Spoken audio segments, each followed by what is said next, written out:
Greetings and welcome to Fanfiction Reader. I'm thrilled to bring fanfiction to life through audio.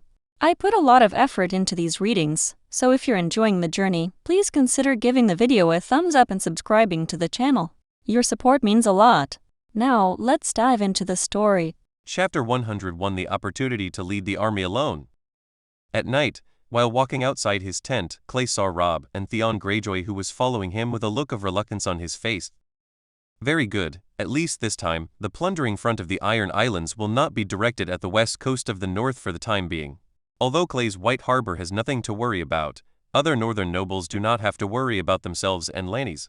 During the special confrontation, the home was stolen. After complaining again about the weird thinking of Robb and Catelyn's mother and son, Clay returned to his tent. As the grandson of Earl Wyman, a wealthy man in White Harbor, his tent was more luxurious than other nobles'.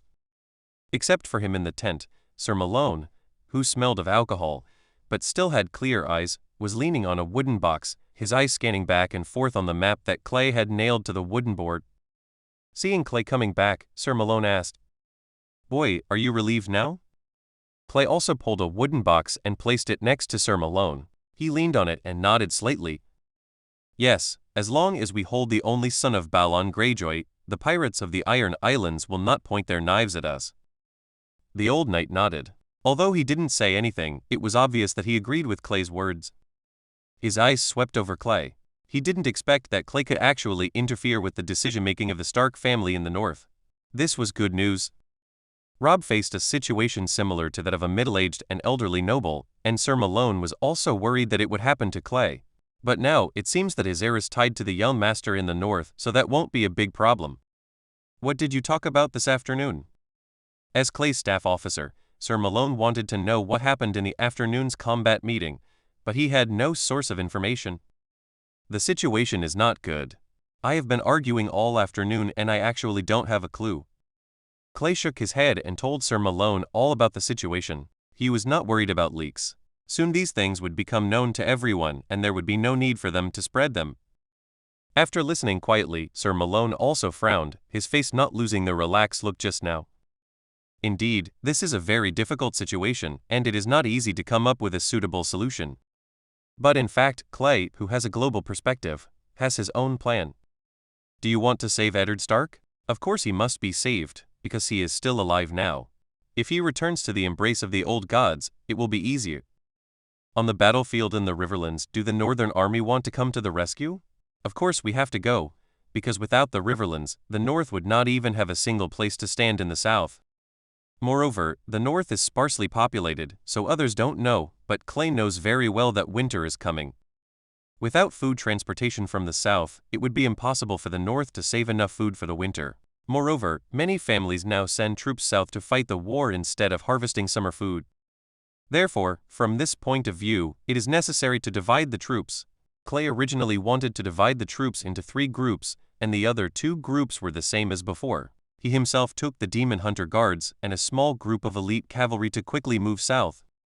Bypassing Tywin Lannister's defense zone, he inserted himself directly near Harrenhal. While waiting for an opportunity to find and pick up Eddard Stark, he also used the powerful individual qualities of the Demon Hunter to attack the Lannister army's food storage location. At this time, the Tyrell family should be fighting fiercely with Renly Baratheon, and it is impossible to give food to Lord Tywin, who is their enemy for the time being. In Clay's opinion, making the enemy retreat does not necessarily mean repelling them. Creating enough trouble for them will have the same result. But now Clay changed his mind. Because he personally experienced Roose Bolton's prestige among the northern nobles, Clay decided to find a way to prevent Roose Bolton from leading the army alone. Stark is still suppressing Bolton. After all, they are lords and Bolton is vassal. Being protected by many nobles, and putting Robb on the battlefield to confront Tywin, this was a simple situation, with little room for Robb to perform smart operations. Clay himself decided to use the arrangement in Twin River City as a bargaining chip to try his best to get Robb's original position. But this time, Clay is not Robb Stark, let alone Catelyn Tully. It is impossible for him to accept the twins' marriage request. However, he must go to the Twin River City, so some dishonorable means may be on the stage. Clay would first discuss these matters with Mrs. Catelyn, who had a relatively low sense of honor. After all, besides himself, Robb was the one who listened best to Catelyn's words. Clay thought of Enys Frey's pale and moist face. He must have been confused by the sudden war, right? The twins' army was huddled in the city, and the military power was not in Enys Frey's hands. Although he held some of the Meister's responsibilities, he could still reach Lord Walder Frey at any time. However, if there is no one outside to help, if he takes action against Marquis Walder Frey, he will also have to take action against his eldest brother, Stevern Frey. None of his eldest brother's brats will be spared. However, assuming that the seven gods are on his side and let Enys Frey finish everything, how can he receive these thousands of troops when the city is full of soldiers? He can do those things, and so can others. He is no armed force, and if he is not careful, he will be killed directly in the twin city by the other Freys who have been divided up to command part of the army. Therefore, under the current situation, Enys Frey will definitely not take action easily. Besides, Clay has not done anything he promised him. Before he sent the Frey children to White Harbor, he heard the news of the war. The extremely shrewd Marquis Walder Frey immediately summoned the Frey army to garrison the twins. Once the gate was closed, no one could get out. As for Clay, facing Sir Enys who shrank back and pretended to be his son, he had to give him a selfless push and cheer him up. At worst, he could make a bigger cake for Enys Frey, even if he promised to give him a crown, it didn't matter. Clay had no intention of executing any of them anyway. When he took the twins, and the army entered, wouldn't Enys Frey be able to deal with it however he wanted? Be merciful, for the sake of the old and new gods, find an opportunity to let him die of illness, pick a Frey boy who is easy to control, and help him up. Look, Clay is even moved by him. Sir, don't think so much. At tomorrow's meeting, maybe the adults in the north will come up with a better plan. Clay smiled, and then walked to his single bed made of several large wooden boxes. This was the army, not his home in White Harbor, so everything was kept simple. Although it was a little hard and difficult to fall asleep, Clay quickly put himself into the meditation state of a demon hunter. Who said you have to be in that posture to meditate, right? Early in the morning on the second day after Clay arrived at the camp, all the northern leaders came to yesterday's meeting tent again. After a whole afternoon of quarreling yesterday, the noble gentlemen reached a consensus that they must come up with the strategy today. If it continues here, it will not be their turn. This time, Clay met Theon Greyjoy in the tent, and the position Robb arranged for him was right next to Clay. Seeing Clay coming in, Shin snorted coldly and turned away to look at him. Clay narrowed his eyes, but didn't say anything. Although the two of them had drawn their swords at each other, this was after all a personal matter in the military. Grudges, please step aside. No one in this tent except Robb knew about the unpleasantness that happened in the Wolf Forest. Although everyone noticed Theon's performance, they didn't make any connection. At the beginning of the meeting, Jon Ember's loud voice broke the silence again. His bear-like body stood there, and with his loud voice that could overturn the tent, everyone focused their attention on him. If you ask me, as I said yesterday, let's set off now and go directly to Lord Tywin. Let's conduct a night attack and stick the dagger into Lord Tywin's crotch. Jon Amber was very excited, and her tone was very vulgar regardless of the fact that besides Catelyn, there were one or two female leading nobles present. As soon as he said these words, the conference room was filled with discussions. To be honest, everyone actually wanted to do this, set up a battle array and fight against Tywin Lannister's army. Although it is an exaggeration to say that when Northerner beats 10, it also fully reflects the psychological advantage of Northerners facing Southerners. They were not at all afraid to engage Tywin Lannister's well-armed army. But the problem is that everyone in this conference room whose brain is still functioning knows that things are not that simple. Okay, Amber, sit down and find a bottle of wine to plug your mouth. Roose Bolton said lightly. He looked at Robb who was sitting at the head and put forward his own suggestion. Lord Robert, we all understand that your uncle Edmure Tully's army may not be able to hold out for long under the attack of the Kingslayer army. You decide should we save it or not. As soon as these words came out, the tent suddenly became quiet. This was the core issue. If there was nothing left to say about the Riverlands, just go south and work for Tywin. Catelyn held her son's hand. After all, it was her home, and her father and brother were both there. Robb patted his mother's hand to reassure him, thought for a while, and made a decision. We must save the Riverlands, so I plan to divide our troops in Twin River City. Robb stood up, picked up 2 wolf-head wooden carvings and placed them on the map. One way, lead our infantry and go south directly along the King's Road to block Tywin's northward movement. The other way, gather all our cavalry, cross the Twin City, and quickly join the battlefield in the Riverlands. Madam, Lord Frey of the Twins, can you open the city gate for us? He is your father's vassal. Lord Gabriel Glover raised a very crucial question. Dividing the troops seems to be a good idea, but the problem is that it requires the support of Twin River City. Lady Catelyn shook her head. We shouldn't expect the late Marquis Frey to let us pass easily. If he still thinks he is a vassal of the Riverlands, he should be on his way to Riverrun by now. Clay interjected. Marquis Walder Frey and his Frey family have collected bridge tolls on the Green Fork River for hundreds of years. Why don't they collect ours? He faced the people around him and said in a deep voice, You may not know that I just came back from the Twins more than a month before the war broke out. As far as I know, the Frey family is still under the strict control of Marquis Walder Frey. We have nearly 4 times the strength of Twin River City, so we can just attack it. The speaker was Count Rickard Karstark of Cowher City, a strong man with a cold face and a white beard. Earl, you are right. We have 4 times their strength. No matter how difficult the Twins are, we can capture it. However, you have ignored the issue of time. Clay knew that someone would say this. After all, the adults in the north did not encounter this problem during the last usurper war. I stayed in that castle for less than half a month.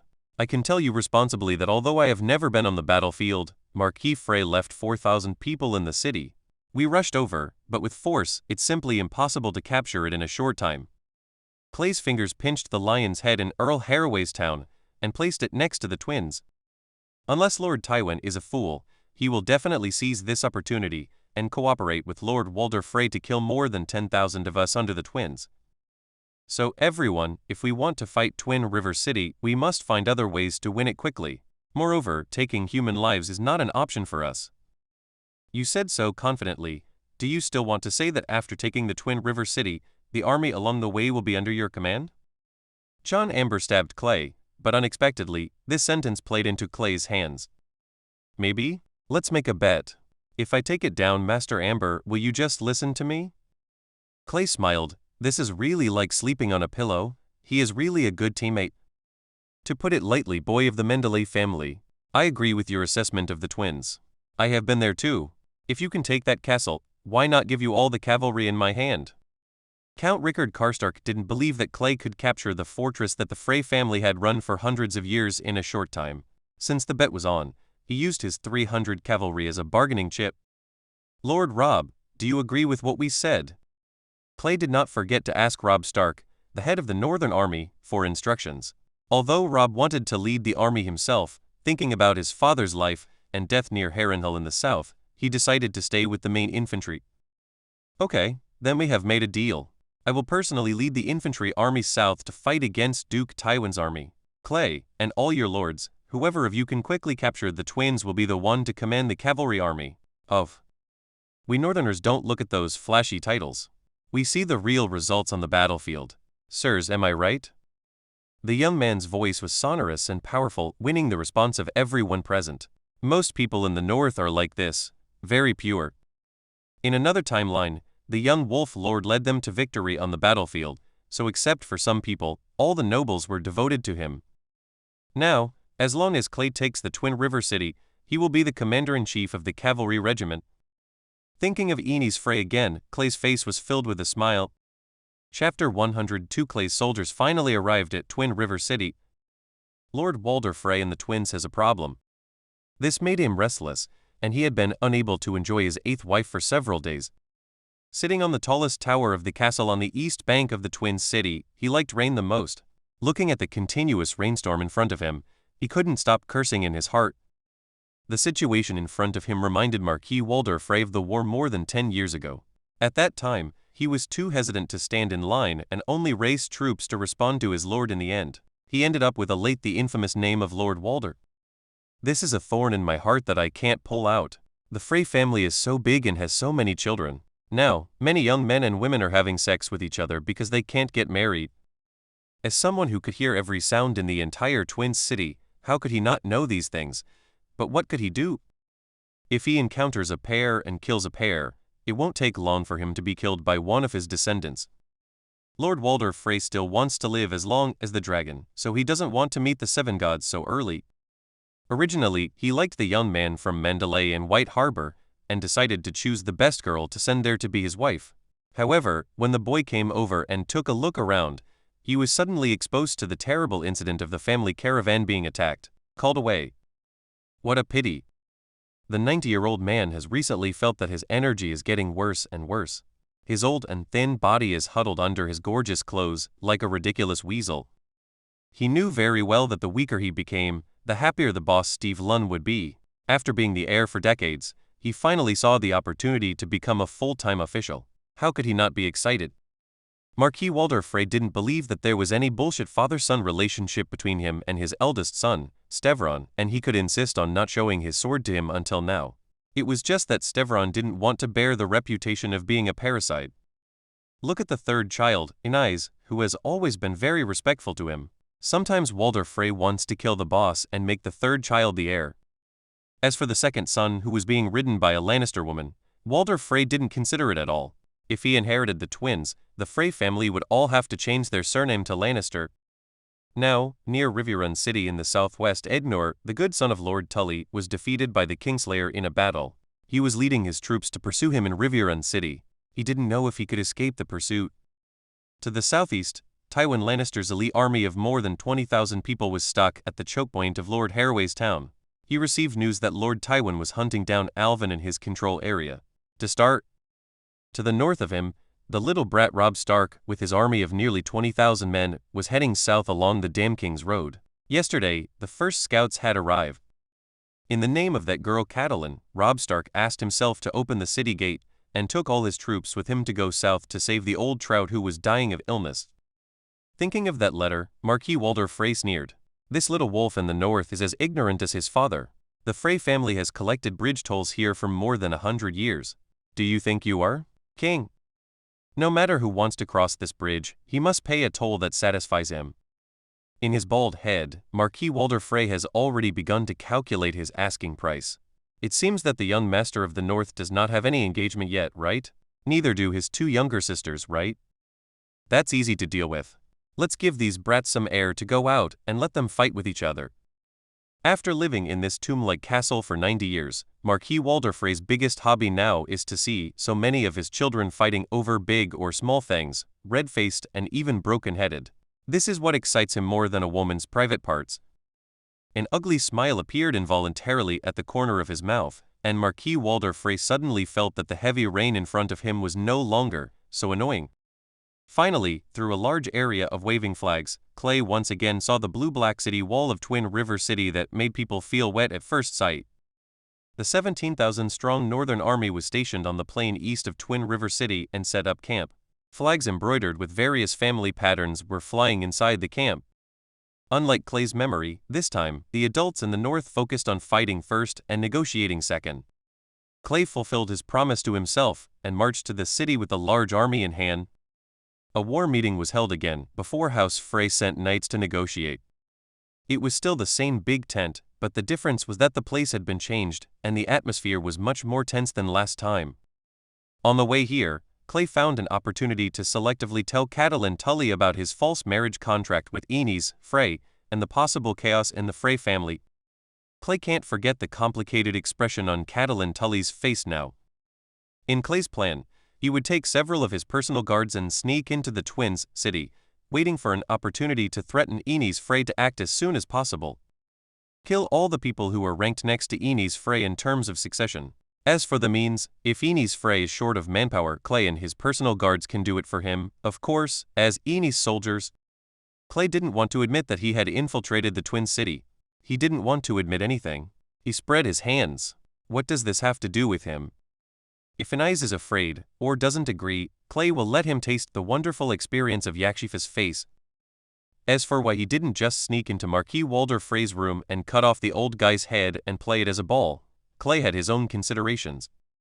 What would the adults in the north think if they found out that Walder Frey was killed by himself? A castle that is difficult to attack even if more than 10,000 people are besieging it. But you, Clay Manderly, take control of it by just touching it. This is a big taboo. As long as these nobles are not stupid, they can all imagine that Clay can kill Walder Frey without anyone noticing, and then he can send them to meet the old and new gods without any noise.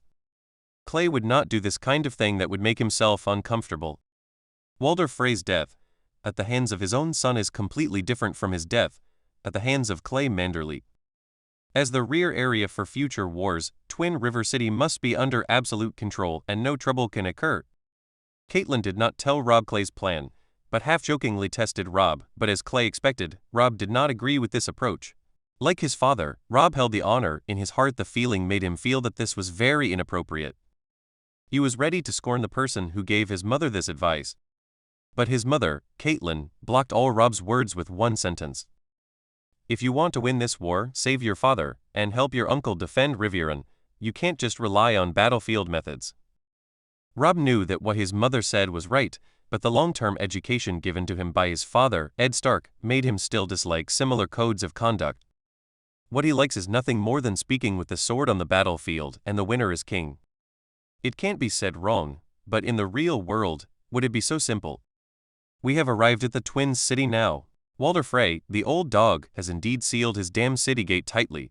Now, what should we do? John Amber punched the location of the Twins on the map. The army had just arrived, but no one could figure out the attitude of the Frey family. A trace of anxiety flashed across Robb's expressionless face, but he suppressed it. He sighed and told new news about the current battle situation. 2 days ago, my uncle Edmure Tully, with the Riverland troops gathered again, fought another battle with the Kingslayer at the gate of Riverrun. Unfortunately, they failed again. My uncle himself, he was also captured. Now, the Kingslayer's troops of nearly 10,000 people have surrounded Riverrun City. Currently, due to the tight defense of Riverrun City, there is no attack on the city yet. This is really not good news. Although Clay knows very well that with the fighting power of the Riverland princes, this will definitely happen. But losing the heir of Riverrun in a battle is a big trouble. Although Lannister will not kill him easily, Edmure's capture itself will give the opponent a big bargaining chip. So, we must pass through Twin River City as soon as possible. The people in the Riverlands may not be able to hold on for long. Clay said, this is the situation currently facing the Northern Army. At this moment, a Stark guard ran into the tent and brought a message. My lords, the Frey family's cavalry is here. Several people? Clay asked. A dozen or so, carrying the flags of the Twin Towers of dark blue on a silver-gray background, headed by Sir Steverin, the heir to Lord Walder Frey. Oh, it's him. Marquis Walder Frey is quite generous. His lord lost an heir, but now he has given us one. John Amber chuckled, and anyone could hear what he meant. Clay shook his head and dismissed his thoughts with one sentence. Lord Umber, don't forget that Lord Walder Frey has no shortage of heirs, unless we can rush into the city and kill all the Freys. Seeing everyone's eyes gathered, Clay started his plan. My lords, I can probably guess the purpose of Sir Stevern's visit. He shouted, before continuing his words. He will invite Lord Robert to the Twins' city to meet the old man inside. Before Clay could say anything, Lady Catelyn immediately interrupted him. No, Robb must not enter the city.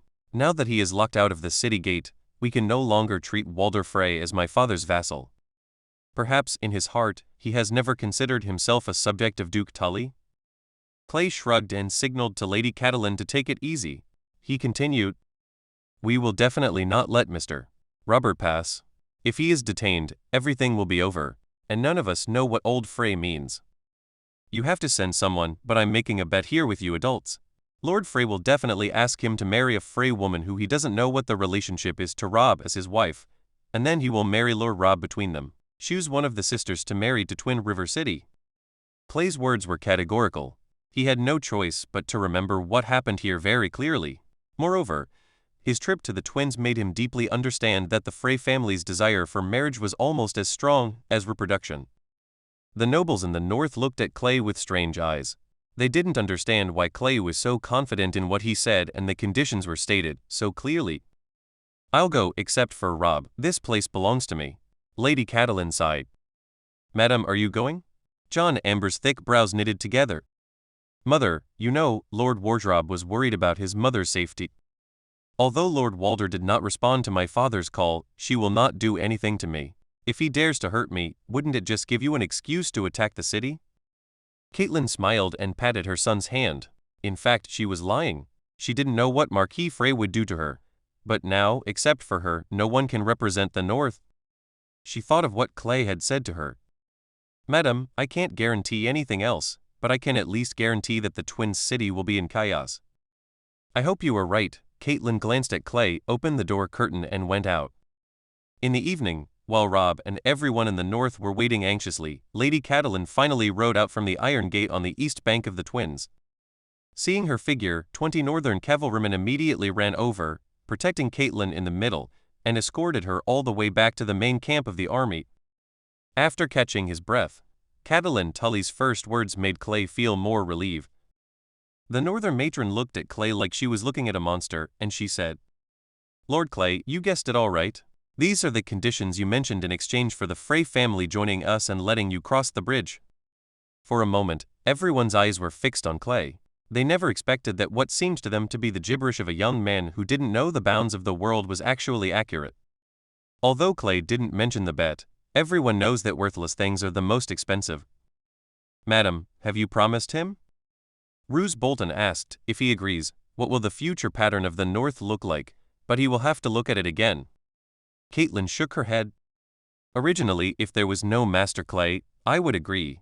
After all, time is not on our side. But now, my reply to him is to wait until Rob and I finish discussing it." She looked at Clay again, thinking about what Clay had told her in advance, and there was a hint of expectation in her voice. "Master Clay, you won the bet, so I want to hear your opinion." This is exactly the opportunity Clay wanted. Clay organized his thoughts and blocked Rob and Caitlin's idea of marrying the Frey family's daughter in just a few words. If Rob doesn't want to marry a woman who is as good as a cow, or an old woman who is twice his age, or a little girl who will have her first period for many years, then, according to what I brought in Twin City, during that time, Lord Frey actually had only a few candidates for him. Besides, I don't want you to know that when I spent the night in the Twins, the beauty of the Frey family, Walda Frey, wanted to crawl into my bed. This sentence caused a burst of laughter in the tent, diluting the almost condensed atmosphere just now. Secretly despising these old perverts, Clay continued.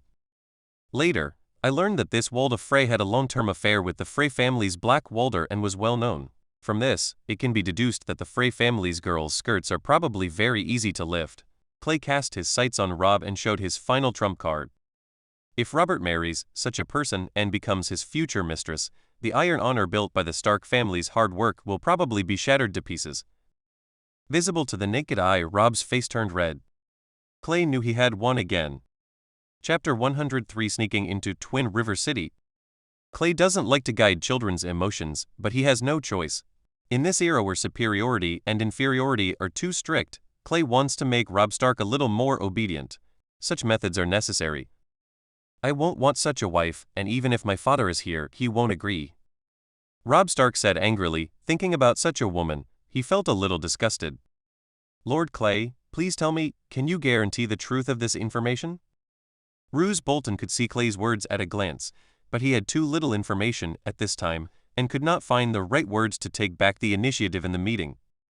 Clay didn't care about his question at all. He shrugged his shoulders, but his tone didn't give in at all. "Lord Bolton, you don't have to doubt whether what I said is true. When the twins are taken down by us, you can ask them yourself. But now, I don't see how we can take down Twin River City quickly. Look at the ballistas and densely packed archers on the city wall. My lords, if we want to take down this place, a lot of people will die." Earl Glover followed the open tent door and pointed at the moist black-green city wall, interrupting the conversation between the two. Clay completely agreed with his point of view. When he came here before, although he had a quarrel with Aenys Frey on the east wall, he also observed the wall carefully. He understood at that time that this was not actually a very strong city wall. He could build dozens of trebuchets and smash it open, but the problem was that it took a lot of time to make siege weapons. When the Northern Army went south to fight, it had always been the main force of the charge and rarely carried large siege equipment. Over time, the Northern Army's ability to attack fortresses was seriously insufficient. Now, according to the news from the reconnaissance team that took the lead to go south, Duke Tywin has now pushed the main force to Earl Haraway's town after hearing that Robb Stark led more than 10,000 people south. As for the forward, it was further north, actually very close to Stark's scouts. Now that the Master of the North has rejected Marquis Walder Frey's intention to make peace, the only way to cross the bridge is to go to war.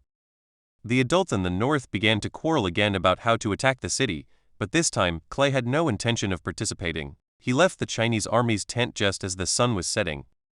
After finding Sir Malone, who was drinking, Clay pulled him to the Green Fork River. "Sir, tonight, I am going to sneak into the Twin City." With just one word, the drunkenness that had arisen in the old Jazz immediately dissipated faster than anything else. He looked at his young master blankly, as if he suspected that he had heard wrong, and asked, "Clay, what did you say?" Clay didn't do the stupid thing of answering again, and pointed directly at the lights on the other side. "Sir, if my eyes have not deceived me, on the west bank, the gate of the Twin City does not seem to be closed. On the west bank of the Frey family, there are still some small groups of troops heading towards the Twin City." The old knight followed Clay's finger and looked over. Sure enough, because he was not worried about being surrounded at all, the city gate on the west bank was not closed at all. The Frey family scouts and the soldiers gathered in the western manor were fighting in groups. In Andau, those annoying flags with silver-gray background and dark blue twin towers filled the entire west bank. "I will take my personal guards with me and swim directly across the Green Fork River in the middle of the night, waiting for an opportunity to enter the Twin River City from the west gate. I know you were worried, but you were also very aware of the current situation." Clay squinted his eyes and looked at the other side, reviewing the next action plan over and over in his mind. He turned around and told the old knight, "Sir Malone, tonight, let us Manderly family cavalry not to take off their armor. When we see the fire in the city, we should immediately attack the city gate." The old knight looked at the dark iron oak door and frowned. It was obvious that the cavalry could not break open the city gate. Clay knew that the old knight would definitely not agree to leave unless he said something, so he possessed himself and whispered a few words in the old knight's ear. "Sir Malone, the last time I came to Twin City, I made arrangements here with my grandfather. There are people of ours inside, and some people in the Frey family have the intention to seize power. It happened that idiot even discussed it with me. I went in this time to remind him to fulfill his promise to me immediately. The city gate defenders, when the time comes, I will find a way to stop them from being loyal to their duties. Furthermore, I sent our family members to kill some people. Remember, if you meet Anais Frey and Stephen Frey, treat them as rebels and then send them to meet 7 gods." Sir Malone didn't know what kind of mood he was in after listening to these words. The young master's tone was so calm, but anyone could hear the overwhelming smell of blood from those slow words. "When did the family start setting up in Twin City? I have been following Earl Wyman, why don't I know anything about it?" He already understood that he could not stop Clay. According to Clay, everything in front of him was a killing plan that had been planned for the Frey family long ago. He would wait for the army to move south and start it immediately. But he really didn't want to trust the only heir of the family to take risks himself. He sincerely suggested, "Master, let me go for you. You are the heir and cannot have any problems." Clay waved his hand. He understood the old Jazz's mood, but no one except him could do this. Only when his face suddenly appeared next to Enys Frey's bed could this fool immediately launch an assassination attempt on Lord Walder Frey and Stevron's family without being frightened to death. Clay had no hope that Anais could really get everything done. As long as the twins were in chaos and attracted the defenders to rush into the city, Clay would fish in troubled waters and seize the city gates. As long as the city gate is taken and more than 10,000 northern troops rush in, the Frey family will not be able to surrender. Moreover, before heading south from White Harbor, he gave an order to the White Sea Guards of Twin River City. If the army was stopped outside Twin River City, they would wait for an opportunity to cooperate with the family to seize the gate. He has inspected the quality of the White Sea Guards here and believes that they will assist him in completing this task. Sir Malone, believe me, the raging waves of the Manderly family will suffocate these idiots who only play on the river one by one. Get our cavalry in order. I've seen the family's garrison. It's very open there. It should be easy to rush to the city quickly. If you want to make me safer, all you can do is rush to the city as quickly as possible. Finally, I would like to remind you that if you can kill more than one of these Freys, it's better to leave 1 or 2 timid ones behind. After all, there are still people who will inherit here." After saying this, Clay didn't say another word. He summoned his team of demon hunters and headed down the Green Fork River along the camp. He had to choose a place to go into the water where no one would observe him. After all, it was best that only he and the gods knew about this kind of thing. Clay, taking his 5 trained Witcher guards, stepped into the cold water at a place on the Green Fork River far away from the twins. Each of them abandoned the heavy armor with excellent defensive capabilities, because the Witcher was not a fish. Wearing an ironkin like that, jumping into the river was no different from committing suicide. The strong body and efficient lung function allowed the 6 clays to successfully overcome the rapid river water, and in the darkness, they successfully landed on a shoal on the west bank of the Green Fork River. There were drops of water on his newly grown eyebrows.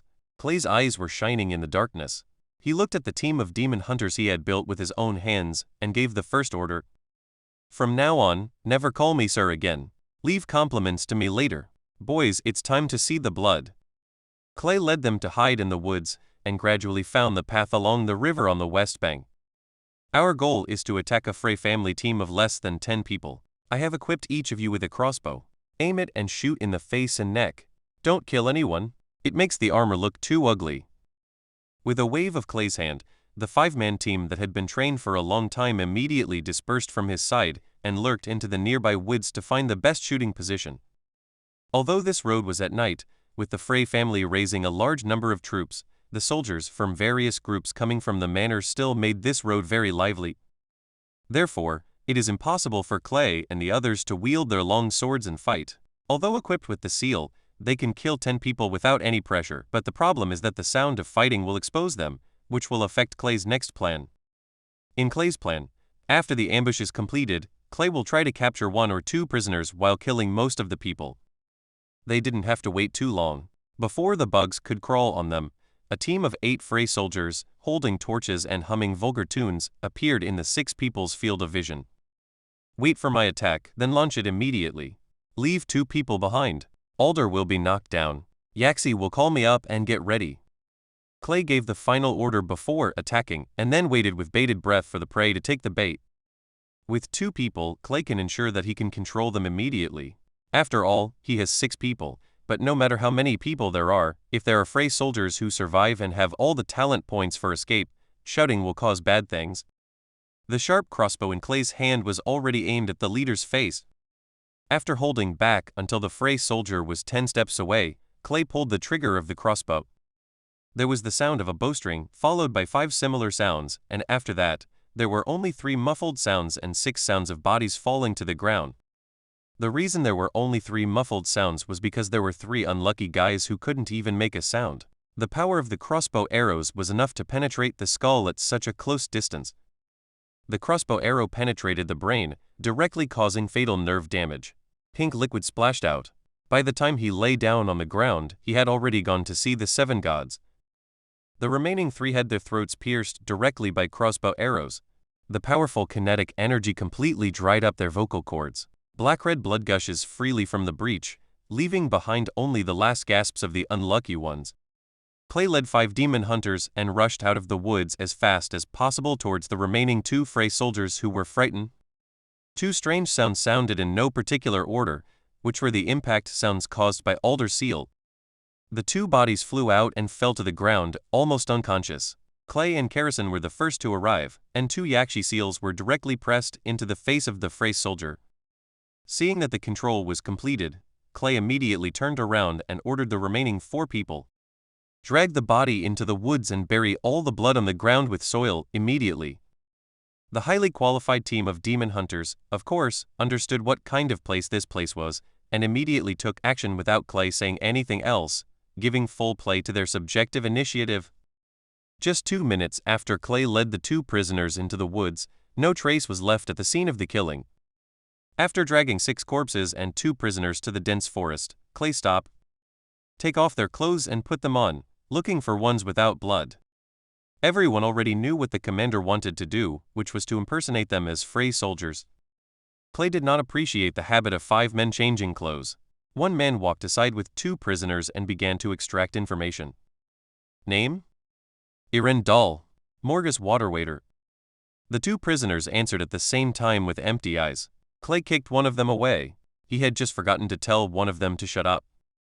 "Ellen Dahl, who is your lord?" Clay asked for all the basic information about Alondar's origins, and then found out about his lord, the procedures or passwords required to enter the twins. After all the questions were asked, Clay gave him a pleasant surprise. After doing the same thing to Morgus Vishui, who was lying on the ground eating dirt, Clay returned to his personal guards. The 5 people who had dressed up as Frey soldiers handed the outer armor of Captain Frey to Clay.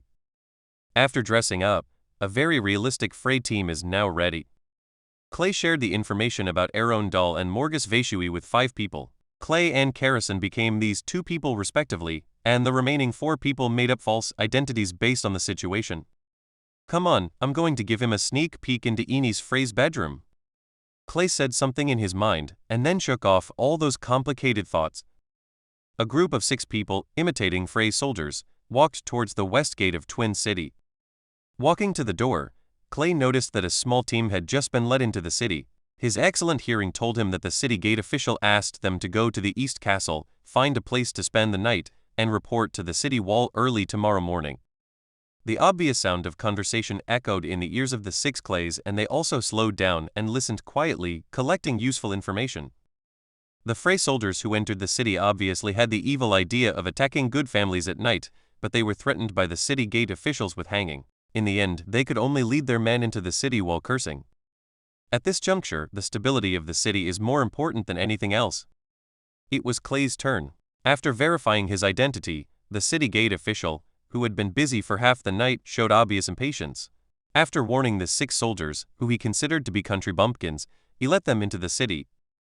Little did he know that he seemed to have put in 6 disgraced battlefield cannon fodder, but in fact, he was sending cordial greetings from the Manderly family to every place in Twin City.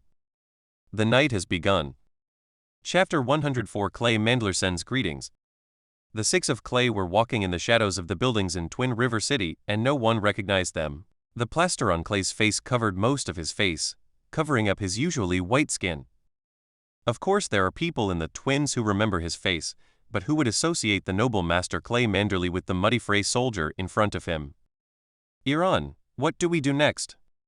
Kristen Mandler, oh no, it should be Morgus Veshui at this time, asked the young master who was already Arondal.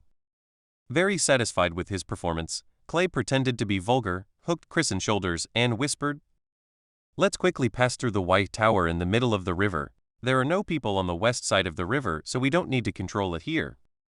As the team moved through shadow after shadow, Clay continued, "After arriving at the east coast, I will take Kristen with me to wait for an opportunity to enter the Frey family's main castle.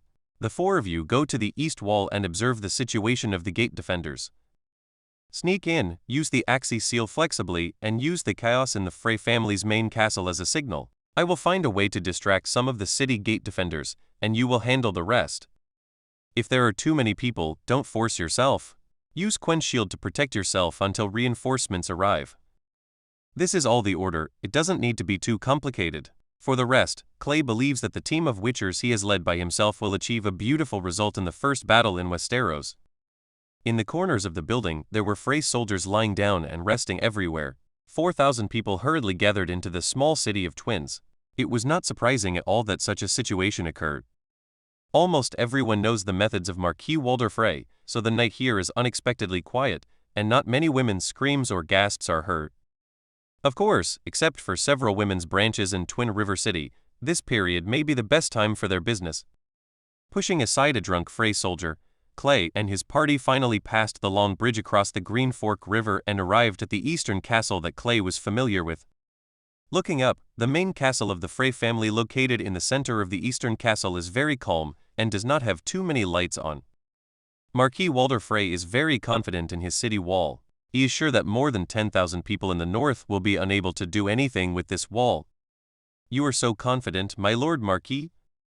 Clay sneered in his heart, and walked towards the core area of the Frey family where there were still faint sounds of people at night. Unlike last time, Clay Mandler's identity can be wandered around the castle casually, but now, he is just a Frey family soldier summoned from the countryside, and it is impossible to enter the main castle directly. You have to find an opportunity, otherwise, you have to wait until the middle of the night when the guards are most relaxed. With this thought in mind, Clay pretended to be a Frey patrolman and walked around the area with Kristen, while the other 4 people were already quietly heading towards the city gate. From the front of Frey's castle, many people were carrying supplies at this time. Most of them were ordinary people from Twin River City, who had been recruited to transport military supplies or food. No one expects Marquis Walder Frey to reward them, because how can the aloof old Marquis care about them? The person who truly controls their destiny is the young Frey who is responsible for this matter in the venue. To be arranged for something like this in the middle of the night, he must be an unlucky guy with no power, Clay thought to himself. It was strange. He always felt that someone among those people was looking at him, but the gaze was very obscure. Clay just had a vague feeling, but he was not sure. However, he was not sure that some people in the moving team were feeling turbulent in their hearts. The head of the White Sea Guards in the Twin River City, Anti-River, is now pretending to be an ordinary worker and is trying to figure out how to observe the Frey's movements. The patrolman played by Clay and the two walked around here for several times. Based on the spy's intuition, Anti-River's idea was aroused. After observing several times with his peripheral vision, Anti-River was convinced that the two Frey soldiers were definitely not here to patrol and must have other purposes. Have you met a colleague? Anti-Huon's mind was running fast. He probably knew who else had eyes in the Twin River City. The two sides had always been at odds with each other, and there was no need to fight to the death. With such a good opportunity, Anti-Huon has to remember what these people look like. If he targets them in the future, there will be too much room for maneuver. Looking for an opportunity, he picked up a bag of grain and deliberately took a long way to approach the two patrolmen who were pretending to be chatting and laughing. It doesn't matter if you don't see it, it almost scared him to death. How do you look at this face? Isn't this Master Clay? Before Clay looked over, Anti-River lowered his head at the speed of light. He was not sure whether this was Clay and could not show any hesitation or intention to communicate. The two passed by each other, and Anti-River heard the voices of Clay and Kristen talking. Although the content of the words was nonsensical, pornographic jokes, Anti-River's was absolutely certain that this was the voice of his young master Clay Manderly. After recalling the young master's height and hair color, Anti-Huon's breathing suddenly became rapid. Suspected to be a spy plus appearance plus voice plus height and hair color, he was almost certain that the Frey soldier who just passed by was his young master pretending to be him. Realizing this, Anti-Heaven's first reaction was not happiness but a sense of unknown anger. Shouldn't the young master be among the army? What was the operation of these 3 or 2 people sneaking into Twin River City? What do the adults in the north do for food? Let the young master come in and risk it himself. He couldn't imagine what would happen if his young master was trapped in the Twins at a time when Walder Frey's flag was uncertain and the two sides were at war with each other. That's a fatal thing? The only reason that Anti-Huon didn't go up to ask immediately was that he didn't see the ruby trident ring in Clay's hand that symbolized the supreme power of the White Sea Guards. But this is understandable. How could he wear a ring that only nobles could possess if he was disguised as an ordinary soldier? When he put down the food bag somewhere, Anti-Huon remembered the order the commander had given him when he was at the Wolf's Den in White Harbor. He had realized that the commander came to the city just for the city gate. At this time, there is no time to complain about a group of nobles in the north. The power of the White Sea Guards in Twin River City must be activated immediately to become the commander's sharpest sword. Now, with people around him, it was impossible for him to communicate directly with the commander. If he wanted to make Clay notice him, he could only put his face close to it. He hopes that the commander's memory was not bad and he could remember who he was. Who? After waiting for a while, Anti-Huon found the right opportunity and walked through the same road again, but this time, he held his head high. Clay had been observing the buildings and soldiers of the Frey family and he really didn't pay attention to these coolie workers. However, not paying attention once did not mean not paying attention the second time. When he used the torch in his hand to see Anti-Huon's face clearly, he was just stunned for a moment, and then he immediately reacted. Passing by each other again, Clay patted Anti-Heaven's waist without leaving any trace. Anti-Heaven heard something that instantly reassured him. The commander said to him, "The roaring waves of the angry sea." The voice was very soft, but Anti-Huon was completely relaxed. The two of them had a tacit understanding, and they stayed like this until midnight. The supervisor of the Frey family left, and the workers gathered here immediately dispersed and left faster than anyone else. Clay waved to Anti-River who was looking at him. Anti-Huon perked up and immediately followed. Finding a secluded place with no one around, Clay chuckled and said, "Anti-Huon, I didn't expect to meet you. Originally, I didn't include you guys in this operation. When something happened, I thought you guys would spontaneously cooperate." There was not much joy on Anti-River's face. He looked at the commander who was wearing Frey soldier armor and asked with a headache, "Sir, why don't you follow the army? Do you know how dangerous it is? Clay knew what he wanted to say, but he had no time to listen to it now. He raised a hand to signal Anti-River to shut up. Clay said, "Okay, I know the situation of this trip better than you. I'm here already. I regret that I don't have anywhere to buy the medicine." Now that he had contacted the White Sea Guards, things became easier. Clay directly issued the order.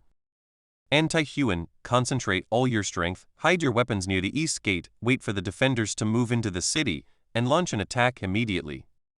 Remember, the goal is to defend the city gate as much as possible. I have already arranged the family's cavalry regiment. As soon as we launch our attack in the city, they will immediately charge towards the Twin River City. Seemingly remembering something again, Clay reminded him again. Near the city gate, there are 4 men I brought in. Take a look. They should take action before you. However, like me, they are wearing the armor of Chiffre soldiers. Don't attack them. Anti-Huan now understood that the plan to integrate external elements and develop both internal and external aspects had really been arranged long ago.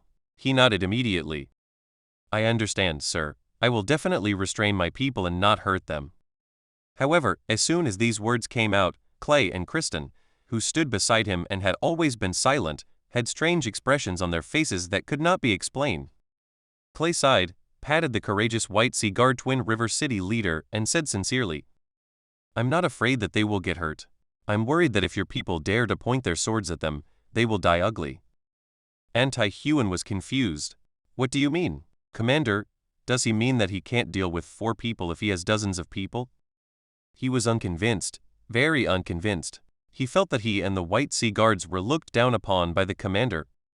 But Clay didn't have time to think about what he thought and just continued his order. You go now, prepare in advance, and don't worry about what I am doing. Reading the worry in Anti-River's eyes, Clay grinned. Don't worry, your young master and I are very tough. Even the old and new gods won't be able to take me away. That's what I said. After pushing him from the darkness into the light, Clay signaled that he could take action, and he, taking Kristen, returned directly to the Frey family's main castle. Clay knew the layout of this main castle very well. After all, he had been there many times. He waited until midnight before preparing to take action.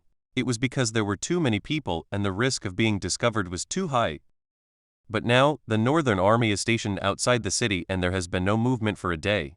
These Frey soldiers have been nervous for a day and now they are slacking off. There were only 2 people on duty at the door. There should have been 4. But now, the Witcher's keen hearing told him that the snoring in the guardroom was very heavy. It's time. Clay and Kristen looked at each other, and the 2 followed the shadows and approached the door little by little. Before the 2 Freys could react, 2 more Yaxi seals hit their faces.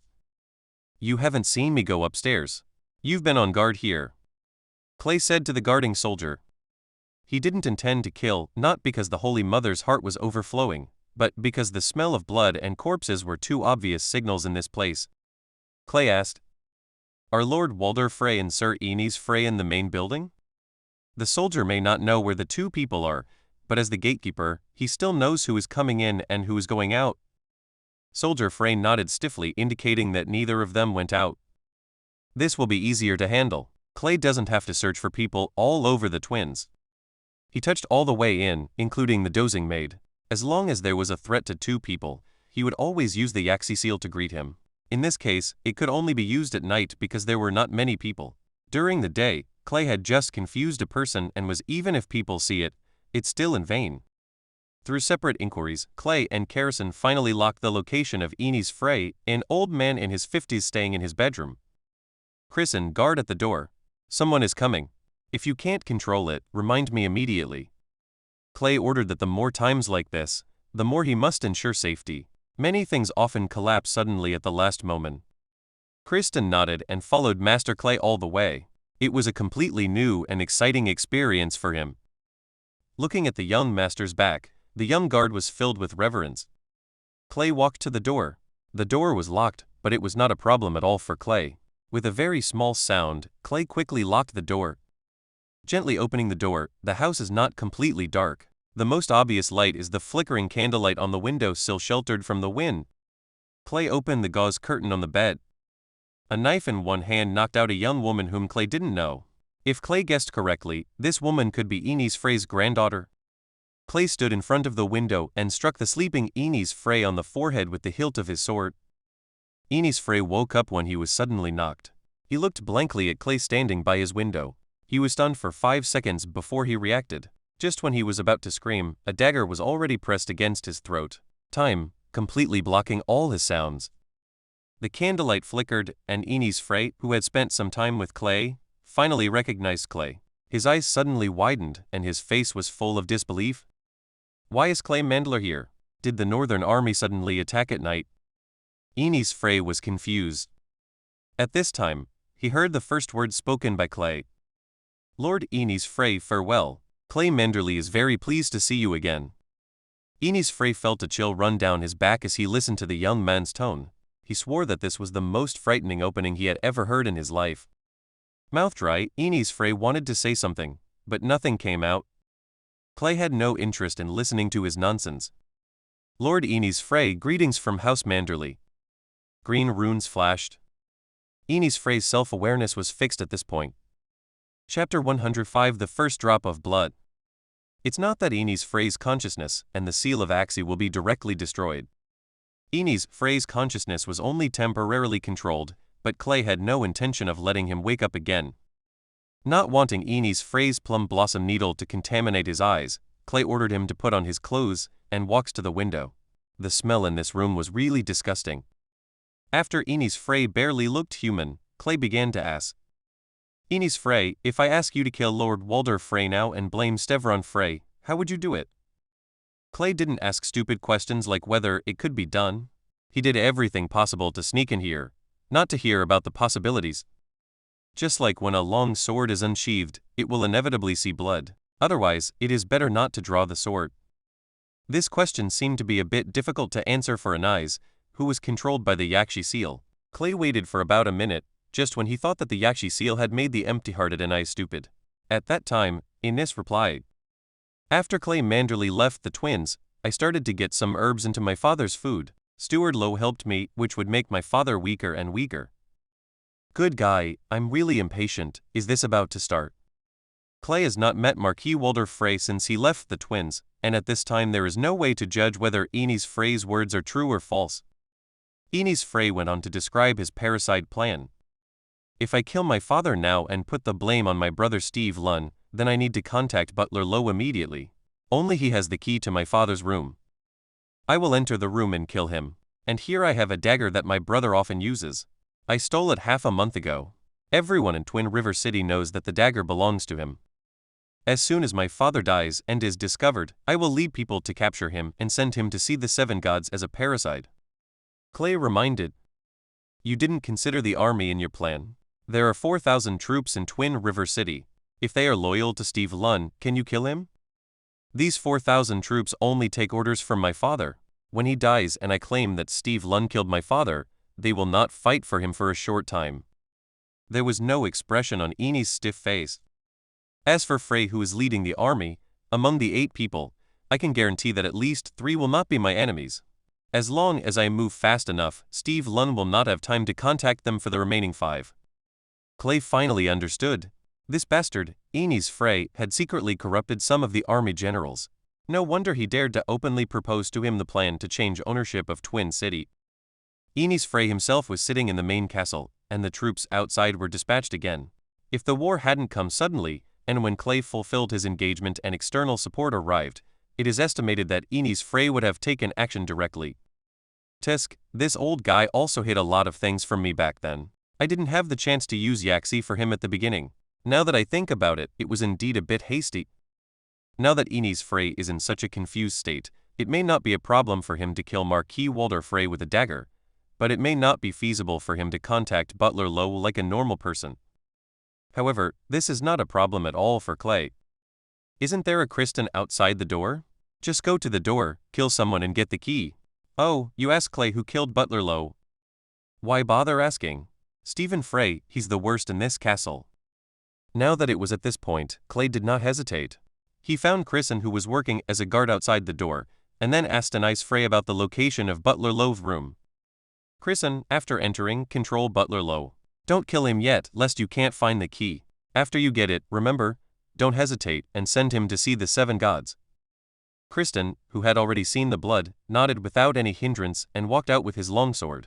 They had cleared the lower defenses of the tower, leaving only the top 2 floors, and they could clear the level. As for Anais, Clay had no intention of letting him live until he had the opportunity to frame Steve Lunn, but he couldn't die here. His final destination was not here. Leaving him aside, Clay sat down at the window, closed his eyes, and began to meditate, quietly waiting for Kristen to finish the work. He believed that this young guard, after experiencing this battle, would be his best assistant on the battlefield in the future. Sure enough, Kristen did not disappoint him. In less than 10 minutes, Kristen returned here with a key. Blood beads were still dripping from the long sword hanging on his waist. However, on the dark red carpet, this is not noticeable. "Sir, I have killed the person and got the key." Clay took what Kristen handed over. It was a complicated key. It seemed that the lock it corresponded to was not easy to open. Marquis Walder Frey is still as afraid of death as ever. This is not out of Clay's understanding of him. The older he gets, the more afraid of death he becomes. "Okay, now, let's go meet the master of Twin City. Guess, with our troops pressing down on the city, dear Lord Walder Frey, can we still find him and his 8th wife? Fun?" Clay smiled and asked Kristen. This young man is a serious and honest man in this regard. Every time he talks about these things, this young man who thinks about restoring the glory of his family will feel embarrassed. Although Clay himself didn't have a chance, it didn't mean that he and the other guards couldn't tease him. For young Kristen, the 8th wife was unimaginable to him. As for having fun, he imagined a 90-year-old man and a 20-year-old woman, and couldn't help but feel a rise in his heart, a chill.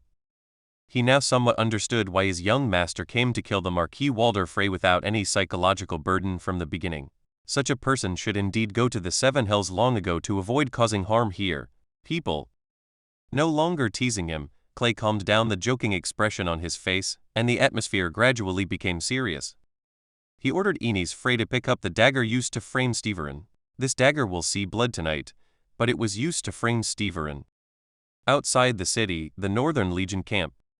Sir Malone conveyed Clay's order to every Manderly family cavalry.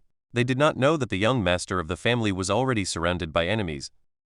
This is the first battle of the Northern Legion going south, and it is also the first battle of the Manderly family army.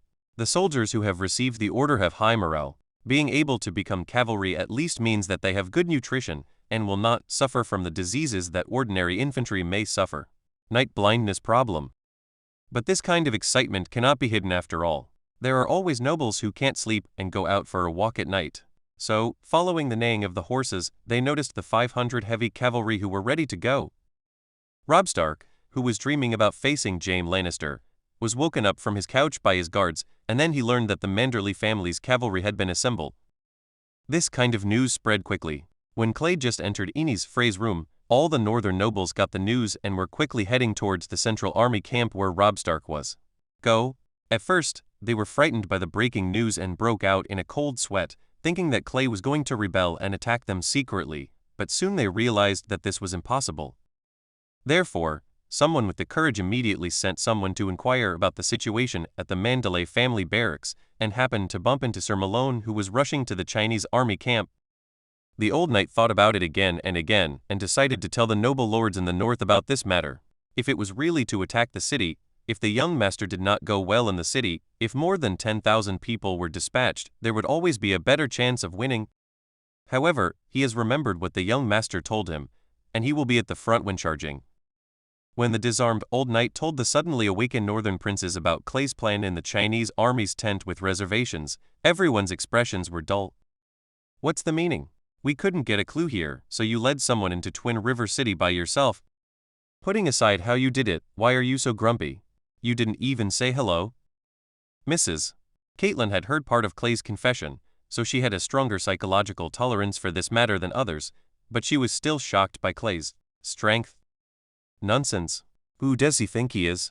Don Sword. Earl Glover slapped the table with some annoyance, and at the same time glanced at his old friend with a reproachful look. Although Clay is your commander, can you let him go in this situation? After holding it in for a long time, Roose Bolton's calm face finally showed waves, and he said helplessly, "It seems that our young Lord Clay really has extraordinary courage. May the gods bless him." What he said was actually not true. Roose Bolton knew the preferences of these northern nobles very well. If Clay could escape from the twins alive this time, regardless of whether his mission was successful or not, he was in the north. The status among the nobility will rise rapidly. It's not that everyone likes brainless fools, but everyone admires the courage to break into the enemy's lair alone, because they ask themselves that even at Clay's age, they would never be able to do such a thing. Roose Bolton's words aroused dissatisfaction from Robb Stark. He slapped the table directly. The young Wolf Lord's voice was extremely serious. My brother is currently fighting our enemies in Twin River City in order to seize the city gate and reduce the sacrifice of our army. Can you gentlemen still sit here? Well, I don't care why he did this. It was after he was brought out of the twins. Now, in the name of the Stark family, I order you to prepare your army to start a fire in the twins. In an instant, attack the city. Amidst the roar, the commander-in-chief of the Northern Territory took the lead to leave the camp. The remaining princes of the Northern Territory looked at each other and had nothing to say at this time. Robb Stark is right. Since Clay has a way to sneak into the city, if he can cause chaos in the twins, how can these old nobles who have been on the battlefield not smell this with such a good opportunity to attack the city? Fighter plane. The camps in the north became lively in a short time. War horses were pulled out of the stables, armors were put on, weapons were clenched in their hands, and groups of soldiers were awakened from their sleep, preparing to march south. First battle. But the Freys in the Twin City knew nothing about it. It was already late at night, when everyone was most sleepy. The moonlight was obscured by thick clouds, plunging the whole world into deeper darkness. In this case, Clay controlled Aenys Frey and opened the door of Marquis Walder's room. The delicate copper lock was rendered useless under Butler Lowe's key. The heavy oak door was pushed open, and Clay knew that there would be some interesting scenes inside. Across the door, he and Kristen's sharp Witcher senses collected all the sounds in the room, and told them. Stepping into the house, there was a strong aroma of medicinal herbs and incense, not too much indescribable smell. Turning around the tall plank that blocked the wind, Clay and Kristen found the ultimate goal of their trip, Marquis Walder Frey. However, the attitude of the Lord Marquis at this time was not very dignified. Oops, it's really a great experience. Clay found that the scene in front of him was obviously disgusting to Kristen, who had never seen anything before. The young man turned his head away. Tusk, it's a sin, it won't leave a bad impression on him, right? Clay condemned himself in his heart, and then got rid of all improper thoughts. It's time to get down to business.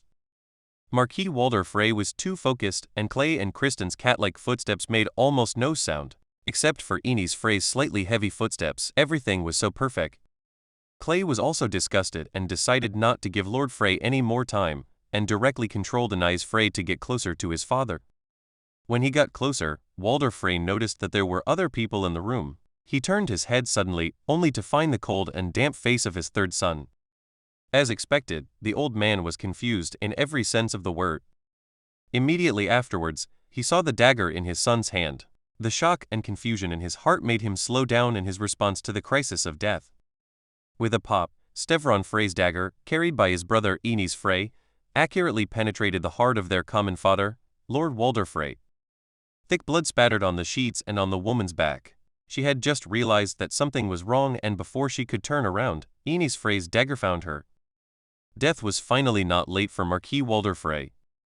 At the last moment when consciousness faded, Walder Frey recognized Clay standing behind Aenys. Why is he here? It didn't matter anymore, because Walder Frey's death was inevitable. Aenys Frey stood expressionless before his father's body, and Clay took one last look at the face before allowing himself to drive the dagger into his own heart. Looking at the three corpses that finally expired, Clay's face showed no expression at all. He didn't like killing people, but it wasn't up to him. The blood had been left at his and Karison's feet, and it was time to leave. Let's go, we should light another fire for this night. Clay patted the stunned Kristen and left the room first. In the darkness, only the candlelight still flickered. Phew, Walder Frey, I gave him an undignified death. This may be the first named character to die in my book. Due to problems before it was released, I didn't have time to start writing about twins, so the blood of twins was shed relatively easily. But the war has just begun and death is still going on. Who told this to be a song of ice and fire? Chapter 106 Fire, Fire, Fire. After once again carefully looking at the tomb-like twin city in the dark night, Robb Stark, who was riding on his horse, waved his riding crop impatiently. Why hasn't it started yet? The young man was a little annoyed but more worried. Behind him, 5,000 northern cavalry have gathered and formed several small impact formations in the camp. Just waiting for Robb Stark's order, they will draw their swords and rush towards the twins' city. He was anxious. Sir Malone was even more anxious. But even more anxious than them were the dozens of White Sea Guards already lurking near the city gate, as well as the 4 demon hunter guards who were mixed in among Frey soldiers. It was already late at night, and if there was any further delay, it would be dawn. Whether inside or outside the city, the risk of exposure would be greatly increased. Anti-Huon cursed himself over and over again, why he couldn't provide the commander with a better way to break the city. Now, the commander himself carries out the assassination with his sword. This is why he is so responsible for the White Sea Guard Twin River City. Dereliction of duty. The White Sea Guards who were following him, pretending to be civilian husbands, were in an even more roller coaster mood. Originally, they all had their own tasks. Some were collecting intelligence and inquiring about news, and some were mingling with the military camps in the city, hoping to find out the specific number and configuration of Frey's army. However, suddenly, their boss, Anti-River, summoned them all together in the White Sea Guard's unique way. Everyone looked confused and didn't know why they all stopped what they were doing in the middle of the night. Faced with the confusion in everyone's eyes, Anti-Huon made everyone energetic with just one sentence. The commander has led a small team to sneak into Twin River City. He has given us an order, tonight, seize the gate of Twin River City. The northern army outside is ready to attack. Anti-Huon did not have time to explain clearly to them, so he immediately gave them all the prepared standard weapons, and arranged for them to arrive near the city gate. They were waiting for Anti-River's order, and Anti-River was waiting for Clay's signal. Clay, who was full of worries, was very calm at this time. After killing Walder Frey and Anise Frey, Clay did not go downstairs to kill Stephen Frey. Originally, in his plan, this old guy was going to die tonight, but after thinking about it, there had to be someone who took the blame for this bloody farce. It's up to you, Stephen Foley. Who told you to lose the dagger that can prove your identity, right? The princes in the north only knew that Clay had entered the city, but no one knew what he was doing. In the end, Lord Walder Frey and Sir Enys Frey both died in the highest room of the main castle, and the only thing left at the scene was Sir Stevron's dagger. Clay wants to borrow Robb Stark's sword to bring this incident to a bloody conclusion.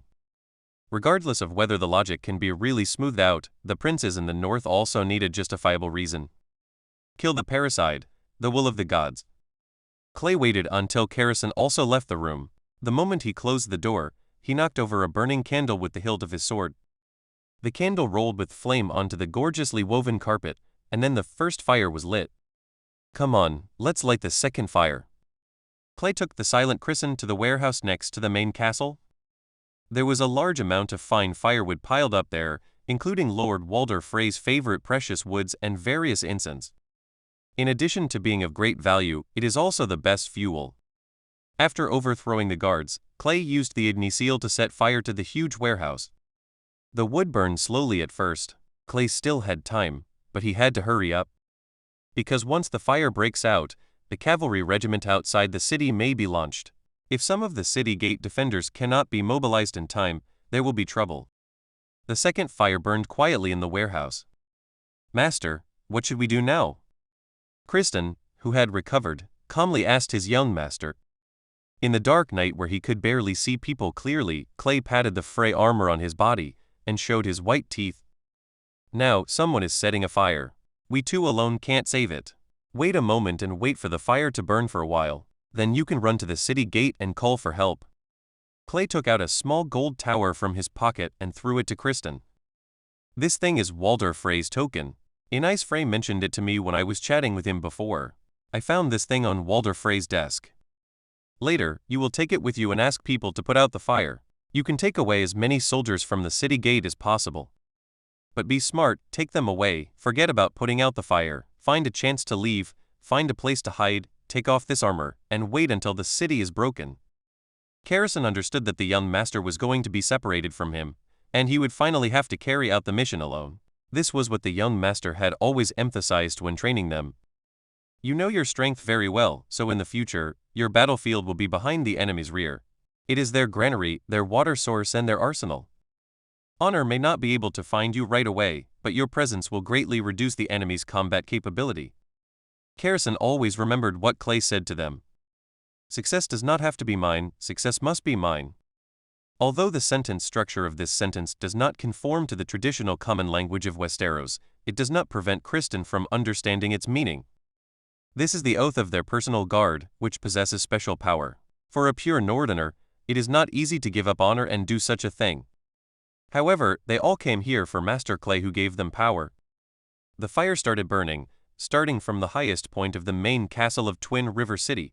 Anyone who woke up saw the scene, and anyone with a little status in Twin River City would know it. That's the Lord's room. At the same time, billowing black smoke emerged from various gaps in the warehouse, and the hot air that could burn the skin forced back the soldiers who wanted to open the warehouse to check the situation. The ding-dang bells rang through the night sky of Twin River City. The actors were already in place, and the curtain finally opened. The defenders stationed at the east gate of Twin River City also noticed the strange situation in the castle, but they did not dare to move rashly without an order. However, at this time, a stumbling Frey soldier with a smoky face yelled, "Rush to the city gate! Hurry! Sir Walder Frey is ordered to mobilize the city gate guards to put out the fire. Sir, the adults are all trapped in the tower." This shout completely broke the calm at the gate of Twin River City. The newly awakened city gate commander quickly ran to the panting Chryson. As a young Frey of Stever lineage, he was appointed as the city gate guard and shouldered an extremely important responsibility. Therefore, he must confirm the authenticity of the order as soon as possible. Looking at this family soldier with black marks all over his body and black-gray on his face, Frey asked, "What's the situation?" Kristen trembled and answered in an extremely trembling voice, Sir, the family's main castle is on fire. The adults ordered me to come here to call for support." After that, as if he remembered something, he took out Walder Frey's golden twin towers from his arms with trembling hands, which was the symbol of the family head. Seeing this golden pagoda, Frey's eyes widened. He was in the Frey family, and he knew exactly what this thing meant. This thing was equivalent to the Frey family's military token. It seems that the situation in the city is very bad, and it is urgent in every sense. Otherwise, why would a soldier bring this kind of thing over? Without any time to think, Frey immediately mobilized 4/5 of the city gate's garrison, took out various utensils from the garrison camp, and without even having time to form a team, headed straight for the main castle. In the chaos, he didn't notice when the soldier who conveyed the order disappeared. By the time he reacted, everything was irreversible. Seeing the fire, the 4 personal guards and dozens of White Sea guards who were hiding aside were eager to try without knowing each other's situation. Master Commander succeeded. Their hearts were filled with excitement, and the hands holding the weapons were completely clenched. Sure enough, the Frey soldier who came to report took away 4/5 of the defenders at the city gate. Everyone realized that the opportunity had come. When they were far away, the 4 demon hunter guards who were among the remaining defenders took the lead in attacking. They unsheathed their daggers and instantly slit the throats of the 4 defenders. The corpse fell.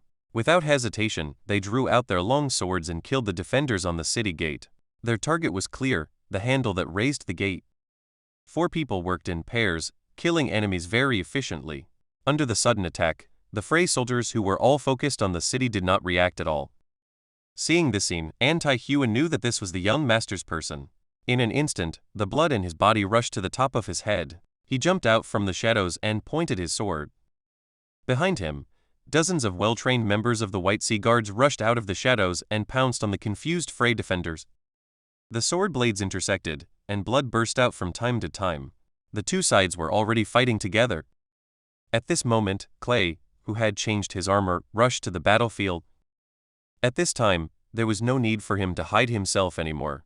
One shot of Ignis Seal directly burned 2 Frey soldiers into burning men, and they rolled to the ground with crazy screams of pain. Quen Seal flashed, and Clay blocked a bow and arrow flying towards him. The blade stirred and cut off half of the arm of Frey, who was holding the sword in front of him. Ignoring his wails and screams, the sword pierced his throat, and he pulled it out instantly, bringing with it dripping blood. Clay's 3rd fire was lit at the top of the Twin River City. He was unstoppable on the battlefield. Following the gap he opened, the hastily organized defenses of Frey's army were penetrated. The White Sea Guards followed their commander and rushed towards the city gate. On the city wall, the 4 demon hunters, with their superb cooperation, first killed the defenders and completely controlled the city gate. Raven cut off the disgusting twin tower flags with one sword. Then they began to fight along the steps of the lower city. They stood high and saw clearly that only by bringing friendly troops under the city gate could they completely control the city gate. The four left two people to figure out how to open the door. The remaining two people's steel swords would take away the life of a frayed defender every 3 times they swung them in the night sky. Finally, Clay led the White Sea Guards to break through the opponent's thin defense line and arrived at the city gate. He looked at the Frey flag that fell beside the wall. The Igni seal flickered, and suddenly the fire filled the air. A huge flag. Clay lit this third fire on the top of the twin city, stepping on the blood of countless Freys. Look, fire! Outside the city gate, at the Northern Legion camp, Robb Stark, who had been waiting for who knows how long, heard Jon Amber's loud voice with great surprise.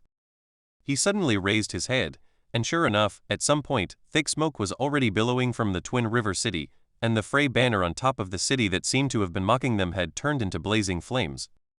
The faint cry of killing, carried by the wind, had blown into everyone's ears.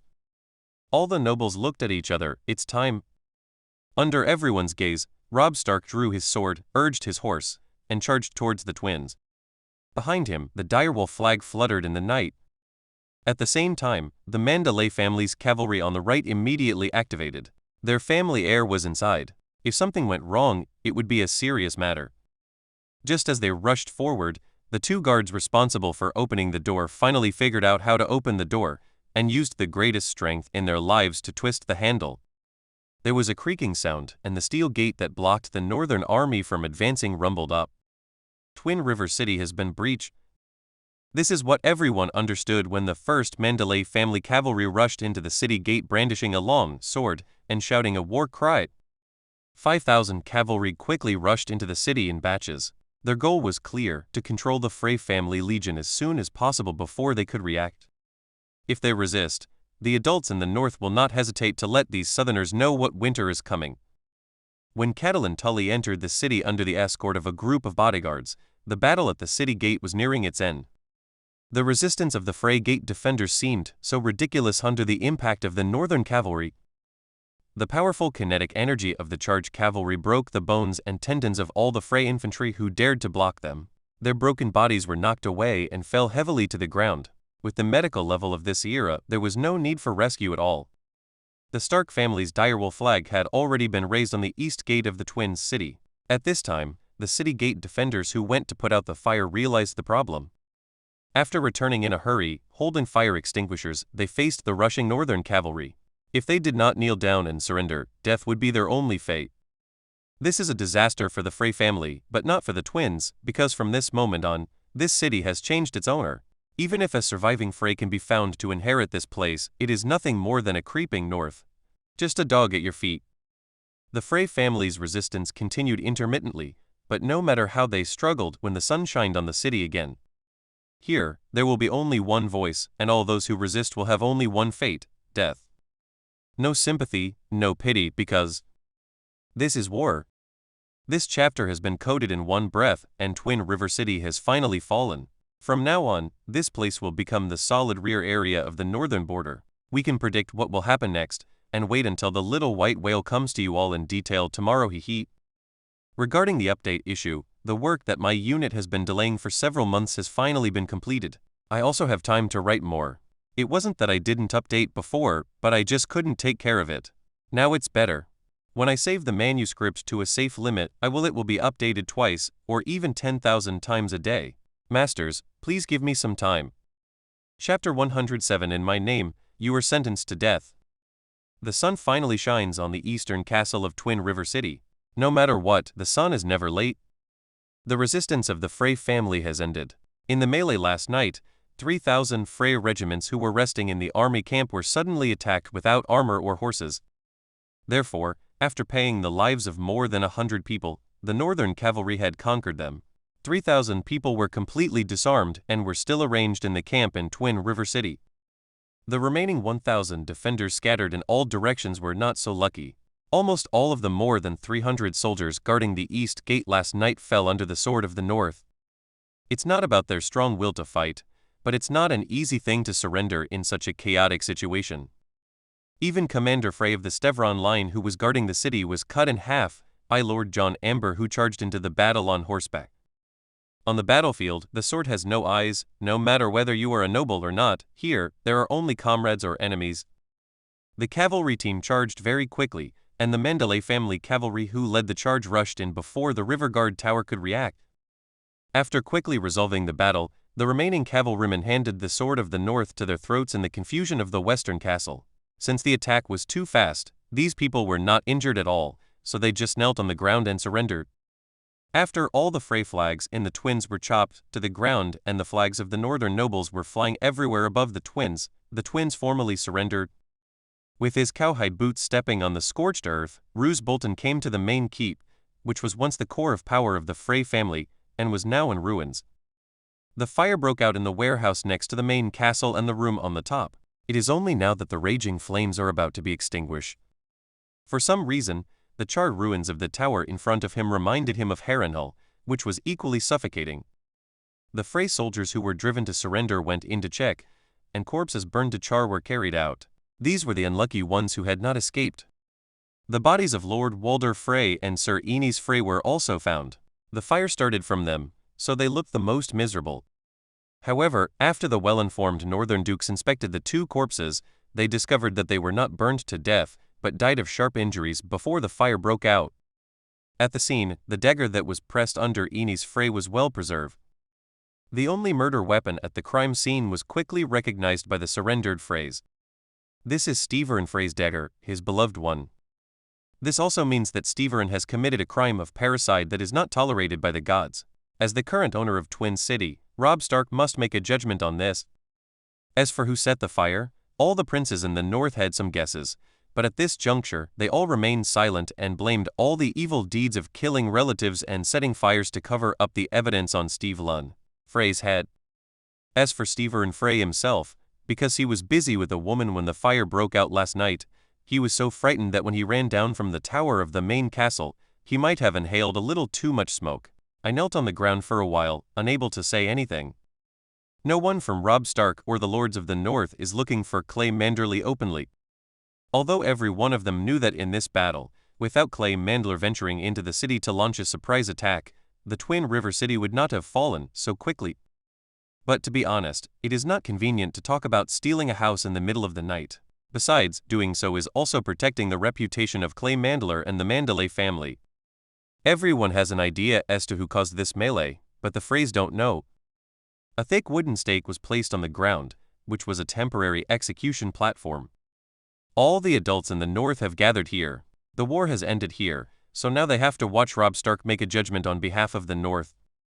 Two big and thick Stark soldiers escorted the tied-up Steverin Frey over and knelt down in front of the execution platform. At this time, Steverin Frey's confused head finally came to his senses. With his cloudy eyes, he looked at Robb Stark, who was standing in front of the stake with his sword in his hand, and seemed to understand what was going to happen. Fear made him tremble all over, and his face and lips were bloodless. This is a very picturesque scene. Steverin, with his white hair except for himself, all the things that represent the Frey family in Twin River City, including the flag and family crest, are gone. In front of him, the new owner of the twins, Robb Stark, stood in front of a huge direwolf flag, his young face expressionless, staring at him coldly. He still doesn't know what happened last night. In the middle of the night, while he was working hard, he suddenly smelled a strong burning smell, followed by screams. As soon as he opened the door without even putting on his clothes, a strong puff of black smoke rushed into his face, almost suffocating him in an instant. Later, when he tried to rush out of the fire, he was felled to the ground by black smoke. As soon as they were dragged out by the Frey family soldiers who came to the rescue, the Manderly cavalry wielding long swords came over from behind and killed the Frey soldiers. When he regained consciousness again, he had become a prisoner of the Stark family. He could not even see the Twin Towers flag of the Frey family in the Twin City that he missed so much.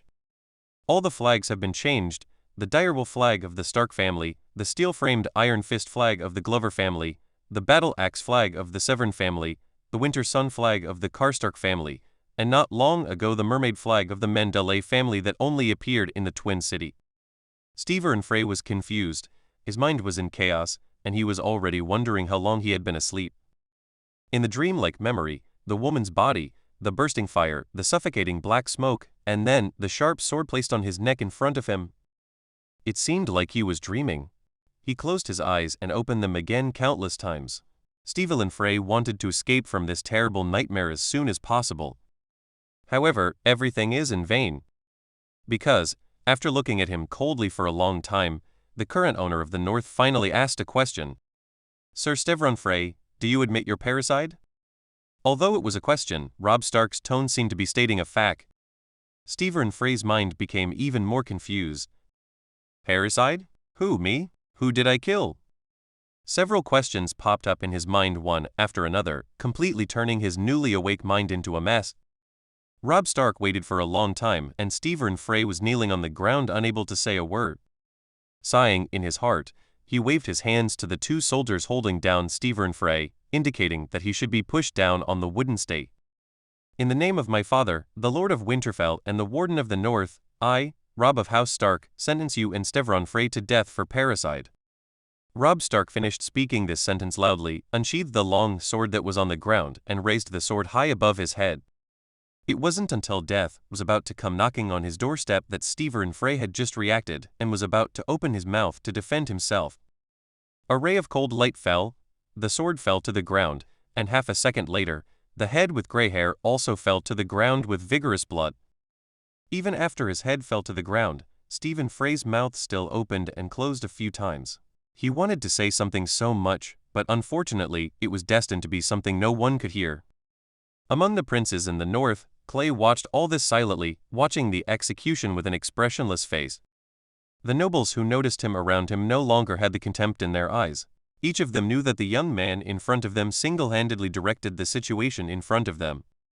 In their view, although the owner of the Frey family, Walder Frey, and his third son Aenys Frey, did not die in the hands of Clay Manderly who was standing beside them.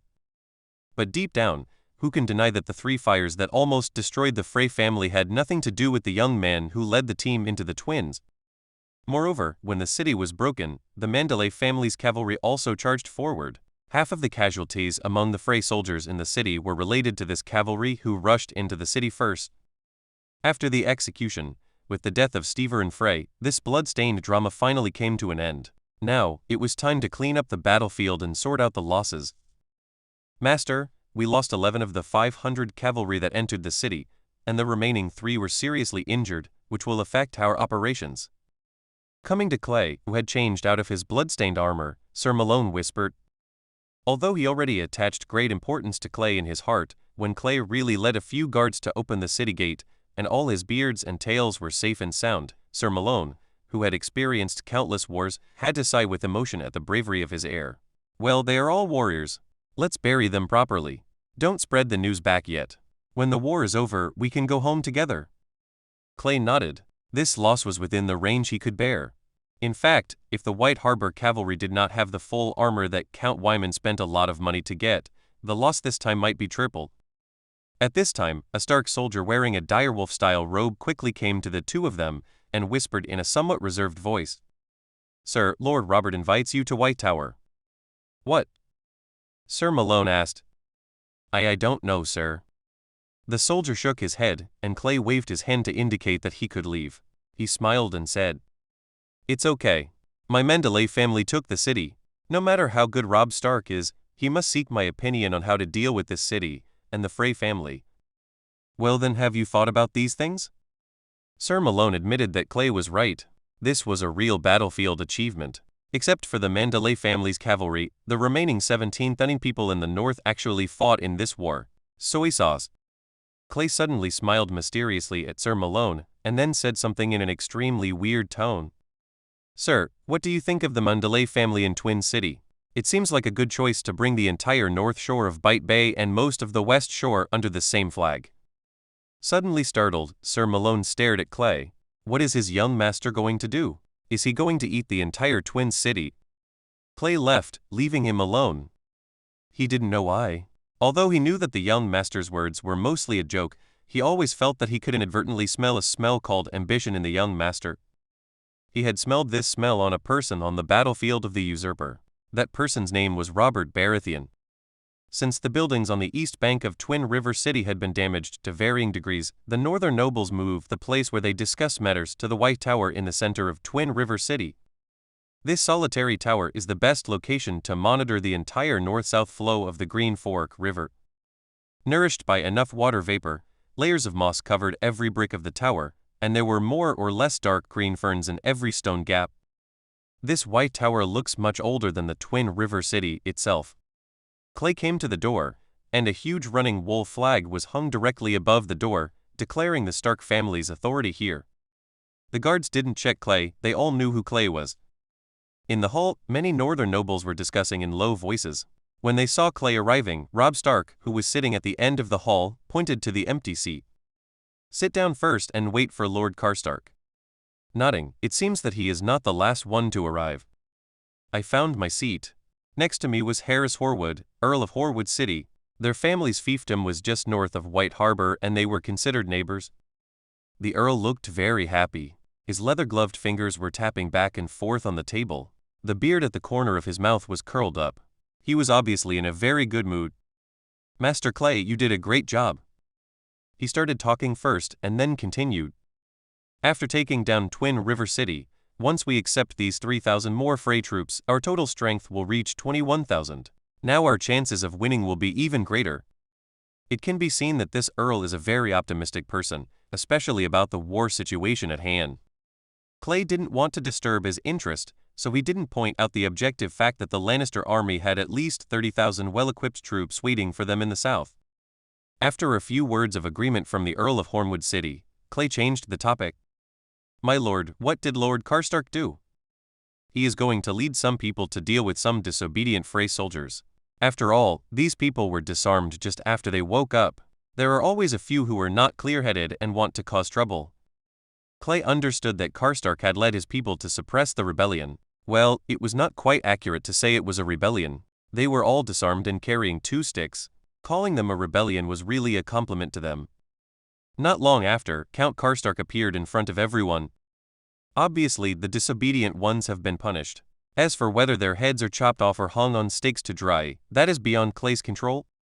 Besides, he didn't want to care. When everyone arrived, Robb Stark coughed. "My lords, first of all, we have to consider the issue of the Frey family. We have just finished the statistics, and found that many members of the Frey family died in this war. The current heir is a retarded man named Aegon Frey. So, what will happen to the Frey family? What do you all think?" Chapter 108 Fool, Crown. According to the general rules of war, even if the nobles living in the castle are defeated, if they surrender in time, they theoretically do not have to worry about their lives.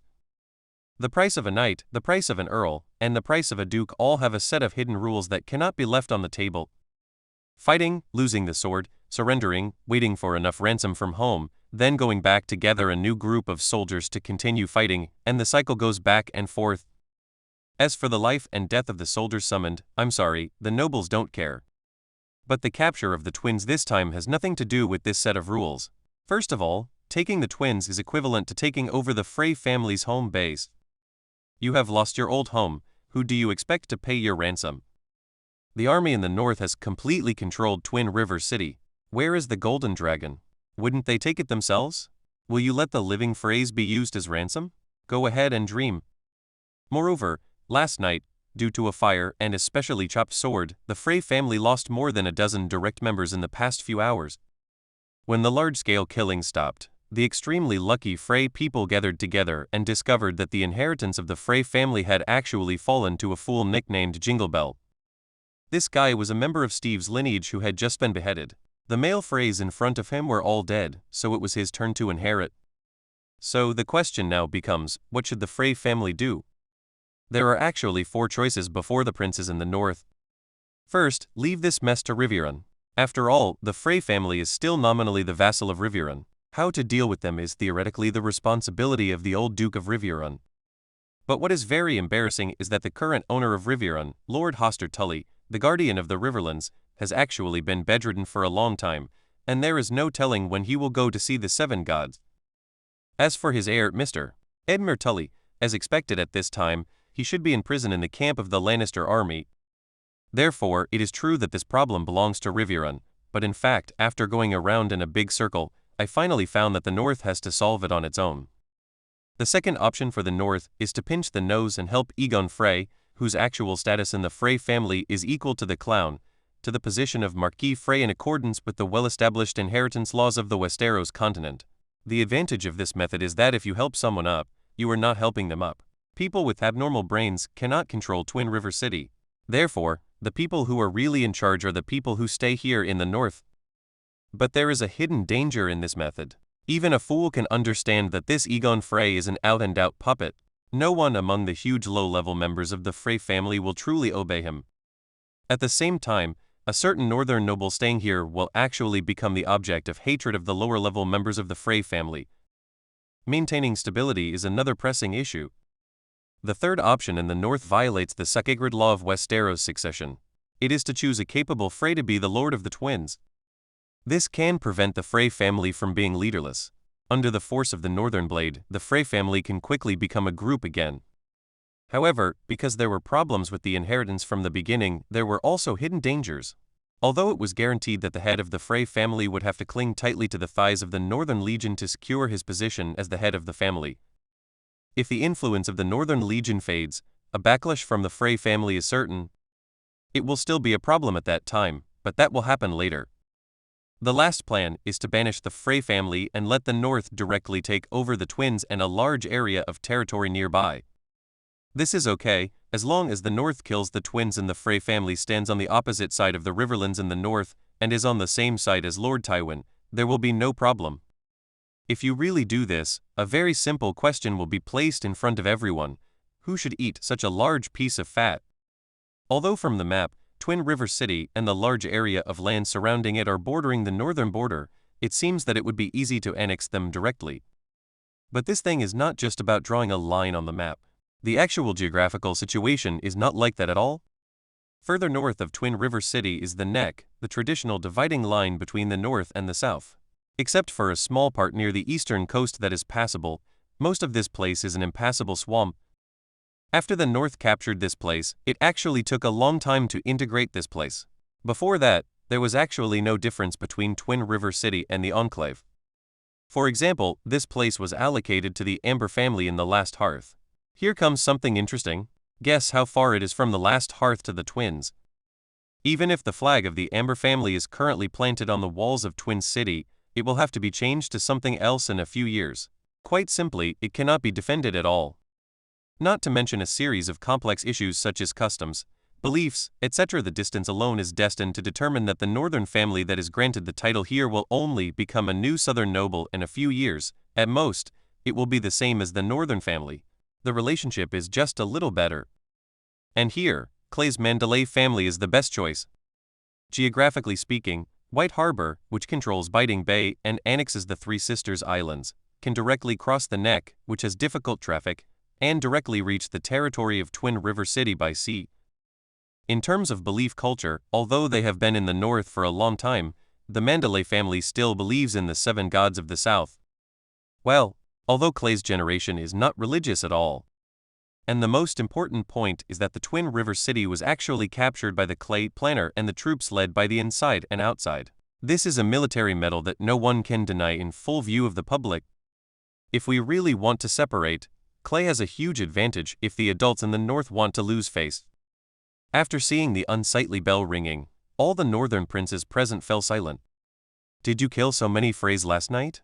I remember that Walder Frey had a large number of heirs. Could it be a mistake?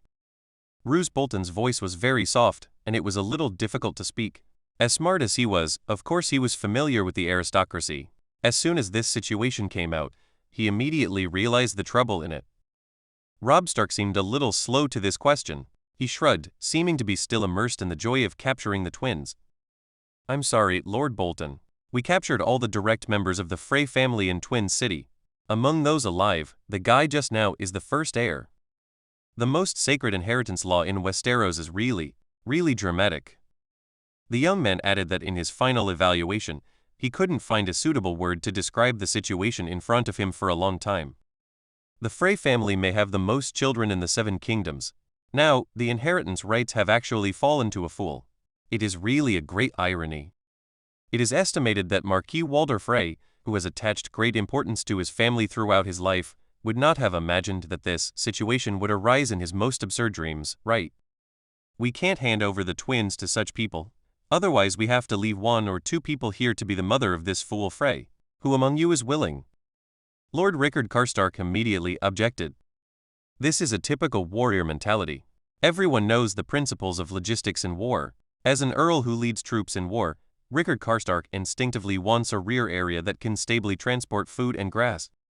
If the fool Frey is here to be the master, then the North will inevitably have people left here to take care of things. I also don't agree with the twin city being inherited by such a person. Besides, we have already conquered this place. There is no way we can return the city so easily. Of course, we will take these 3,000 Joffrey soldiers south, and they will help us consume Lord Tywin's troops.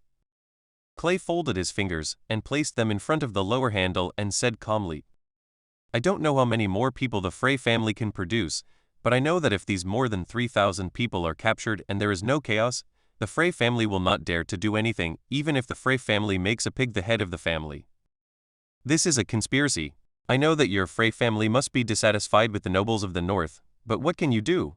Your army is in my hands, and you can't do anything you want to see. Moreover, Clay made up his mind to consume these 3,000 Doffer soldiers on the battlefield, and then find a way to keep an eye on the other northern nobles. Want a bloody wedding? Didn't you wake up?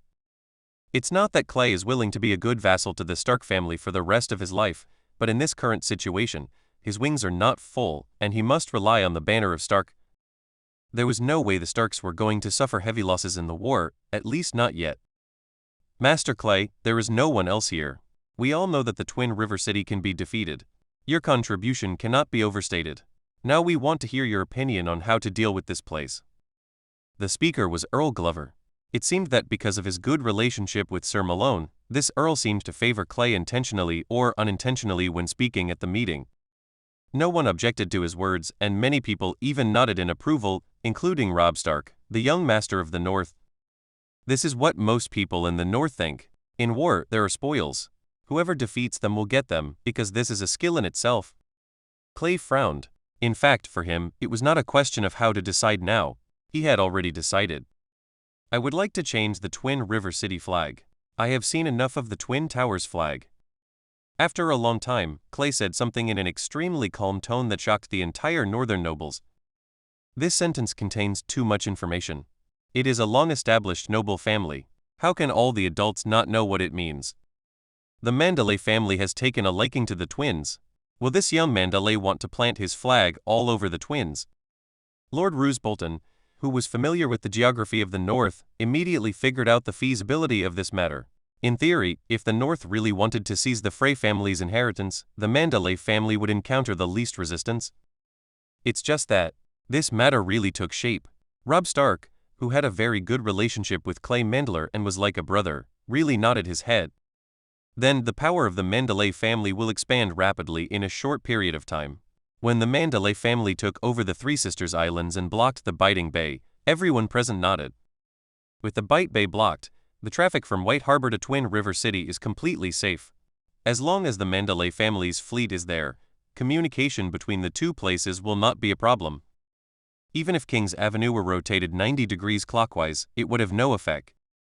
Earl Wyman of White Harbor sat there to dispatch. Wendell Mandler led the troops to defeat the Three Sisters Islands, and now Twin River City, the third-generation heir of the Manderly family, directly entered the city alone and attacked it in one fell swoop. This link was linked to another, and Roose Bolton felt a sense of conspiracy that he had not seen for a long time.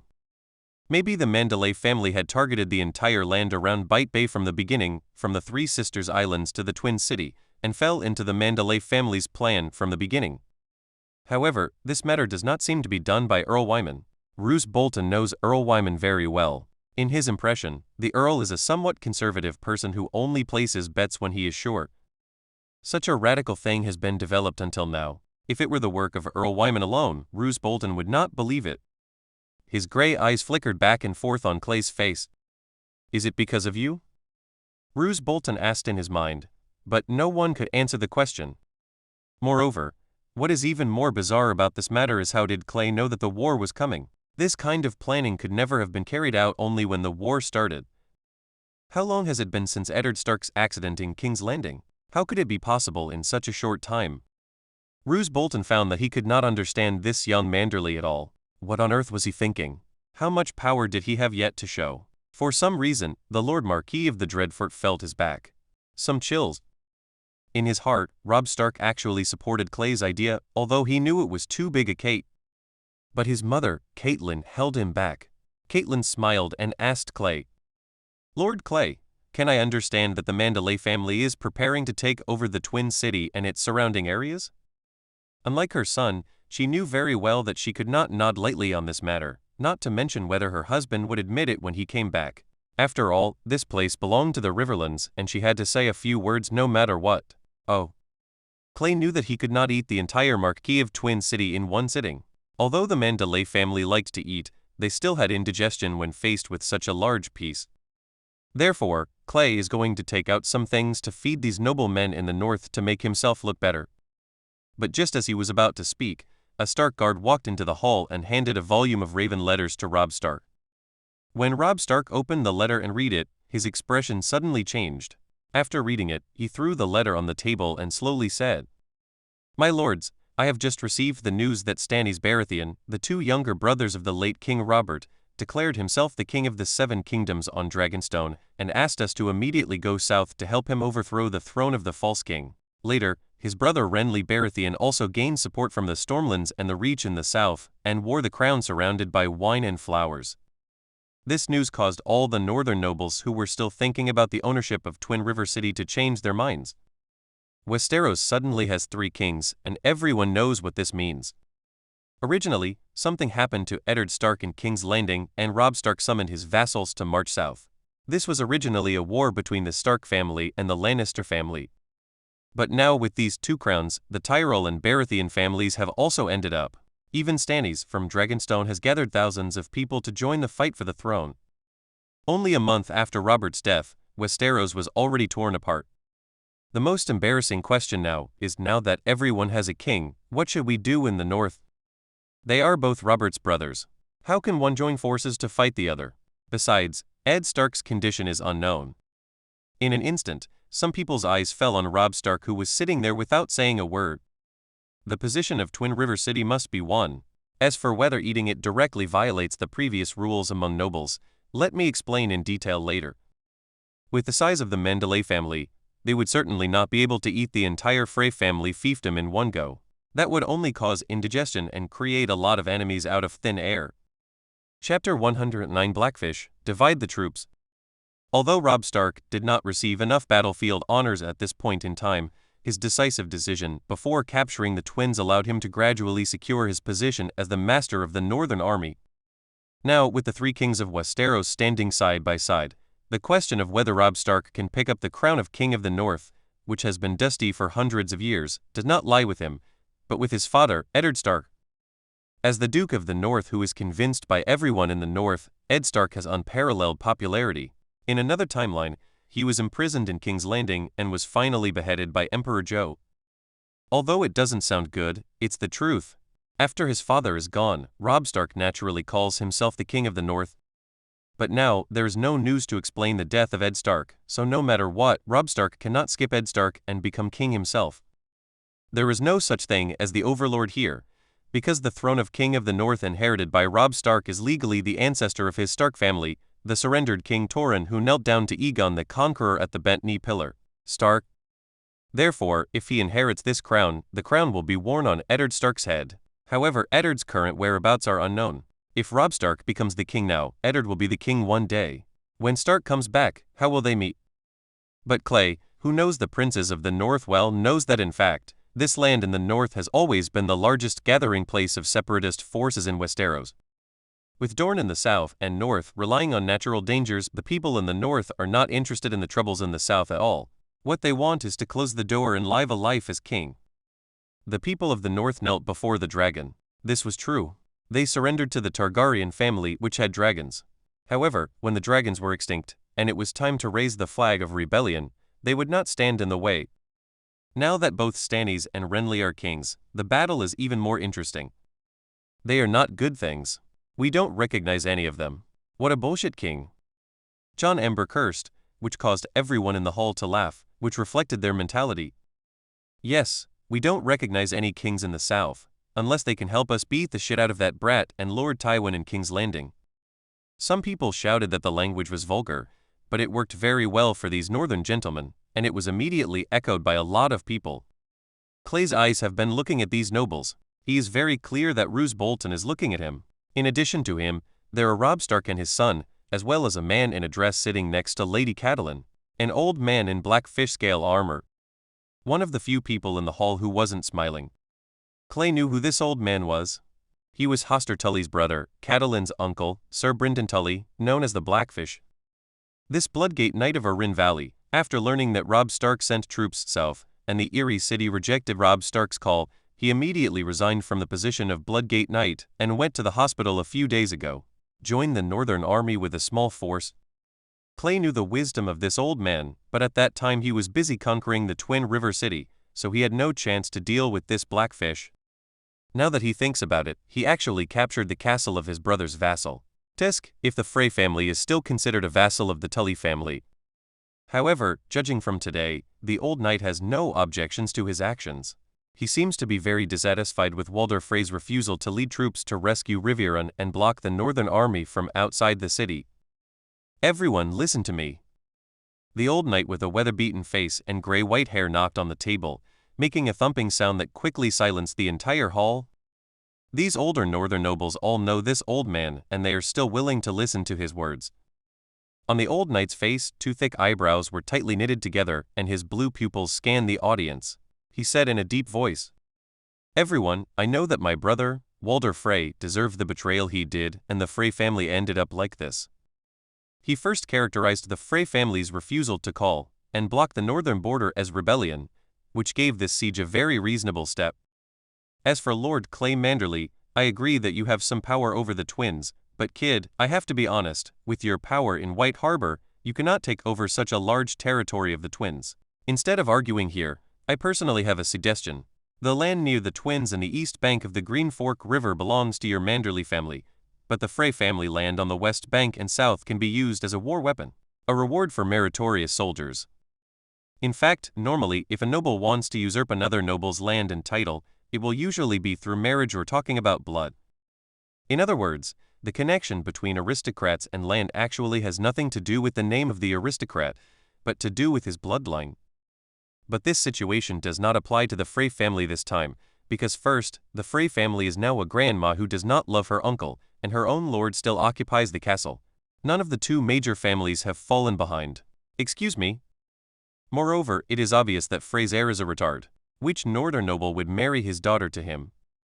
To put it bluntly, the daughter who married in the north stripped off and threw herself on the bed. Whether Aegon Frey could stand up or not was a question. And the most fatal problem is that Aegon Frey's mental retardation is congenital. What to do about inheritance? The retarded family in Twin City? Will that nobleman tolerate such ridicule? How is it possible that the owners of Twin River City have been mentally retarded for generations?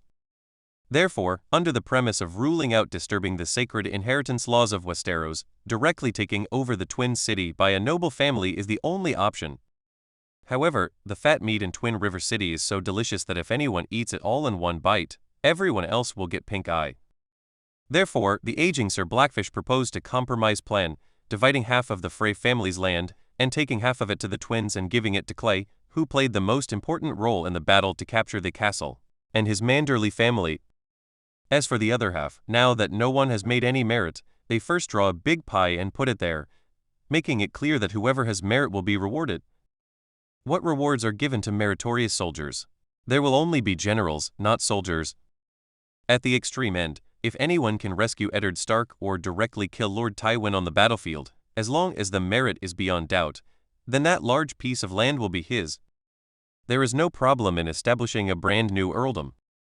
This is similar to setting up a reward. Whoever has the ability belongs to him.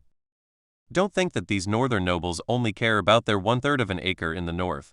If they can expand south of the neck, they will be very enthusiastic. Seeing that everyone remained silent, after waiting for 2 minutes, Robb Stark, as the master of the northern army, made a decision. In the name of the gods, and in the name of my father, I now grant the twins and the land on its east bank to the Manderly family, and the land west and south of the twins will be given to the Manderly family under the witness of the gods. After the war is over, reward the heroes who brought us victory." As soon as these words came out, it was considered a final conclusion. Everyone's eyes stayed on Clay. He stood up and drew his long sword, left his seat, put the sword on the ground, and paid Robb Stark the courtesy of a vassal.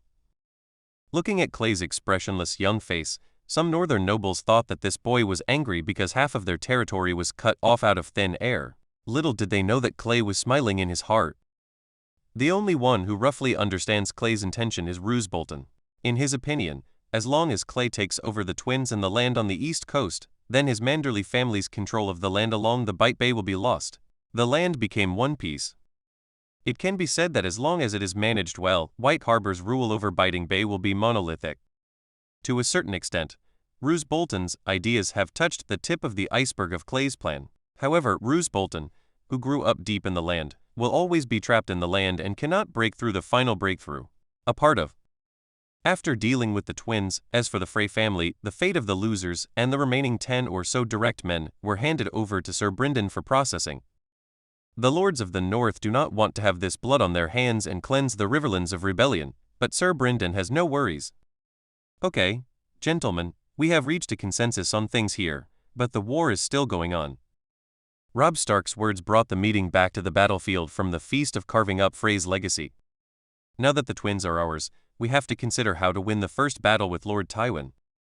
Robb Stark ordered his people to spread out the map. He pointed at the Green Fork River from south to north and expressed his thoughts. "It's still the previous plan. Lord Clay will take all our cavalry, as well as the more than 400 cavalry who surrendered from the Frey family, and quickly go south and penetrate Riverrun City." Robb Stark traced a long line on the map with his leather-gloved finger. "Next, among the remaining troops, we will leave 500 archers and swordsmen to garrison Twin River City, and at the same time protect our rear grain and grass transportation. Next, I will lead all the lords to go south along the King's Road and meet Lord Tywin head-on." Robb Stark stood up and unsheathed the long sword at his waist. "In the name of Stark and all the ancient surnames in the north, we must win this battle. We want Lord Tywin to feel the power of our northerners and tell him that winter has arrived." Everyone in the hall stood up, and suddenly there was a buzzing sound of sharp blades being unsheathed. The cry of victory echoed in the towering White Tower, floated on the Green Fork River, and finally dissolved in the rolling river water, carrying the declaration of the North to the south. After this battle, no one will compete with Clay for the position of cavalry commander, and the allocation in Twin River City has given everyone a psychological hint. Wherever my northern army goes, if they don't surrender, the day the city is breached will be the beginning of the nobles in the city losing everything. This temptation will further enhance the combat effectiveness of the northern army. Land is always the most tempting thing. The meeting was over, and Clay brought Earl Glover, Earl Severn, Earl Blackwood, and some other northern nobles, together with 5,000 northern cavalry, to form a mobile legion. Before leaving, Clay told his old man in White Harbor through Raven that he had captured the twins and gained control of the twins and the land on the east coast. As for how the old man would react, Clay knew very well. Originally, with such a large area of land being created out of thin air, the old man would probably hesitate to accept it based on his cautious character. But now, with the power of the demon hunter and the dragon, the old man's waist is not ordinary and he is quite courageous. What? Sun Tzu robbed a castle in the south, so what are you asking? Plant the flag and it belongs to Manderly. It is estimated that from the moment he received the letter, the old man would consider who to send to take over Twin River City. The division of troops has begun. Each family has brought its cavalry troops to the castle on the west bank of the Twin City. In addition to a group of northern nobles, Sir Blackfish Brynden, a native of the river, is also here. In a large army, he will command 300 cavalry as vanguards and scouts, responsible for planning the march route and detecting the enemy's situation. This is not a simple task. The scouts don't just take a look at it from a distance and then go back to report. How many enemies are there? Where are they? How is the defense deployed? What is the equipment? Where is the location of the grain transport team? How disciplined is the team? Is there any possibility of attack, etc.? These must be judged by the scouts, and there is a high probability that the scouts will engage in small-scale head-on confrontations with enemy soldiers. Although it is not as good as a large army fighting with thousands of people, this kind of battle between scouts is often more cruel and bloody. Because as the eyes of the army, letting the other side's scouts go back would be tantamount to exposing one's own information. This is an unbearable loss and risk on the battlefield. Therefore, in a fight between scouts, only one party can often survive. Sir Brynden, who had a jet-black trout painted on his chest, found Clay, the commander of the cavalry corps, in a fortress on the west bank. He looked at this shameless young man from Manderly, and for some reason, he thought of his nephew Edmure. Both are heirs, but their behavior on the battlefield is completely different. When he followed Robb Stark into the Twins, he saw Clay, who had just stopped killing and was resting against the city wall. This old man with gray beard and hair remembers very clearly what he looked like at that time. The young man wearing armor seemed to have been soaked in blood, with scarlet blood dripping down from the armor like little snakes. Beside him, the corpses of Frey soldiers piled up into a hill. The battle hardened Sir Brynden only took a few glances to note that this was an extremely efficient killing. Clay Manderly hardly made any useless attacks anywhere. Every thrust of his sword was a fatal attack. What surprised him even more was the calmness in Clay Manderly's eyes when he was among the corpses after finishing the killing.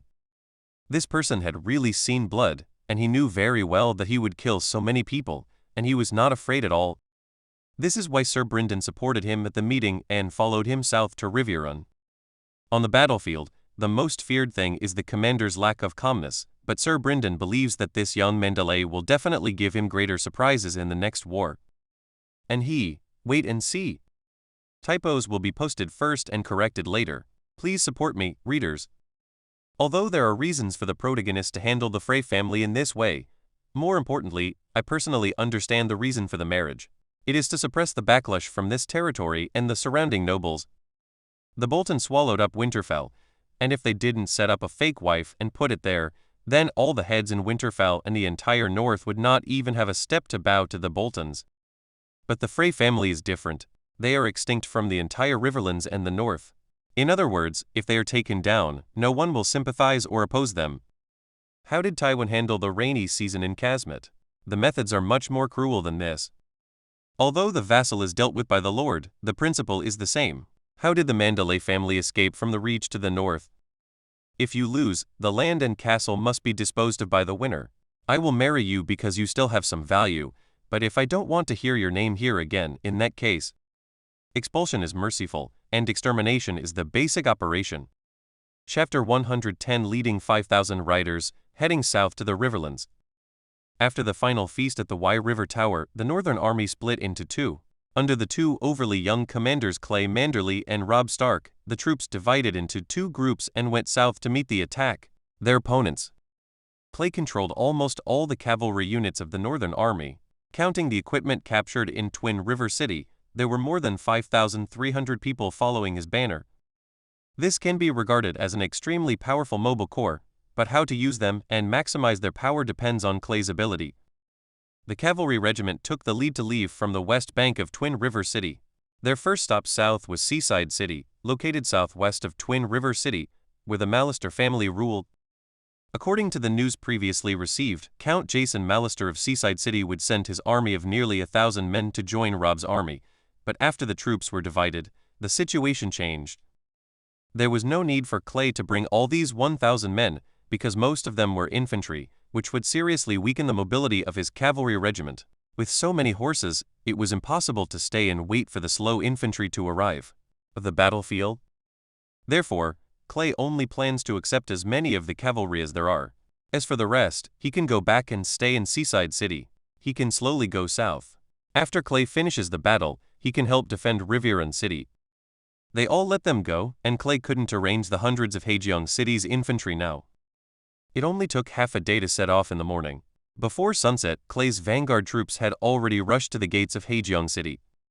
Sir Blackfish Brynden led the vanguard troops to arrive first and completed the docking with the ruler of Seaside City, Earl Jason Mallister.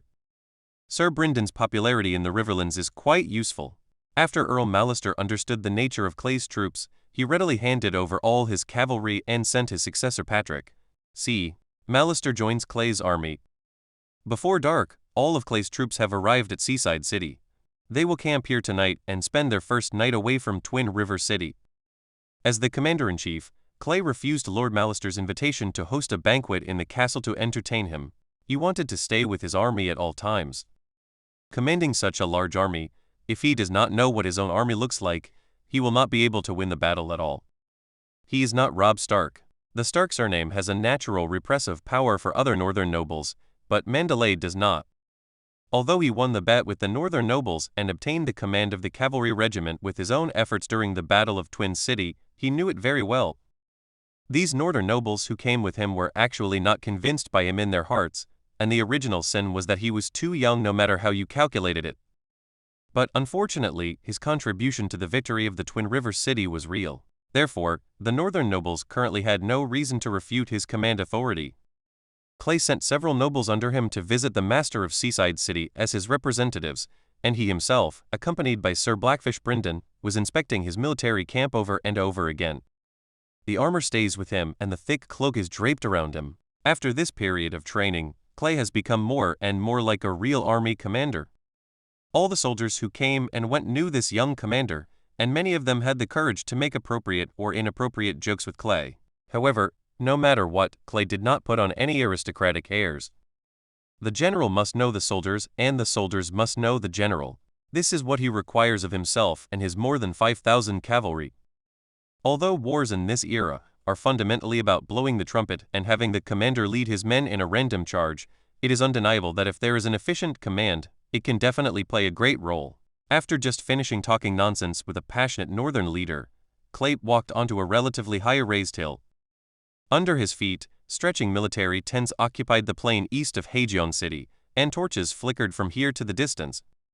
"Master Clay, what are you looking at?" Sir Bryndon's highly recognizable voice came from behind. It was obvious that the old guy wanted to talk to him. "The chip, my chip, Sir Bryndon." Clay was silent for a while and gave his answer, but this answer was obviously beyond the old man's expectation. He was stunned, and then repeated as if he was unsure. "Master Clay, you said chips?" Clay glanced sideways at the old man who came to him, nodded, and confirmed that Sir Bryndon heard correctly. "They are chips, my sergeant. You see, I am having a very interesting bet with Jaime Lannister. However, the Lannister family has always been rich, so he has 12,000 chips in his hand, and I only have more than 5,000. It's an interesting statement. I rarely hear people say that." The old knight smiled. He understood what the young commander meant. This was a very vivid metaphor. Two gamblers brought their chips to the gambling table and used their own troops as chips to engage in a dangerous gambling game. The reward for the winner is naturally the wealth, people, and control of this land. "So, Master Clay, are you ready to accept this bet?" The old jazz man was still asking Clay with a smile, but Clay still keenly captured the suppressed and solemn flavor hidden in the voice. "Yes, using 5,000 men to fight 12,000 men, the strength gap is 1 to 2.4, and the opponent is a well-equipped Lannister army. This is not an easy battle. If you are not careful, you will lose everything you have. On the battlefield, the sword has no eyes, so you must make a careful plan to not give your opponent any opportunity to take advantage of it. The gamble has begun, and I can't help but accept it. Now, we are much more anxious than Lannister." Clay's tone did not fluctuate, because it was obvious that some things in the world had changed because of him, and the experiences in his memory may not be useful now. "Sir Brynden, let me ask you, Riverrun is your home fortress. How long do you think that with the thousands of defeated troops in the city, it can withstand the siege of more than 10,000 people by Jaime Lannister?" Clay must understand this problem. If Riverrun is in danger and the destruction of the city is imminent, then he must order the army to speed up. Although his memory is very clear that Riverrun held on until the end before surrendering due to force majeure, and was never captured from the beginning to the end, but as he said, you can't always rely on memory, otherwise something big will happen. Regarding Clay's question, the old jazz gave the answer without any hesitation. "Riverrun can hold it, and 10,000 Lannisters can hold it again." The old knight took out the long sword from his waist and began to draw on the soft soil. "Riverrun is surrounded by rivers on 3 sides. Although I haven't been there, I can guess how the Kingslayer commanded his army with my eyes closed. These 12,000 people must be stationed separately, otherwise they would not be able to surround Riverrun at all. So Riverrun City will not be able to withstand the siege of 12,000 people on any wall, but at most 4,000 people. Moreover, the Tenchi River and the Red Fork River meet in Riverrun City, which are 2 moats that can be dug continuously." Clay frowned and considered for a moment before asking, Forgive me, sir, does this mean that we don't need to be in such a hurry to relieve the siege of Riverrun? When Clay said this, the old knight was a little unhappy. After all, as a Tully, it would be a lie to say that he was not anxious when his castle was besieged. However, he also did not understand that more than 5,000 of his own people crossed the Green Fork River and headed south. Didn't he just look for an opportunity to slap the regicide? Master Clay, what else do you have planned? Thinking of what this commander who could not be judged based on his age did in the Twins City, the old knight immediately realized that he might have other ideas. Sir, if there is no rush, I would like to wait for someone before attacking the Lannister. Who? Shag Greyjoy. The day before setting off from the Twins, Clay received a piece of news brought back by the northern nobleman who was on an envoy to the Iron Islands. Despite being furious, the ruler of the Iron Islands, Balon Greyjoy, remained silent for a long time after receiving Robb Stark's request to attack the West, and finally agreed to the invitation from the North. The weak request that Robb Stark originally made in the name of his father turned into a threat from that nobleman who was also extremely shrewd. If you don't get on the Iron Islands, I will kill your son. When Eddard Stark asked Theon Greyjoy to be his adopted son, it finally came into play. The noble also knew that if these pirates were not given some sweetness, they would not be able to help Stark fight the war. Therefore, the wealthy Lannister port turned into Balon Grill as soon as the noble opened and closed his mouth. Property of Greyjoy. The Stark family will ensure that the main force of the Lannister army is held back, so that they will not return to the west in time to aid the west, while the Iron Fleet led by the Greyjoy family will ensure that the Lannister navy is destroyed. As for whether they can capture the cities on land and how many they can rob, that is the ability of this group of pirates, and the North will not interfere. After the two parties reached an agreement, Balon Greyjoy decided that his brother Victarion Greyjoy, as the commander-in-chief of the Iron Fleet, would lead his troops to attack Lannister Port, and Balon's daughter Ashag Greyjoy volunteered to come to Clay to coordinate the offensive rhythm of both sides. This is Ashag Greyjoy that Clay is waiting for. Now Tywin Lannister has mobilized all his main legions out of the west to confront the Stark family, and the west is bound to be empty. As long as someone can set a fire in the backyard of the Lannister family in the west, and burn it directly to Lord Tywin's eyebrows, Lord Tywin will be forced to return for help. At that time, the initiative on the battlefield will return to your side. In the current situation, Tywin Lannister is near Lord Harroway's town farther east, and the closest to the west is the 12,000 men led by Jaime. When the western region is an emergency, this army must be the first to move. Therefore, communication with Ashag Greyjoy is very necessary for Clay. He also wants to use this woman to find out how much chips the Greyjoy family can bring in this gamble. Savoring the name, Sir Brynden quickly realized who it was. Balon Greyjoy's daughter? The old knight asked with his eyebrows furrowed. His expression was a bit unpleasant. He didn't have a good impression of the Iron Islands from all over the river. In history, the Ironborn burned, killed and looted in the Riverlands countless times. Even when they ruled the Riverlands, they used the flesh and blood of countless people in the Riverlands to build the most magnificent castle in the Seven Kingdoms, Harrenhal. Although hundreds of years have passed, this stereotype cannot be changed in a short time. Master Clay, what do we mean by waiting for her? The old knight didn't know about the North's contact with the Iron Islands. This happened before he came to the Northern Army. Maybe the Stark mother and son didn't tell him about it. In addition to us, the Ironborn of the Iron Islands will help us burn the Lannister lion's den behind our backs. It was easy to talk to someone like Sir Brynden because he didn't need to explain too much at all. He understood what Clay meant in a simple sentence. Hearing the news, his eyes suddenly widened. This was a force that could reverse the outcome. It could cut off the Stark family's retreat to the north and seize the Lannisters' lair to the south. Thanks to the Seven Gods, these fishy Ironmen actually stood on their side this time. The old knight looked at Clay, wondering how the North could do this. Clay understood the serious tone of the old knight's inquiry and only said, Theon Greyjoy is now serving as an officer under Lord Robb Stark. Thinking of the young men next to Robb who always wore a smile that didn't deserve a beating, Sir Brynden immediately understood. Well, it turns out that the Stark family is holding the heir to the Greyjoy family. How could I forget this? No wonder Balon Greyjoy agreed to attack Lannister from behind. How did he know that in another timeline, this extremely important hostage would be sent directly back to the Iron Islands by Robb Stark's great wisdom, completely preventing Balon Greyjoy from launching an attack on the north? Final concern. The old knight thought of his good nephew Edmure. Alas, thinking about it gave him a headache. When will Ashag Greyjoy come? The old knight had seen from this sudden change an opportunity to severely damage the West in the First World War, because Stark and Greyjoy had formed an alliance. This was a secret treaty that Lannister had no knowledge of. It's hard to say that one attack can make Lord Tywin so painful that he can't breathe for a long time. I'll wait for her in Seaside City for a day. If Ashag Greyjoy doesn't show up, I'll have no choice but to go south. After all, we have to be prepared not to have their help. Let's divide our troops. Lord Tywin and the Kingslayer don't know. This is a surprise army. But as time goes by, even the stupidest people will know that we are coming. If the Kingslayer is prepared, it will be difficult to handle. Clay shook his head and sighed softly with regret. Damn it, if I had 12,000 people, I wouldn't let any Lannister return to the west. Chapter 111 The Daughter of the Sea Monster. Clay's waiting was rewarded. Early the next morning, the huge copper bell used in Haejeong City to remind residents of enemy invasion rang. As the bridge out of the Riverlands to defend against the Ironborn invasion, the sound of this big bell can only mean one thing: the Ironborn are coming.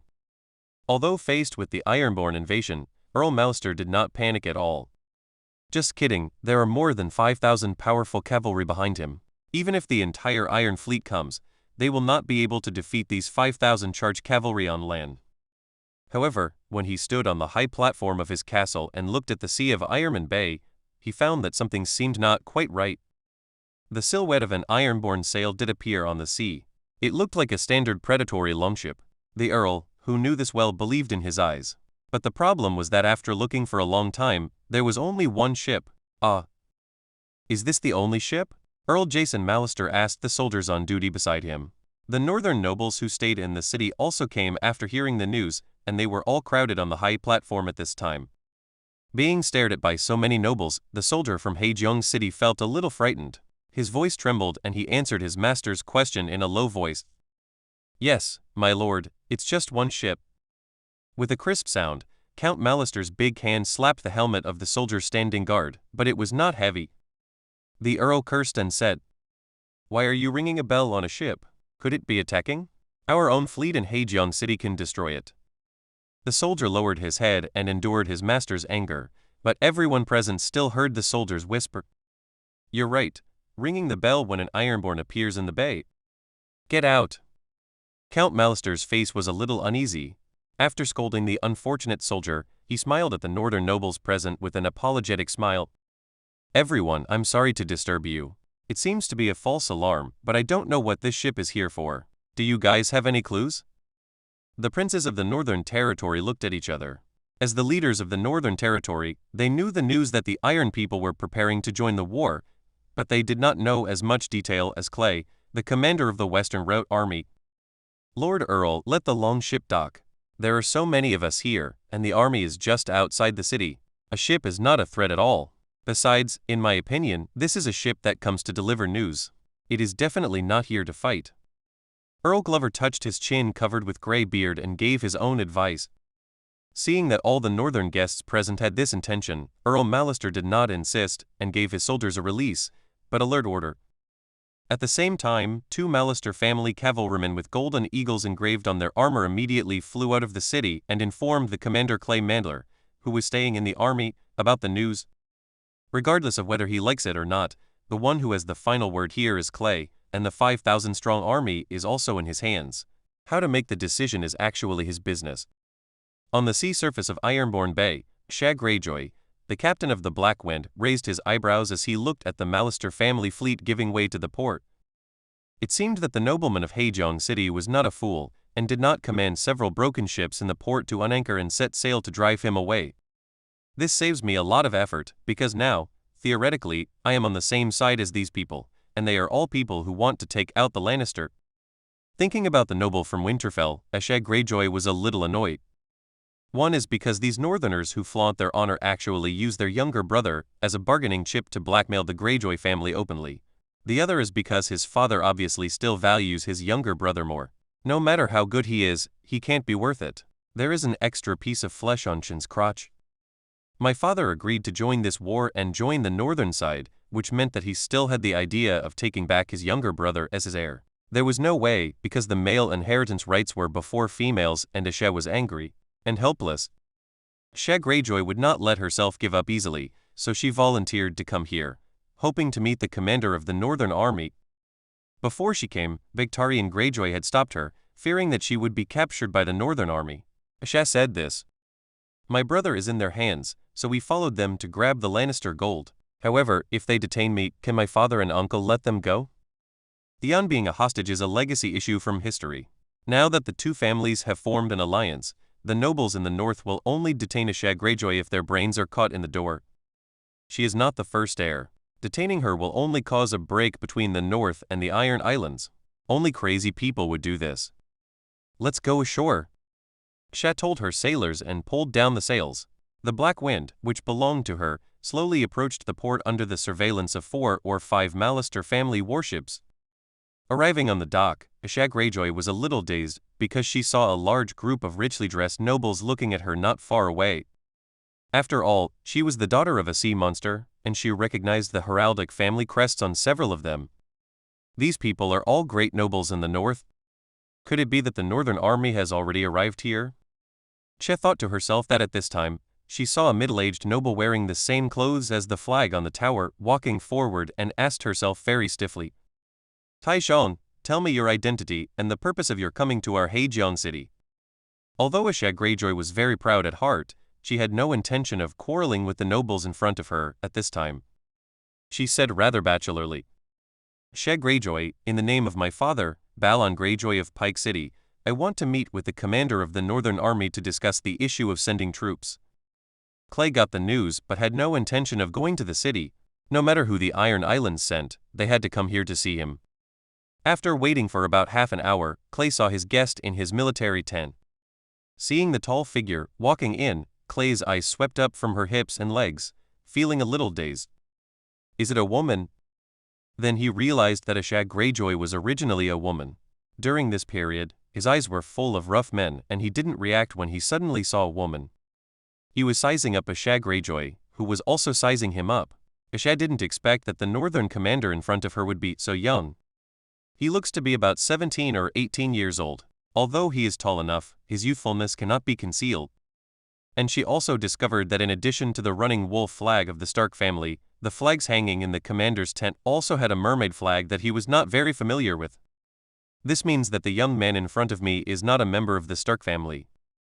This is interesting. Who is this person, and why can he command so many powerful elite cavalry from the north? She saw along the way that these northern nobles were led by this young man. To her, these northern nobles did not say a word and left everything to this young man. Take a seat, Miss Shag Greyjoy, this is the military, these are the conditions. Clay was the first to break the silence. He pointed to the chair on the right side of Shag, indicating that the other party was free. Shag Greyjoy didn't say thank you. She put herself into the chair carelessly, put her slender legs on the wooden box, and asked, Won't you introduce yourself, young commander? As you wish, Miss Shag Greyjoy. Clay pointed to the mermaid flag behind him. White Harbor, Clay Manderly, the current commander of the Northern Army. Shag was a little surprised, because in his impression, young men of this grade usually like to express themselves. They can push themselves to the top of the mountain and never stay halfway up the mountain, especially when facing women. But when the man in front of him introduced himself, he just said a stiff sentence without any follow-up, as if it didn't matter at all. Shag Greyjoy didn't give up. She also wanted to try to seduce the young commander. After all, she knew very well what was going on in the mind of a man of this age. She flipped up her short hair, stood up from the chair, walked around the table that looked like a makeshift, and came to Clay's side. Clay didn't move. He couldn't figure out what this girl was going to do. Besides, he wasn't worried about being in any danger at all. Is the power of the Witcher a joke? He just gave a faint warning. Be careful, Miss Shag Greyjoy. You are restless in this place. There is no guarantee that you will make it out alive. Hearing this, Shag raised her eyebrows. This determination made her more interested in this young man named Clay Mandler, so she leaned down and placed her mouth on Clay next to the ear. Is that all? Master Clay Manderly, don't you say anything more to me? It's just you and me in this room. There was nothing like orchid breath and the delicate fragrance of a woman. Clay's keen sense of smell quite ruined the atmosphere, but Shag Greyjoy didn't know this at all. Clay understood, this woman wanted to seduce him. I have to admit that in terms of figure and appearance, Shag Greyjoy can be considered one of the upper-class women, especially her heroic temperament, which is probably very suitable for some men. But the thing is, Clay's head is clear. He knew very well which women he could have sex with and when he couldn't. Now a Shag Greyjoy is seducing herself because she is young. She feels that she mostly thinks about problems with her lower body and wants to use herself to influence the attack direction of the Northern Army to benefit the Greyjoy family. Now that he is riding her on his crotch, he can rest assured that Clay can guarantee that a Shag Greyjoy will never be able to defeat him. But the question is, what do the princes of the North think? Therefore, from any perspective, Clay must now keep his distance from this woman. But Clay himself is not a saint without desires, he is just able to restrain himself. If he is strong enough, Shag Greyjoy will dare to flirt with him. Then just wait to be dealt with according to the law. Save it, Mrs. Shag Greyjoy, and be respectful. This is a military camp after all. Clay gently pushed away the woman's hand touching his leg, and said calmly. When she found out that her plan had failed, Shag Greyjoy was not angry. She immediately gave up acting, curled her lips, and walked back to her place with long legs. Boy, it looks like you're really not an idiot to be able to sit in this position. Clay shook his head. If you mean simply being able to resist your temptation, Mrs. Shad, then this position is too cheap, isn't it? Shag Greyjoy gritted her teeth secretly. This kid's words were really irritating. Even though that's the case, it makes me very unhappy when you say that. I don't believe that you don't have feelings for women. Thinking of this, Shag Greyjoy suddenly thought of another possibility. She looked at Clay thoughtfully, as if she had discovered the truth. Realizing that Shag Greyjoy had something wrong with her expression, the girl didn't hide her weird look at all, but Clay wasn't interested in what she was thinking. He went straight to the point. Mrs. Shat, tell me, what do you want to tell me when you come this time? Knowing that the little episode just now was over, Shag calmed down her expression and her sitting posture, straightened up a little. Clay Mandler, I'm here to talk to you about some details of this war. The noble you sent last time didn't give enough details. For example, Clay looked at this woman with interest. Seriously, you were threatening us with my brother Theon's life, and we are very dissatisfied. But that's our right, isn't it? Clay interrupted her with a smile. He didn't want to hear these hat words. It was useless. I'm a soldier now. Indeed, Mrs. Shah. I need to know how many people you want to send out, where to land, and when to start. In return, our general direction will also be shared with you. Of course, there are no details. Shag gritted her teeth again. Is this man really irritating when he talks, and doesn't care about his aristocratic status? Okay, let me tell you straight, the price you offered in the north is that the gold from Lannister port will be given to us, and you will help us stop the Lannister troops returning for reinforcements. Am I right? Nodding, Clay said. Yes, this is the price we originally set before heading south to Nings. What, do you have any other ideas? Oh, your plan is quite good. We Ironborn will use our own blood to dye the Lannister strong castle red. You originally wanted to go to war with them, and stopping them was part of your plan.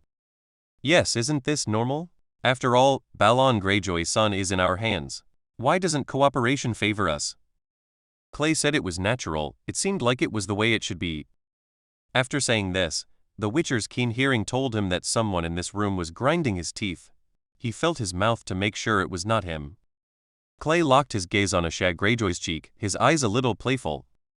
After holding it in for a long time and repeatedly telling herself to hold it back, Shag Greyjoy took a deep breath and tried her best to control her emotions. Let me tell you bluntly, you don't give enough. We can help you cause trouble in the Lion's Den. However, after you defeat Jaime Lannister, you must march into the west and plunder all the castles in the west with us. Furthermore, Fairy Island will become our territory, and you in the north must support this. Clay touched his chin, thinking about the new conditions announced by Shag Greyjoy. Anyway, it's not impossible, because this is Clay's goal plan. How can we keep the morale of these recruited northern legions high without looting when they go south? Although they hate the Lannisters, it's not enough for them to risk their lives for this charge. In other words, it's not attractive enough for them. Only by telling them that if they conquer a city and the loot will be abundant, will their morale be high and they can charge into battle. As for Fairy Island, there is only a fairy city there, but there are not many things to rob. It is estimated that these Iron people want to set up an operations base further south. But what does this have to do with the north? As for whether to admit it or not, isn't it just a matter of one sentence? Chapter 112 Battle of Scouts. To sum up, what Ashag Greyjoy proposed is actually a political claim, because the Iron Islands in the traditional sense are only that big, and their strength is very limited. No matter where the Iron race occupies, they will spit it out in the end. Although it is a bit ridiculous, in a sense, they really lack something called the right to claim. Westeros is so big, but every inch of land is divided into a virtual geographical concept. You are the castle in the valley and I am from the riverland. If there is no strong man like the king standing behind, this kind of the concept lasts forever. Therefore, in order to truly occupy a place, one must have a powerful endorsement in name, such as a king. And that's what Ashag Greyjoy wants. However, once the North, represented by the Stark family, really supports the Iron Islands in this matter, allowing these pirates to take Fairy Island as their own and expel the Farman family from Fairy City, that would be great fun. This means that the Northern Territory has completely become the opposite of the Western Territory, because the Northern Territory has interfered with their traditional geographical division. It was a good idea, but she didn't know that the man in front of her had just agreed to an unlucky guy named an Ice Frey not long ago, and the latter had now turned into a half-cooked corpse. Clay pretended to hesitate for a moment, then nodded, but then shook his head and said, "In principle, I can agree to these conditions, but you must be the first to attack Lannister Port. We will only fulfill these conditions if Lord Tywin is alarmed." If Clay didn't counteroffer at all, how could Ashag Greyjoy believe it? What he said was actually a harsh counterattack, meaning that you Ironmen must first shed enough blood to prove your sincerity before we in the North will believe you. Because if the Iron Fleet attacks the Lannister Navy and burns down Lannister Port, then in this war, the Iron Islands and the West will be in a fight to the death, and there will be no possibility of peace. Of course Ashag Greyjoy understood the meaning behind this sentence. Although it was unpleasant, it just hit her bottom line. Therefore, after glaring at Clay with a dark face for a long time, she finally agreed. But immediately, a look of suspicion appeared on her face, and she asked, "Why can you, a Manderly, make decisions on behalf of Stark? How do I know if Robb Stark will regret the agreement we made today?" Clay sneered directly in response to this question, and he directly made a gesture of seeing off the guests. "Then please, Miss Ashag, if you are fast enough and lucky enough, you should be able to see Lord Robb Stark before he leads his army to fight Tywin's army.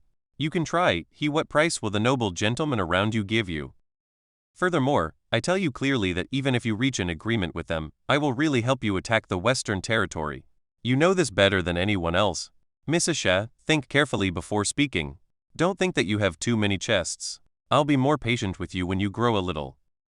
What he said was that he didn't spare any affection at all, even though the two of them had never said that they had any affection at all.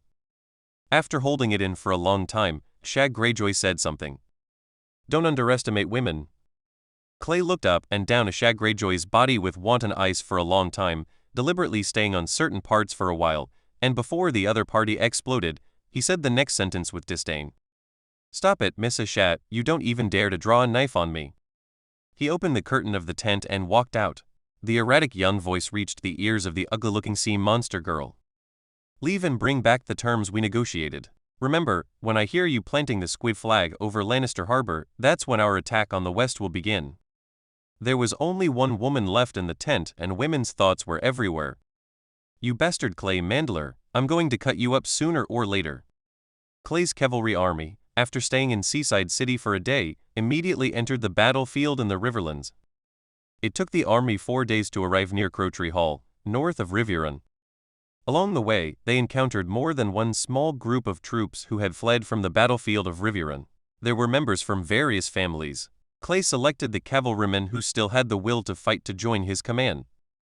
When he led his army to station in Crowtree Hall, he already controlled nearly 6,000 cavalry troops. He did not choose to go forward, because further forward, the army fell into the patrol range of the Lannister army scouts. With such a large legion, it was the last thing they could do to hide themselves from the scouts. In order to maintain the secrecy of his army, Clay ordered the army to stop, rest in place, and wait for orders. At the same time, he sent Sir Blackfish Brynden to take 4 of his own guards and command 200 of the most elite cavalry to go south. Their purpose is to find out the layout of the Lannister army in Riverrun as soon as possible and collect enough information for the army's next attack. The mission of these 4 personal guards is to cross the blockade as quickly as possible and penetrate behind the enemy lines. Clay needs to figure out the Lannister army's logistical supply line and find a way to cause enough trouble to this supply line. He wanted to force Jaime Lannister to dedicate part of his troops to protect his logistics line and reduce the number of Lannister legions under Riverrun. In the original timeline, Robb Stark still let go of thousands of Lannister troops and fled back to the west during a series of attacks. But this time, Clay is formulating a more thorough plan. He didn't intend to put back a single Lannister. In his opinion, this battle was going to hit Lord Tywin in the abdomen, causing him so much pain that he couldn't sleep at all. Sir Brynden was a little puzzled by Clay's decision to send 4 personal guards. He believed that they were not sent by Clay to monitor him, because all his elite cavalry were from the north, and there was no need to send anyone to monitor him. Master Clay made it very clear that after they follow him south, they will soon break away from the large army and continue south, asking him to leave them alone. Continuing south, what can only 4 people do? To die. This was what Sir Brynden couldn't figure out the most. As the commander of the scout force, he couldn't help but asked the 4 guards about the purpose of this trip south. He didn't mean to spy on any information, he just wanted to help these young men who were about the same age as Clay. They are all elites and should not die under the encirclement and suppression of the enemy. This is what Sir Brynden thinks. However, no matter how he asked, the 4 personal guards said nothing. You could talk to him about other things. As soon as he asked this question, the 4 of them collectively became mute. In the end, Sir Brynden stopped asking, since he couldn't get any results anyway. When they were within 50 miles and approaching the Red Fork River, the scouts in front finally found their companions, but these opponents didn't seem to pay much attention and acted leisurely. Sir Brynden could understand their mentality. Under the leadership of the Kingslayer Jaime Lannister, they defeated an army of nearly 20,000 Riverlands soldiers along the way, and now have surrounded the owner of the Riverlands within the castle. Such martial arts made the surrounding princes of the Riverlands no longer dare to send people into the battlefield of Riverrun City, even if they still had troops in hand. Therefore, these scouts were sent out. After the initial tension, they found that there was no enemy at all, so they gradually became slack. So when Sir Brynden discovered them with a band of 10 men, they knew nothing. Sir Brynden divided his 200 men into 20 teams, with the Riverlanders as guides, and began to infiltrate towards the battlefield of Riverrun from all directions. However, he did not ask them to penetrate very deep, because once they went too deep and were surrounded and suppressed by the Lannister army and captured, Clay's troops would be exposed. It can be said that 190 of the 200 people were used to attract the attention of Lannister's peripheral scouts. Only the team led by Sir Brynden himself was the one that actually wanted to infiltrate Riverrun City. They pushed their horses down. At this juncture, the presence of horses must mean that there were cavalry around, because ordinary farmers could not afford to raise a horse. And their target, the 3-person Lannister scout team, was surrounding an old oak tree that was half-burned, relaxing their bladders against the roots of the tree. Their horses were tied about 50 paces away, a very unsafe distance. Under normal circumstances, as a scout, when you go out to inspect the enemy's situation, you cannot even dismount, because once you dismount or even separate from the horse, the mobility of the cavalry is completely lost. If you encounter an enemy, and the opponent rushes towards you on a war horse, then the scout will have no time to mount the horse, or if he is lucky enough to mount the horse, but the horse speed is not enough due to the short start-up time, there is a high probability that he will be cut off the horse. But the situation at hand can only show that the Lannister army besieging Riverrun has been quite slack, at least in terms of scouts, and they no longer care about this taboo among scouts. How could the battle-hardened Sir Brynden let go of such a good opportunity? The dense jungle vegetation in the Riverlands gave them a good opportunity to move forward. As the best elite troops in the north, each of them is equipped with one of the few powerful crossbows in the army. Although they are not as good as those issued by Clay to his own soldiers, they are still powerful mid-range weapons. The 10 people were divided into 2 teams, and from the east and west directions, using the cover of vegetation, they slowly moved around the 3 Lannister scouts, forming an encirclement. The distance was getting closer and closer, reaching the optimal attack distance. Sir Brynden stopped. From this position, the Lannister scouts' ugly laughter could be clearly heard. They were discussing how to grab a few women to have a good time after breaking Riverrun. One of them seemed to have passed through Riverrun before the war and was sharing the advantages and disadvantages of the women of the Riverlands and the women of the Westerlands with his companions. He had just finished exuberantly discussing the upper body of the woman in the river with his companions, and when he was about to turn the topic to the lower body, there was a popping sound, and a sharp arrow emerged from the middle of his throat, piercing the skin. The blood that spurted out directly covered the face of his companion across from him, polluting his sight. Death was inevitable. The Lannister scout who was shot through the neck fell to the ground, gasping for breath. Blood bubbles came out of the wound. The arrow completely penetrated his trachea and scratched it at the same time, the main artery in the neck. The other northern scouts who surrounded them had already chopped down the remaining 2 Lannisters to the ground before they could react. However, one of them did not hit the vital point. This is the tongue which must be kept. Questioning. Please give me a bandage. My leg is bleeding. If this continues, I will die. Under the unblinking gray eyes of his companions, and feeling the constant loss of blood in his thighs, the Lannister scout finally collapsed, his desire to survive overriding all honor and belief.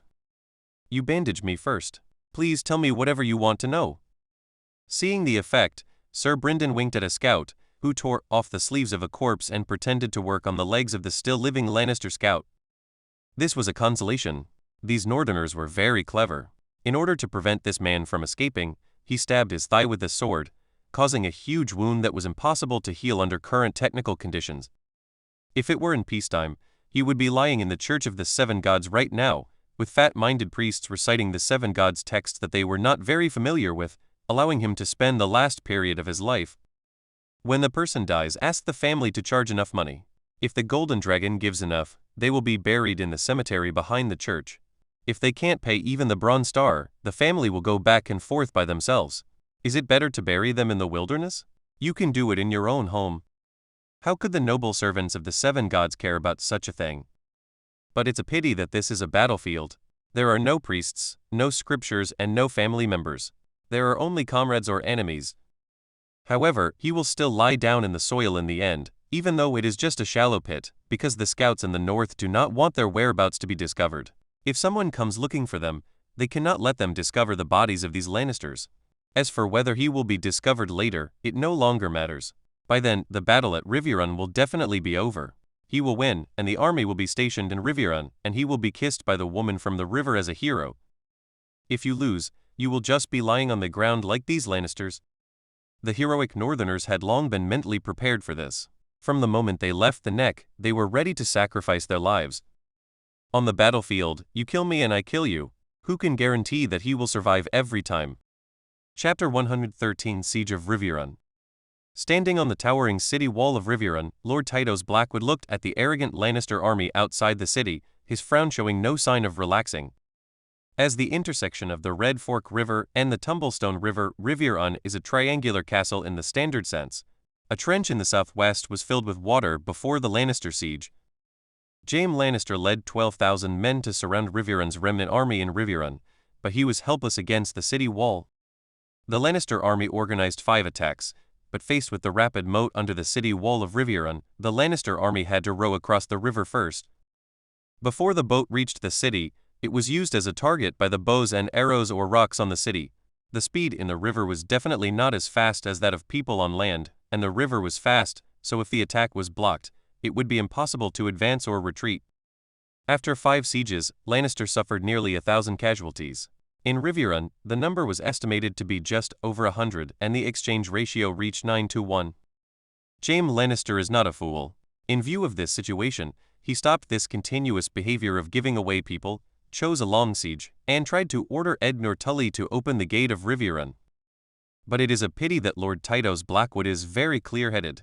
If he listens to Ednor at this time, it is estimated that the entire Tully family will be destroyed, and they, the nobles of the Riverlands who resisted Lannister, will also be destroyed, also implicated. Therefore, under his strict defense, the Lannister army was under the city, and he led thousands of defeated troops inside the city.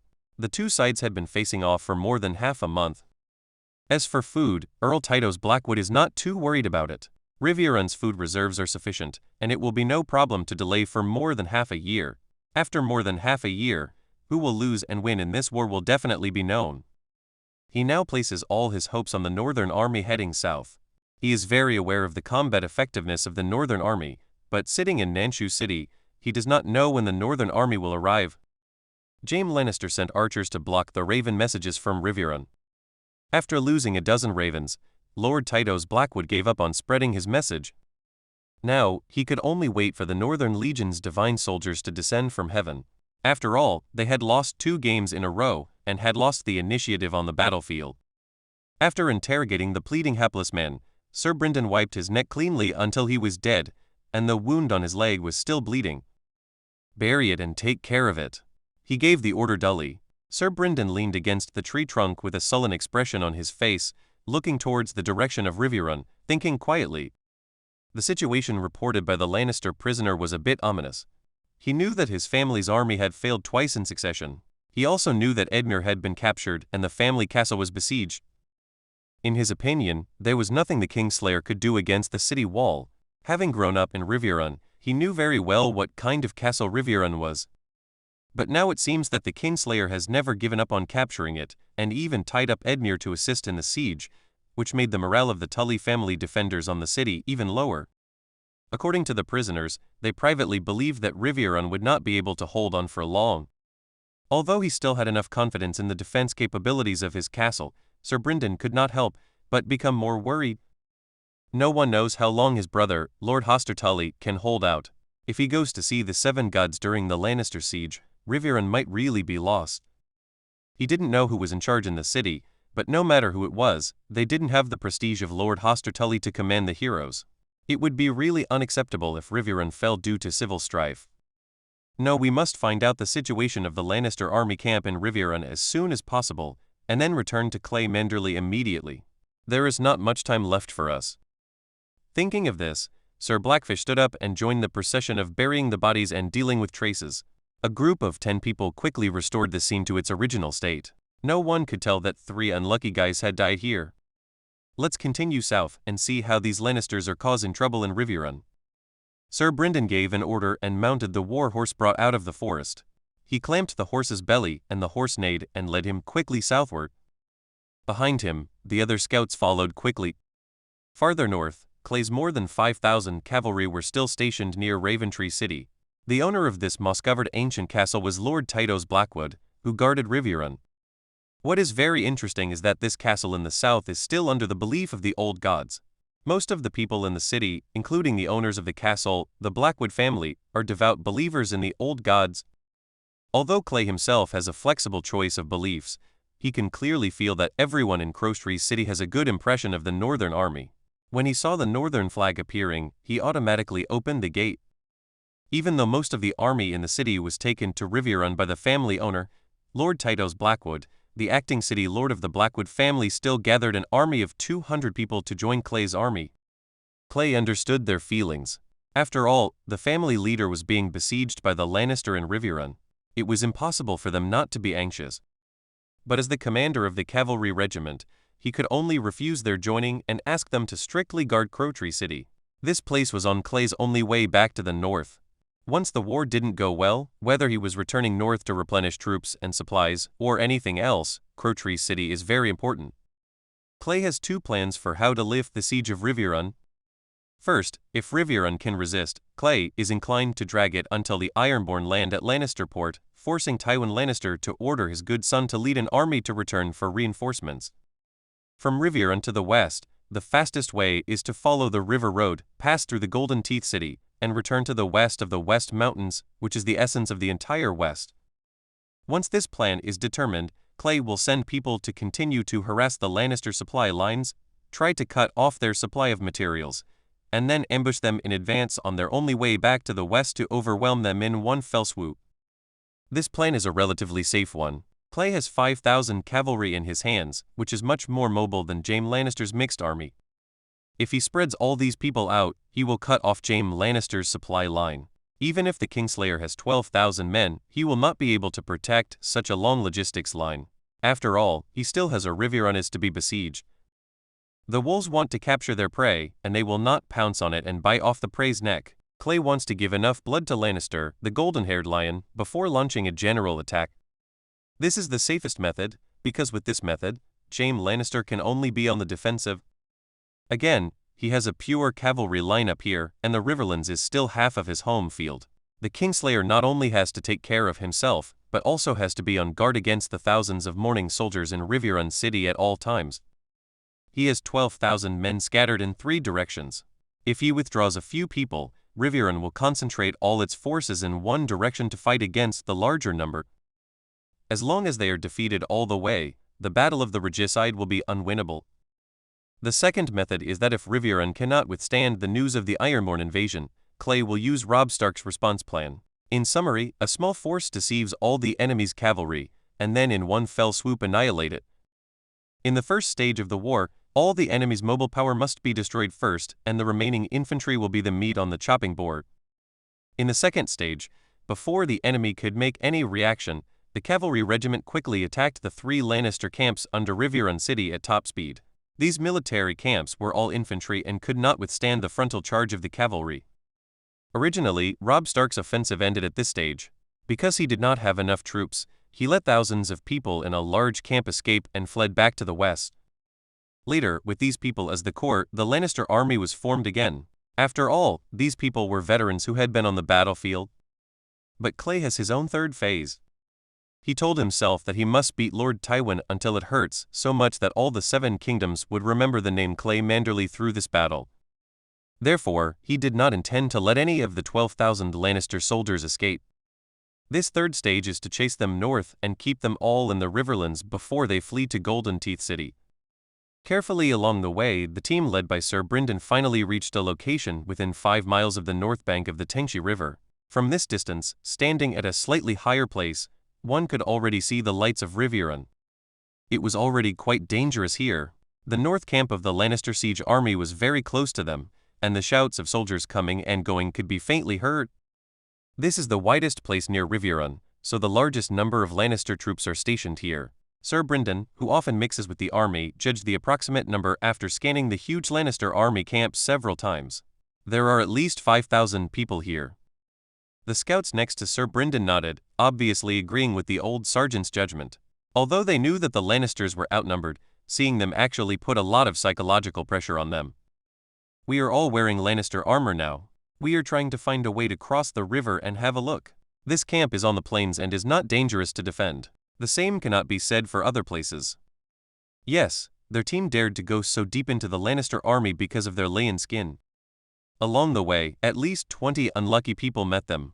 In addition to turning into corpses, they also contributed their own armor and equipment to them. In such a huge gathering of troops, no one knows anyone, and this armor is the best disguise. The team arrived at the ferry and handed the war horses to the manager of the ferry. With the armor on their bodies, they crossed the Tengshi River smoothly. Looking at Riverrun on the front left, located at the confluence of the 2 rivers, Brynden Tully breathed a sigh of relief.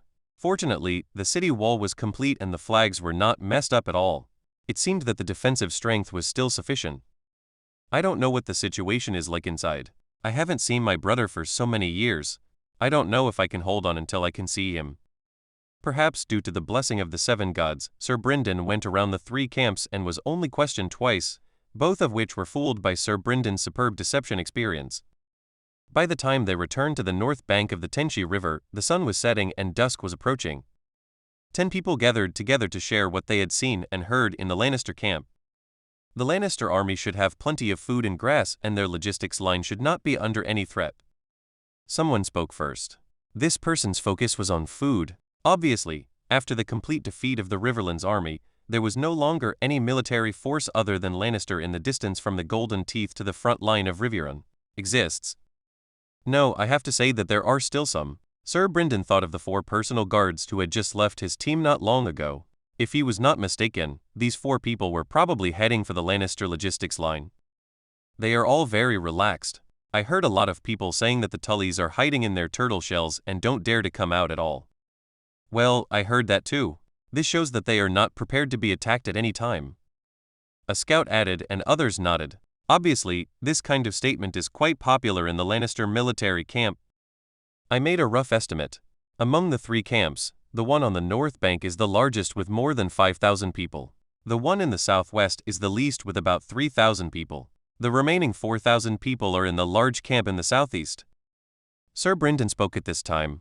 He had been paying attention to the personnel, garrison status, and other information of these large camps, and he also roughly estimated the number of Lannister cavalry in Riverrun. There are at most 2,000 people, definitely less than 3,000. I don't know anything else. The number of horses can tell the problem. Therefore, the Lannister army seemed to have 12,000 troops, but in fact it was indeed weak. The largest military camp was built on the open North Bank plain, separated from the other two camps by a rushing river.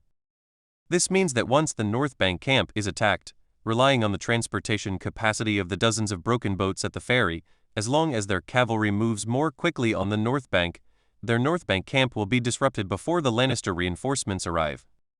Once a camp is breached, the siege of Riverrun will be lifted, because the Lannister does not have that many troops to continue the siege. In an instant, several plans flashed through the old knight's mind, but the ultimate goal of these plans was to expel the Lannister army.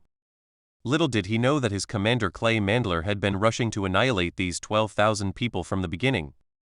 Okay, everyone, remember your news.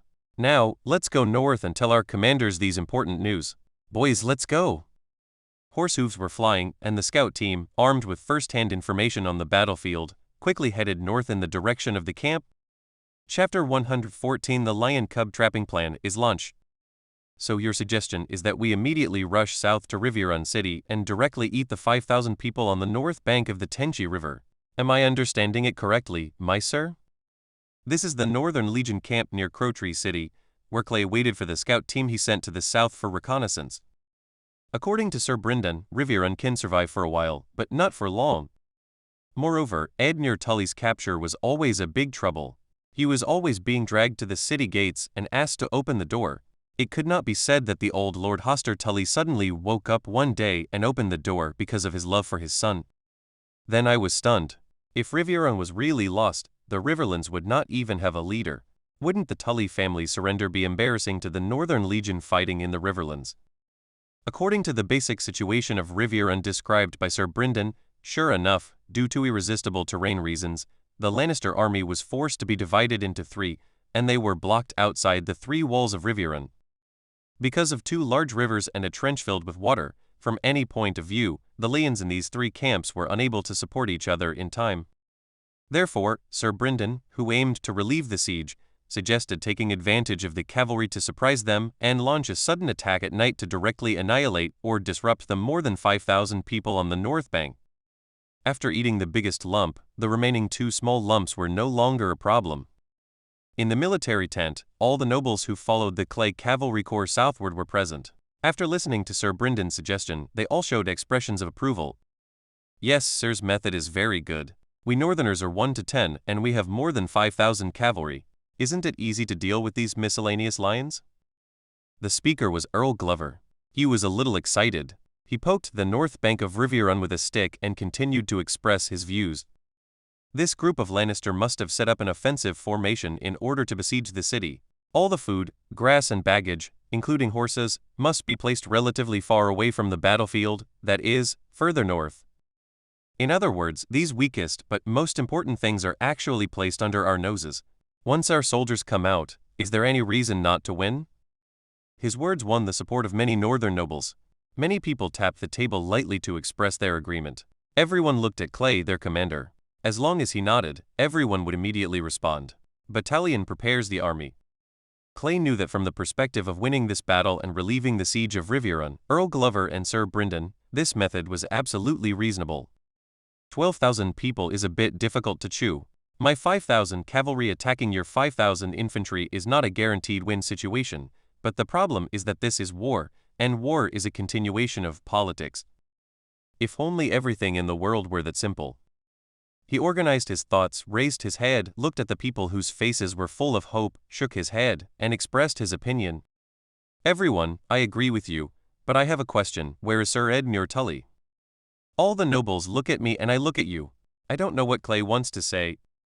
We found no place in the camp for Edmure to be held. Sir Brynden shook his head in frustration. After all, they were his relatives and he was a person with a strong sense of family values. Edmure was caught by Lannister. Although he was angry about it, he was more angry. Worry. That's it, Sergeant. Let's assume that Edmure Tully is imprisoned in 2 camps further south. Then we will kill more than 5,000 people on the north shore at once. Looking at the overall battle situation, what's the point? Clay looked directly into Sir Bryden's eyes and continued. Remember what I told you in Haejeon City? We are now participating in a very dangerous bet. The opponent Lannister has many more golden dragons in his pocket than we do, and he also holds a weapon named AI Demure Tully's bargaining chip.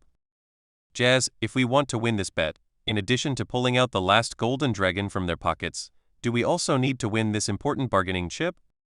Clay's words immediately made the excited military tent audible. The northern nobles thought for a long time, but could not find a reason to refute Clay. Sigh, but we don't know where Edmure is. The old knight sighed with an ugly face and stopped talking. Clay didn't have time to say anything comforting, but said, "We can't get the Edmure chip for the time being." "That doesn't matter? Then can we grab a chip named Jaime Lannister from the Lannister? In this way, both parties will be equal." Clay's hand was firmly pointed at the location of Riverrun, and his voice was full of power. "In this battle of ours, let's not talk about relieving the siege of Riverrun. Our goal should be to capture Lord Tywin's beloved Kingslayer Jaime Lannister. Catch him. As long as Tywin Lannister cannot find Lord Eddard Stark in the east, we will be invincible in the war with Lannister.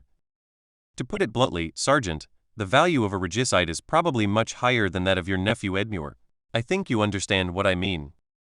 The old knight struggled a little, but he understood that the commander in front of him, Clay Mandler, was absolutely right. The Riverlands were defeated twice in a row. In fact, in a short period of time, they no longer had much power in the war. Therefore, two Edmures probably cannot be exchanged for the regicide Jaime Lannister. This is not a good thing to say, but it is absolutely correct. After a long silence, Earl Severn asked, "You are right, Master Clay. You are the commander and we follow your will. Can you tell us what you think?" Obviously, Clay's words convinced them all.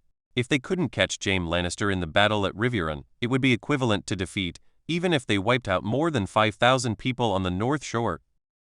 In this situation, Clay knew that the wolf pack tactic he originally designated was useless, but it didn't matter, he had another plan. "Okay, let me tell you what I think. Since we are trying to catch the regicide, our appetite must be bigger. I want all of these 12,000 people." Clay ignored the shocked expressions on the nobles' faces and continued without hesitation. "First step, Sir Brynden, you take 300 men, put on the flags and armor of the princes of the Riverlands and go to the vicinity of Riverrun again. Kill their scouts first. Kill as many as you can. Your purpose is to trick the regicide into sending out all his cavalry strength. The harder you kill, the more cavalry he will send out. The most important thing is to give him the feeling that he is not safe unless he eradicates you." The old knight had already begun to try to follow Clay's thinking. When he heard Clay's request, he nodded to show that he fully understood. "Second, I will lead all my lords to a set battlefield between Crowtree City and Riverrun City to ambush the Lannister cavalry force. It's up to you, my lords, to ensure that none of these Lannister bastards can return to Riverrun to report the news." Clay's response was the thud of the adults tapping their breastplates with their hands.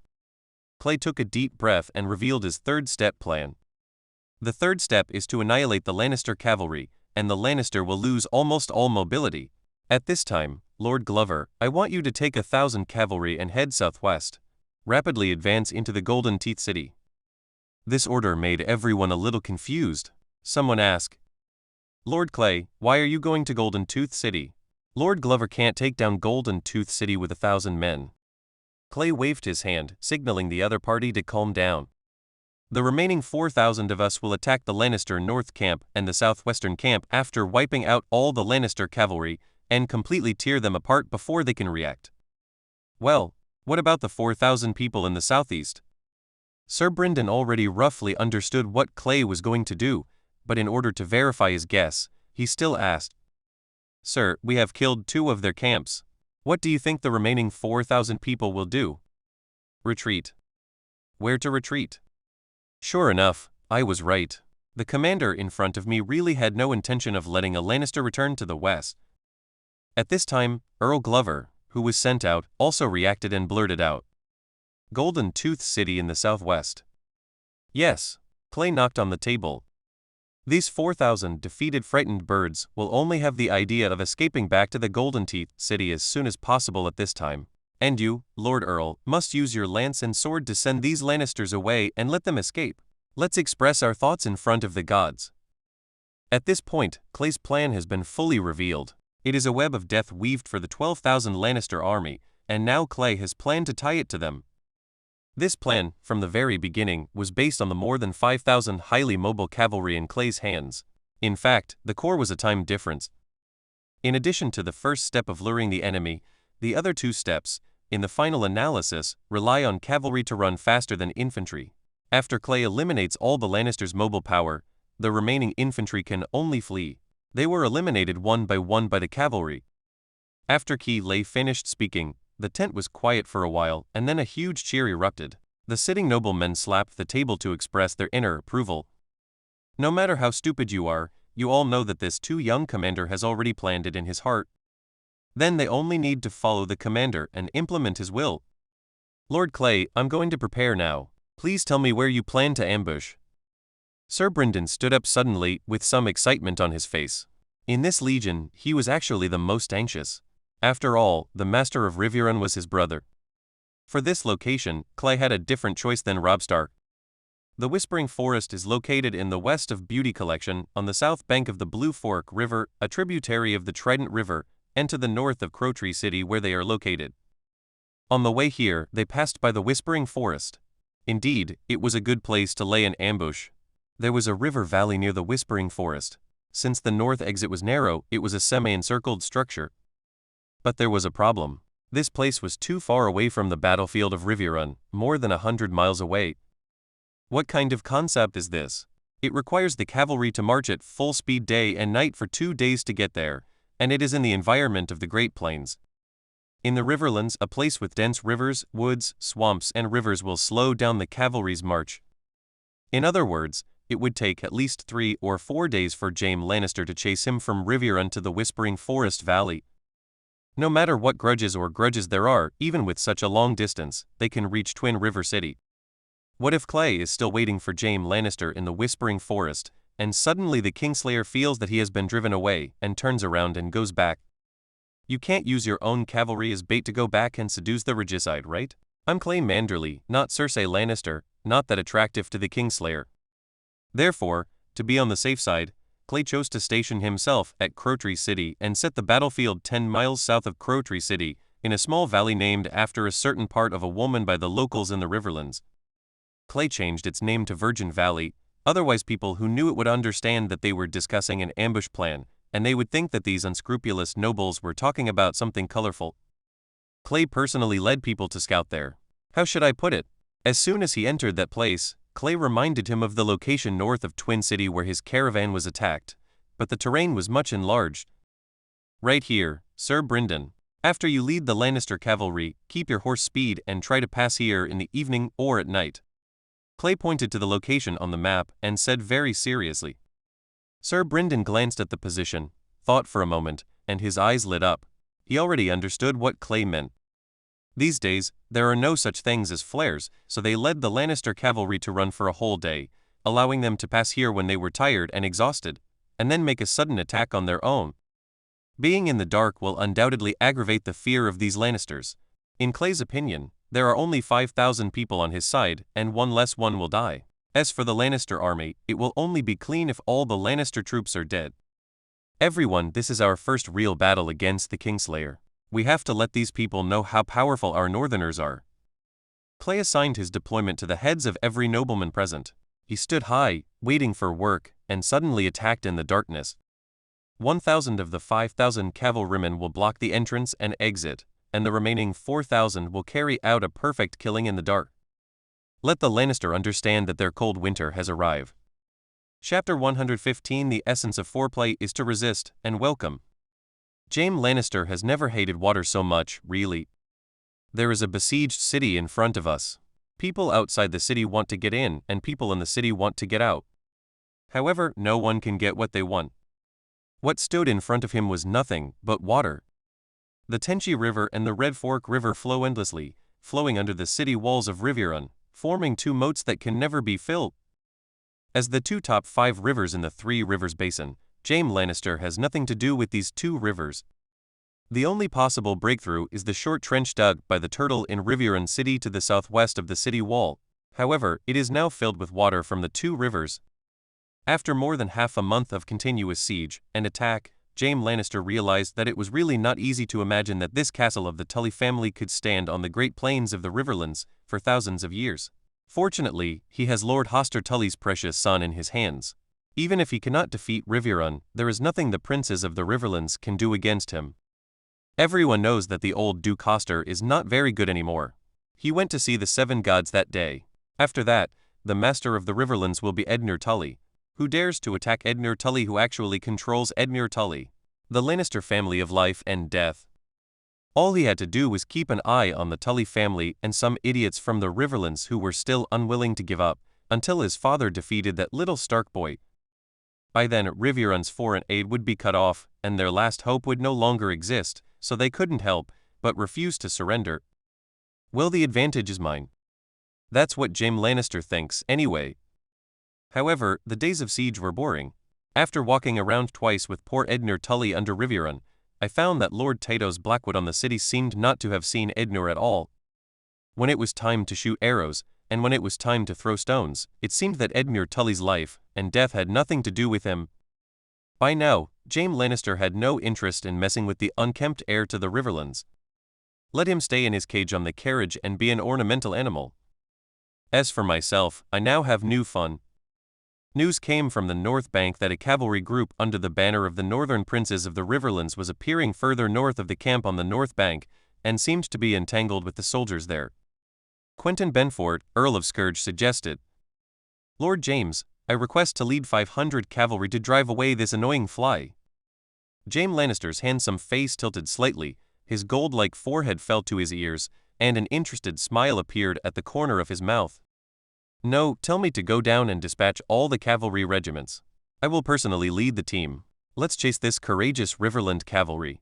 Don't scare them yet and drive them to their home base. I want to see who else dares to go against us Lannister in the Riverlands west of the Green Fork River."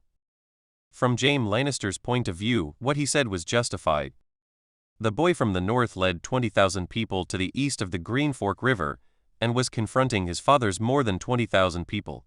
In the entire western battlefield of the Riverlands, except for the few thousand remaining soldiers in Riverrun City, there was no one left. Organized troops. They were probably reinforcements sent by the families north of the Riverlands who refused to admit defeat, hoping to see if they could rescue their lord.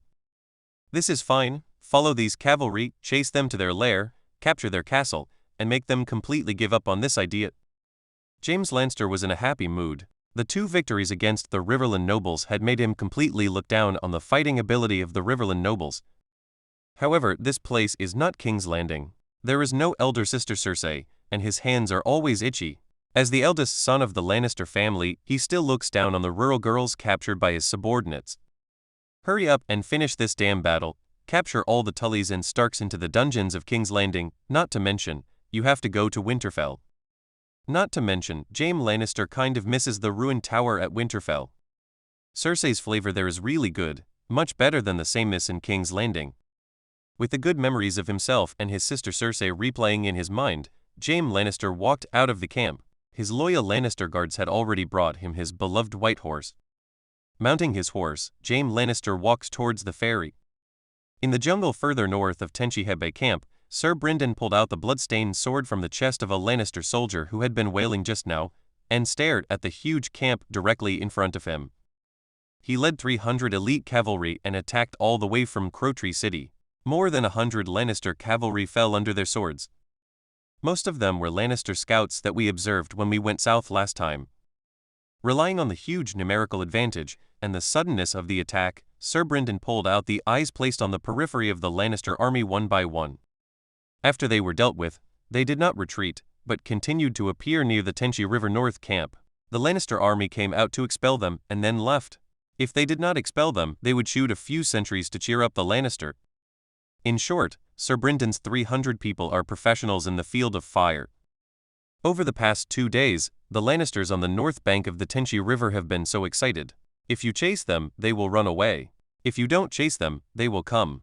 Even if they catch up, they won't let you. Heh, they all have to do it. Bloody.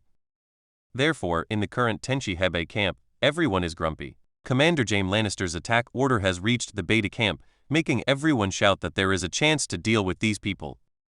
7 levels of hell. It's been so long since we've been in the Riverlands. When have we ever experienced this bird spirit? It's really unbearable for my uncle, and it's unbearable for my aunt.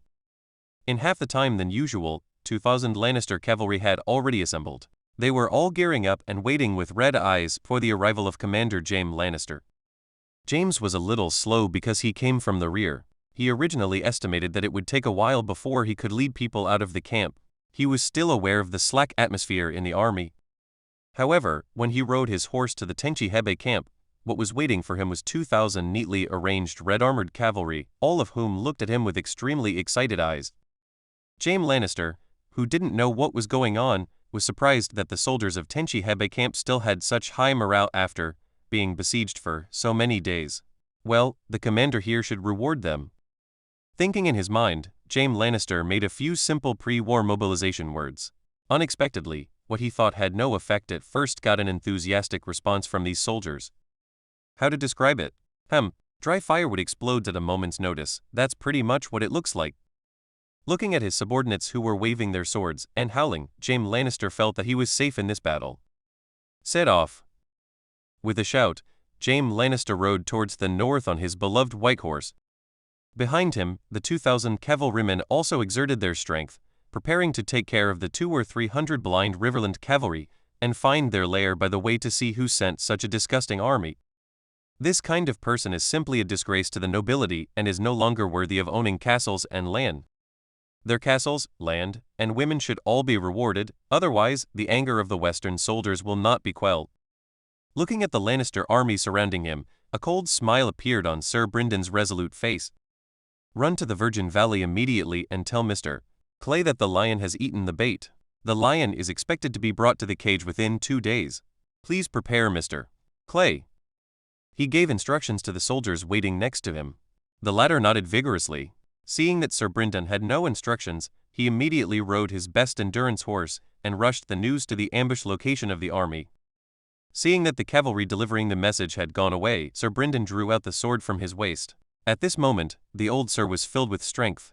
He rode on the horse and shouted loudly, "Come on, boys, let them see how powerful we are." Acting requires a complete performance. If you run away as soon as you meet, you may make the other person suspicious.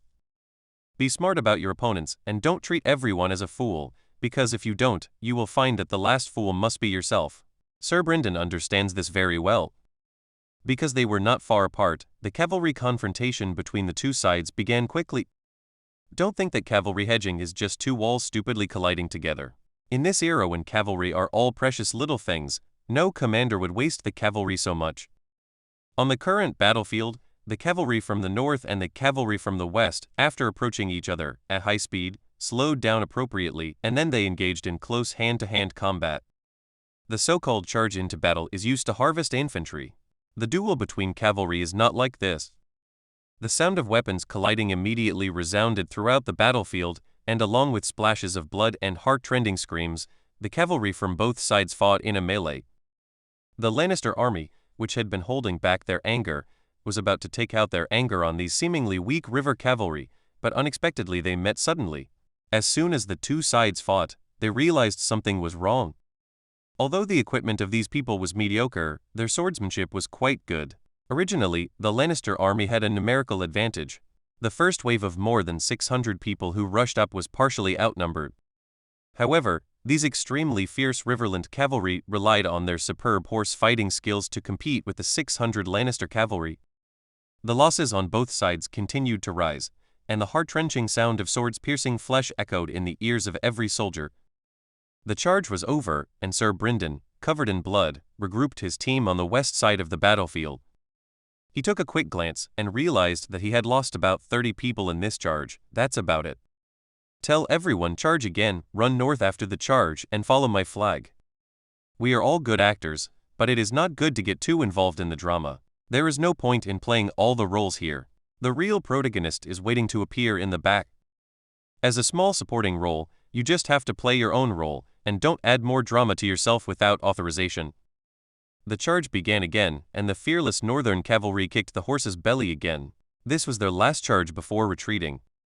Fortunately, everyone was clear-headed and no one shouted slogans such as "Long live Robb Stark" or "Long live the North." Everyone knew their identity and shouted for Lord Edmure Tully. I wonder if Edmure Tully will burst into tears when he sees this scene. The feeling of being cared about by others is really great. This kind of warm feeling has not been felt by him since he was stuffed into a wooden cage. Regardless of what Edmure Tully thought, the two sides who were fighting for their lives collided again. In the center of the battlefield, two cavalrymen who could not avoid the situation collided violently with their horses. The cavalry flew up from their horses and then hit the ground heavily. The northern cavalry had lighter armor, so although they were smashed to pieces, their bones were fine. But the heavily armored Lannister was not so lucky. One of his legs was broken by the huge weight, and he could only lie on the ground and howl. The northern cavalry who woke up didn't give him any extra chance. He got up and sent him to see the seven gods with a sword blow. But the northern cavalryman who lost his horse was soon cut down to the ground by the charging Lannister cavalry. No matter how brave he is, the huge gap in kinetic energy cannot be made up. This was the second round of confrontation. Both sides were aroused by the bloody battle just now. They roared and fought together, waving their swords and screaming from time to time. Every scream means that a soldier has fallen off his horse. On a battlefield full of cavalry, being trampled to death by horses is the only outcome. To a certain extent, this was even faster than death brought to them by swords. The second round of charge is over, and the Lannister cavalry who have assembled at their original position are preparing for the third round of attack. They have left nearly 80 people of the opponent behind in the 2 rounds of fighting. As long as there is another round, the opponent will not be able to hold on, living. However, their opponents, the Riverlands cavalry with extremely strong combat effectiveness and fighting will, after completing the second round of hedging, under the leadership of a Crowtree City flag, put down their opponents and quickly fled north. Seeing this scene, the Lannister cavalry's heart instantly became angry. Damn it, the familiar feeling came again. These bastards made them unable to get up and down again, and they ran away in the middle of the fight. To always leave them in a state where they feel a little better, but not completely happy, is really, very abominable. With a roar, the leading Lannister cavalry general rushed forward with his subordinates, regardless of the fact that his commander, Jaime Lannister, had not given any order to pursue. However, James originally wanted to catch up with this cavalry, so he quickly issued an order, and the 2,000 troops quickly chased in the direction of the Riverland cavalry's escape. This is a war between cavalry, and Jaime Lannister, who holds an army of 2,000 men, is fearless. He has also become interested in this powerful cavalry. Being able to defeat such an opponent is considered boring. The boring siege life brought a little happiness. Lannister, hear me roar. Charge. Chapter 116. There is an ambush here. When the news came that the Kingslayer was leading 2,000 Western troops to pursue the Virgin Valley, the entire northern Western army was in a state of excitement. So far, their commanders' judgments about the enemy were all correct. They quickly, led by various nobles, ambush into the designated position high in the Virgin Valley. They will wait here for a day to recuperate their strength, and when the exhausted Lannister pursuers enter the ambush circle, they will look down from above and crush them with the iron hooves of the north. Clay's layout of the entire Virgin Valley was actually well thought out. In this battlefield with special terrain, a reasonable arrangement of troops will maximize one's own attack capabilities and end the battle as quickly as possible. Ending the battle quickly means that the losses on our side will be minimized. We only have more than 5,000 and less than 6,000 men, which is almost half of the cavalry in the north. I don't know how long it will take to replenish them. When is it? A few hundred men served as reserves, and of the remaining 5,000, Clay divided them into 4 parts. Because of the special terrain of the Virgin Valley, when the Lannister army enters here, the team will definitely be stretched. But there is a problem. If the forward is almost through the exit, but the tail has not yet entered the valley mouth, the dumpling carefully prepared by Clay will be exposed. Therefore, the most important thing about this war is not the war within the Virgin Valley, but the problem of how to fit the 2,000 Lannister legion into Clay's dumpling wrapper. Based on this, Clay made 2 arrangements. First, he should delay the action as much as possible. At the last moment when the Lannister army was about to rush out of the valley mouth, he would rush out a large number of cavalry to push them back to the Virgin Valley. The full-speed march was blocked, and the Lannister troops at the rear were still advancing in. This would definitely turn the original long line into a bottle with a thick waist. At this time, Clay's second hand, 1,000 cavalry ambushing outside the entrance, will launch from all directions with a very clear purpose. They do not seek casualties, but just drive all the Lannister troops into the Virgin Valley.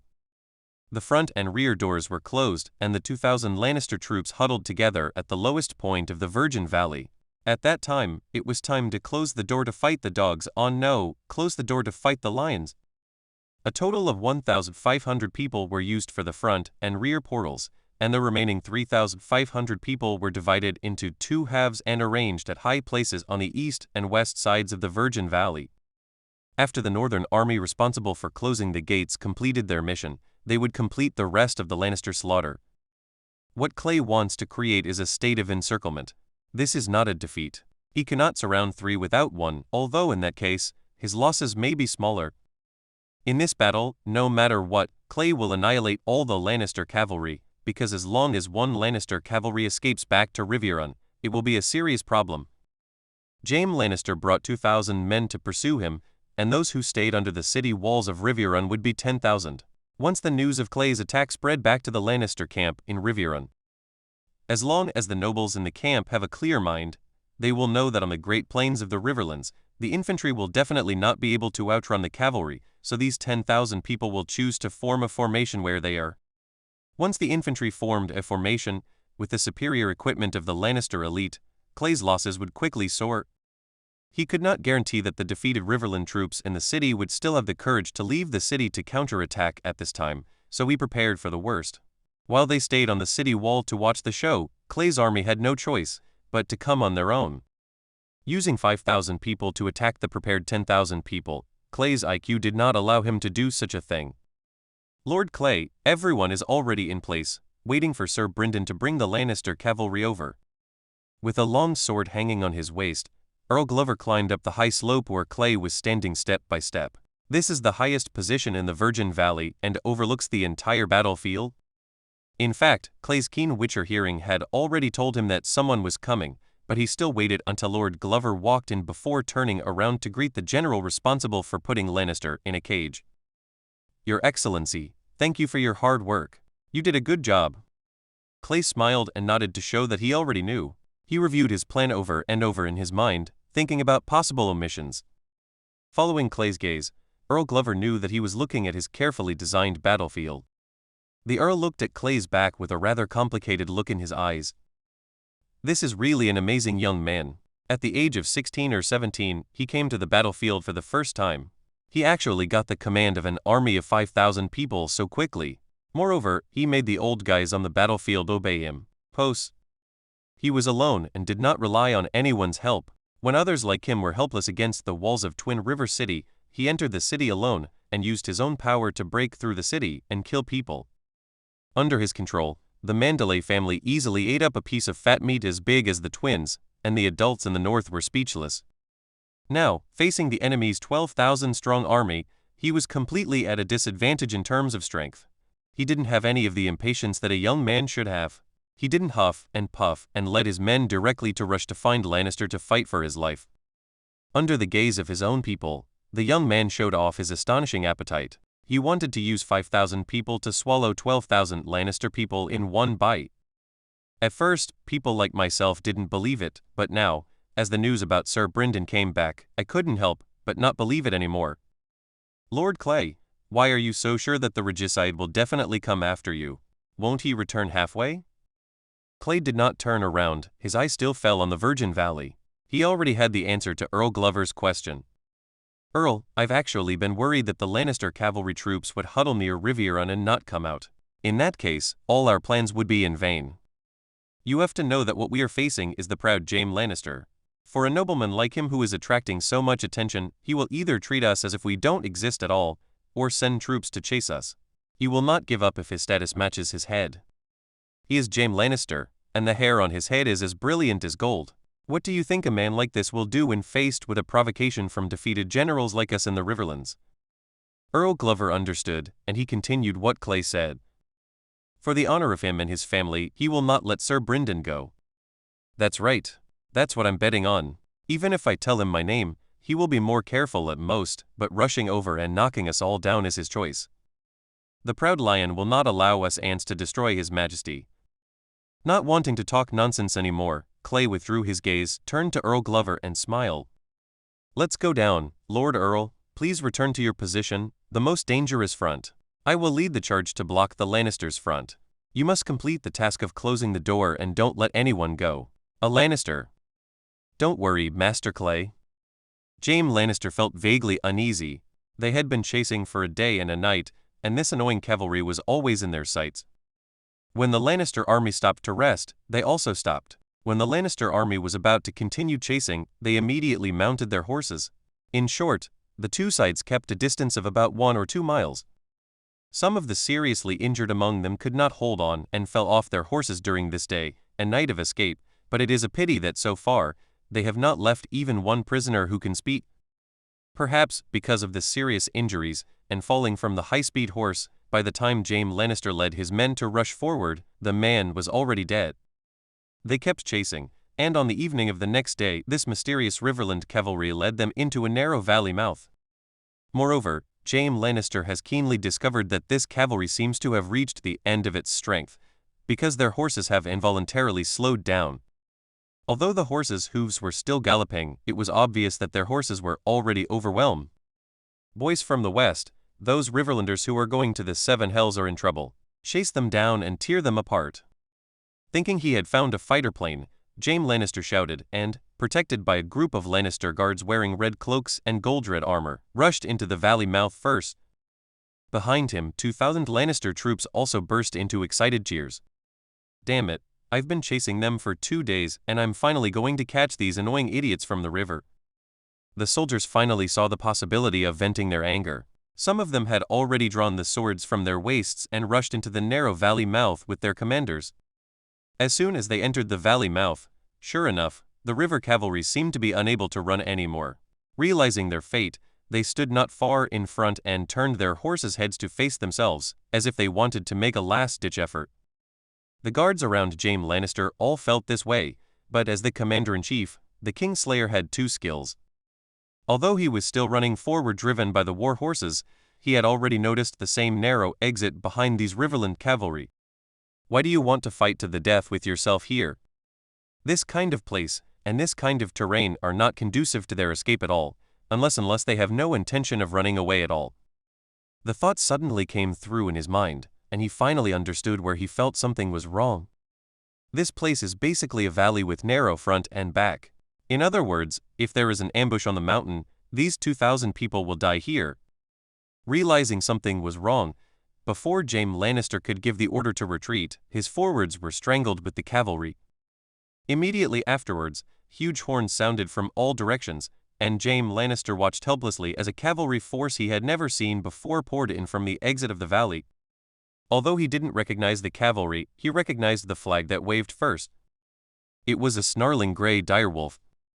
At this moment, the hair on Jaime Lannister's body stood on end. The cavalry of the north? This is an ambush. However, on the battlefield, the leading northern cavalry had already rushed less than 20 meters away from him, which meant that he had to fight for his own survival. Sir, this is an ambush, we will send you out. The guards around him were covered in sweat and shouted anxiously to their master. They had already pulled the reins of Jaime Lannister's horse and were preparing to lead him away from where he came. Idiot! Jaime Lannister pushed the stupid guard away, pointed behind him, and shouted, "There are all our cavalry behind us. Can we run out against them?" The guard was silent, but soon he asked, "Sir, what should we do?"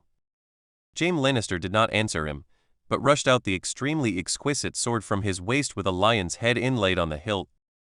Now, the only thing left is to survive and fight a bloody path. Quick! Blow the trumpet! Attack! Standing on the position on the south side of the Virgin Valley, when he heard the heavy horn sound coming from the Virgin Valley, Earl Glover realized that a battle must have begun ahead. From his position, he could clearly see the Lannister army of 2,000 men outside the Maiden Valley, and a lion's tail of about 300 men exposed. Thinking of Clay's arrangements for him, he could only sigh at Clay Manderly's military sophistication, although the word was not commensurate with his age. At this time, he didn't care about anything else. With the 1,000 cavalry under his command ready to go, it was only right to complete the mission assigned by Master Clay and completely close the last link of the encirclement. So outside the Virgin Valley, the Lannister army, who heard the sound of the horn and didn't know what was happening ahead, was still crowding into the narrow valley entrance. At this moment, a heavy and hoarse horn sound suddenly sounded from behind them.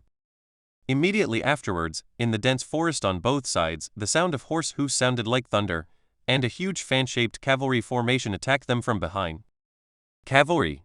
There is an enemy. The calm Lannister officer reacted, but the trouble was that the cavalry was different from the infantry. When they were crowded together, it was almost impossible to get them to turn immediately. As a result, a slightly funny scene occurred. The owner on the horse jumped up and down, trying to control the horse and trying to twist it. However, when the Northern army rushed forward, most of the Lannister horses still used their butts against their enemies. Although they are well-equipped Lannister cavalry, in this inverted position without speed, there is no possibility of resistance when facing the wolf-like Northern cavalry. Soon, a small golden-red island guarding the entrance to the Virgin Valley was submerged by the Grey army that rushed forward like a wave. When the last red-backed golden lion flag outside the Virgin Valley was knocked off the dust, Glover the Count laughed. Because he knows. This battle. The overall situation is decided. Chapter 117. Look, there is a wild regicide there. Clay Manderly took one of his personal guards, Chrisen, and launched a charge after the forward blocked all the Lannister troops within the valley mouth. The key to this battle is to be quick. When the opponent is suddenly attacked and panicked, he can overwhelm the opponent in one fell swoop without giving the opponent any time to organize his formation and wait for an opportunity to break out. The Lannister army is elite, so Clay gives them the treatment of elites, and he himself fights elites. Among the entire army, he had the highest status. When the attack plan was first formulated, many nobles stopped Clay from going to the battlefield. They said one thing after another: killing people in a duel is not considered killing, and a night attack on Twin City is not a battlefield for an army or something like that. In short, in their opinion, Clay was still in his teens and his physical strength had not yet reached its peak. Moreover, he was the commander of the army and the maker of all subsequent offensive plans. If he had an accident, how would he fight the rest of the battle? Clay initially felt that what they said made sense. Although his hands were itchy, when the Battle of Virgin Valley began, he stayed at the command position on the hillside. On the battlefield, a sword with him is not much and a sword without him is a lot. However, when his eyes were attracted by the golden-red Lannister army at the front, he knew that he might really have to charge. The northern troops, who rushed into the valley, fell one after another in front of the Lannister cavalry of about 100 people. Not only did these people have superb equestrian skills and excellent swordsmanship, but also the equipment on their bodies and the cloaks on their backs, much stronger than other Lannisters. Damn, this is the real elite. There is a limit to human bravery. When more than a dozen northern cavalrymen fell to the swords of these Lannister cavalry in a short period of time, the northern cavalrymen who came up from behind did not choose to charge into the formation again, but go around them and choose to charge the other Lannister troopers behind them.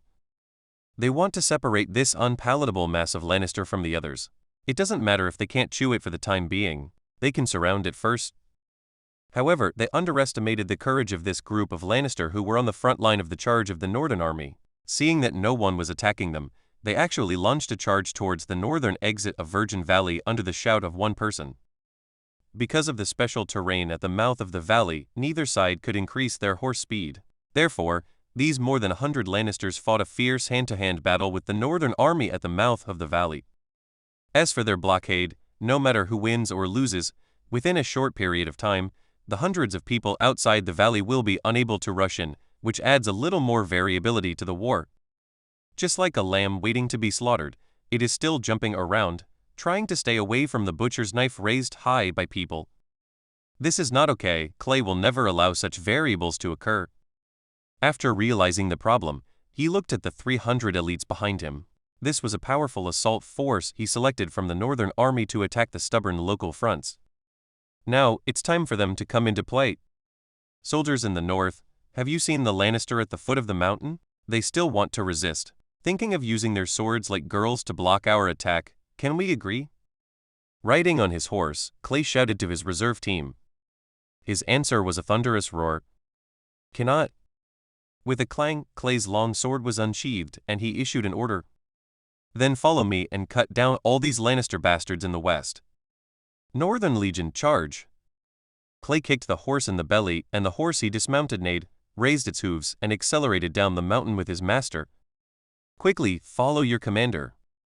Earl Hornwood, who was also in the team, was anxious. How could this guy be so reckless? He led all the reserve teams to charge at the slightest disagreement. He was the reserve team as promised. Could his name have anything to do with what he was doing? Behind Clay, 300 reserves immediately followed him and rushed down the hillside, attacking towards the stubborn rock near the exit of Virgin Valley that blocked the Northern Legion from entering quickly. The horses' hooves were like thunder. Obviously, Clay's charge also aroused the ideas of these people. From Clay's perspective, about 30 or 40 Lannies broke away from his opponent and pointed the horse's head at himself. Since it was impossible for them to charge at Clay from the bottom up, they each held their own weapons and lined up their horses' heads, ready to face Clay's attack. A frontal impact. The Virgin Valley itself is not big, and it only takes 2 minutes for the horses to charge from Clay's command position to the central valley. Approaching the Lannister cavalry line, Clay already understood their plan. He wanted to rely on his superior equipment to withstand his own attack because more than 100 Lannister troops were huddled together. I'm afraid the effect of my own impact will be compromised. Beautiful thought. A sarcastic sneer appeared on Clay's lips and he increased his horse speed again. At the same time, he printed a sigil on his palm and put a Quen shield on himself. Isn't it a basic operation to set up a shield before fighting? Chrisen, get ready, Alder! He shouted to Chrisen next to him, who understood clearly. You Lannister thought you could stop me by placing a row of tin cans in front of me. You really thought too much. When they got closer, Clay and Chrisen could clearly see the nervous faces of the Lannister soldiers opposite. Clay heard someone in the Lannister formation yelling, "Hold on." To this, Clay had only one response. He raised his left hand. 2 shocking sounds resounded throughout the battlefield. The nearly 10 Lannister soldiers closest to them flew up, and their horses staggered. Clay rushed in from this breach, like a hot knife cutting through butter. His advance was extremely smooth. What else is there to say? The 2 older signs were superimposed and released almost face to face, producing such a shocking effect. The defense line carefully constructed by the Lannister army was as fragile as paper. The huge hand half-sword swung like a swift poisonous snake, accurately tearing open the main artery in the neck of a passing Lannister cavalryman. Lannister soldiers are all armored, but the connection between the helmet and body armor is the weakest defense. Regardless of whether there is armor protection or not, it is all a matter of sword. As a veteran who has mastered the abilities of a witcher, Clay is able to use his magic efficiently. One shot of Quen, followed by another shot of Alder, and he can do another shot in a short time. Perhaps he was lucky. Just when he was about to break through the Lannister formation, the Quen sigil on his body was cut through and turned into flying golden debris. The eyes of the Lannister soldier who slashed him went straight. Although he couldn't rub his eyes with the sword in his hand, he still blinked hard, thinking that he was hallucinating. He clearly saw that his sword had struck hard at the boy from the north who rushed in first, but why was there nothing wrong with him? However, he had no chance to think about it anymore. Severe pain came from his throat. A northern cavalry who followed him neatly separated his throat.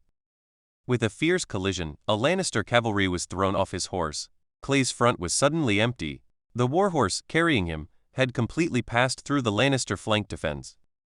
Behind him, more northern cavalry rushed in through the gap opened by him and Chrisen, cutting the small group of Lannister troops into 2 pieces. He, Clay Manderly, led the cavalry and penetrated the enemy's formation. Stationed on the hillside on the east side, Kristen, covered in blood, nervously guarded Clay. Clay heard his breathing. "Are you okay?" Clay asked, his eyes scanning over his personal bodyguards. Logically speaking, with the protection of Quen's seal, if he wasn't too unlucky, he shouldn't be injured, right? Well, it's a minor injury at most. No, I'm just a little nervous.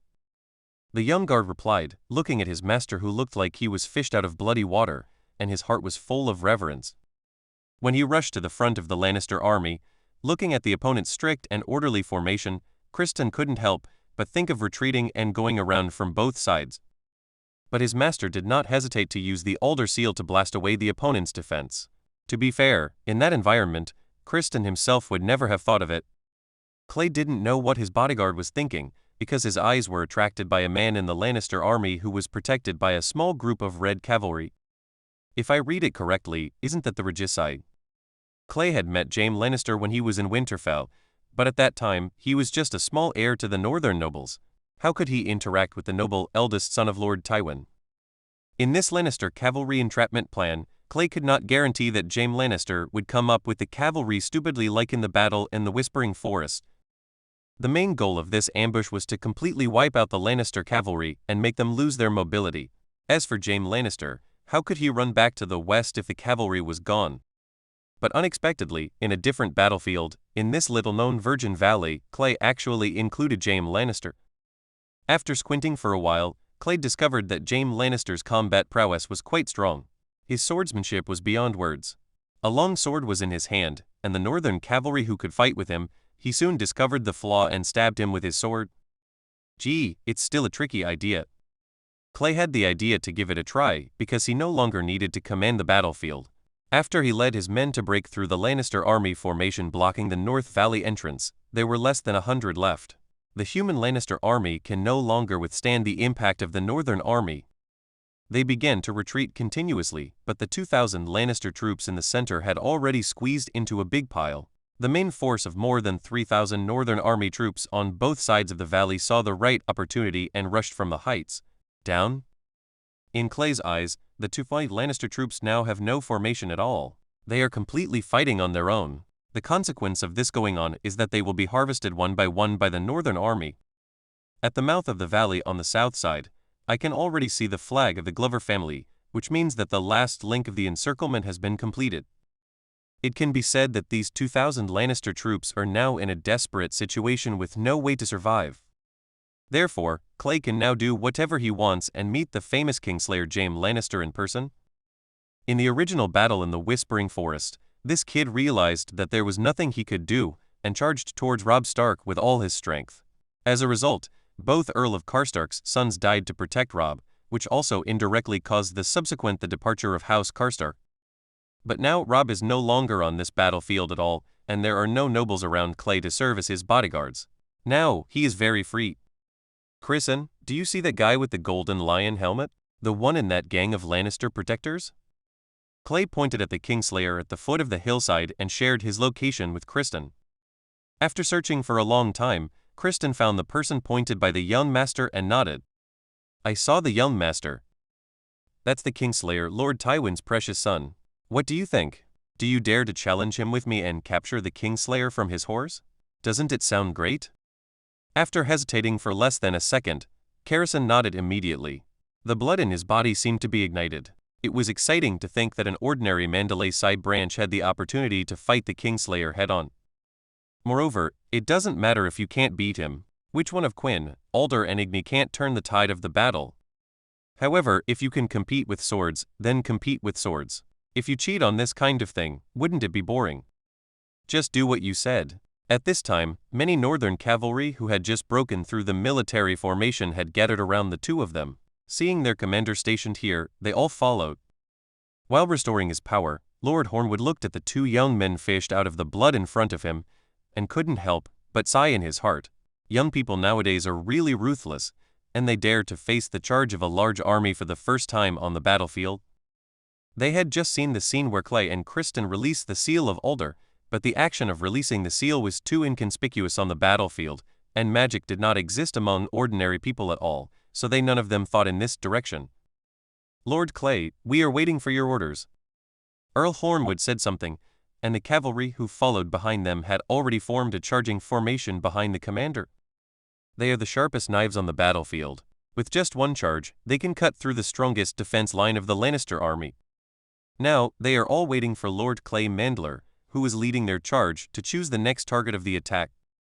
Come on, let's meet the regicide for a while. The warhorse accelerated again, and Clay led his army and rushed towards the location of the Kingslayer Jaime Lannister. It was time to perform a duel between generals. Thinking of this, Clay's brain became a little excited, and then he gave himself a shot of Quen Seal. Chapter 1:18 Jaime Lannister was captured alive in the front. Sir, be careful, there are enemies on the mountain rushing toward us. Jaime Lannister's closest bodyguards in the army reported the impending crisis to their master in unison. Just now, relying on their equipment advantages and the momentum of a desperate fight, more than 100 people once suppressed hundreds of Northern cavalry, and they were unable to rush in. However, the mysterious cavalry that rushed down from the mountains in the west shattered all their illusions. With just one charge, they were knocked off their feet. More than 100 people were killed and more than 40 were injured. 70 or 80 people were left. It was also divided into two small pieces and surrounded by Northern cavalry. Jaime Lannister knew that this cavalry with such a strong impact must be led by an important person from the opponent's team. He now fully understands that the damn Riverland cavalry is basically the Northerners wearing the armor of the Riverland army. They first deceived honest people like them, and now they attack them sneakily. This narrow valley with a deep concave in the middle is a battlefield that these cunning Northerners have carefully prepared for themselves. When the cavalry responsible for attracting them bring their 2,000 people here, they will immediately launch a full-scale attack. When Jaime Lannister saw the swarms of cavalry rushing down from the top of the hillsides on both sides like a tsunami, he knew he couldn't run away.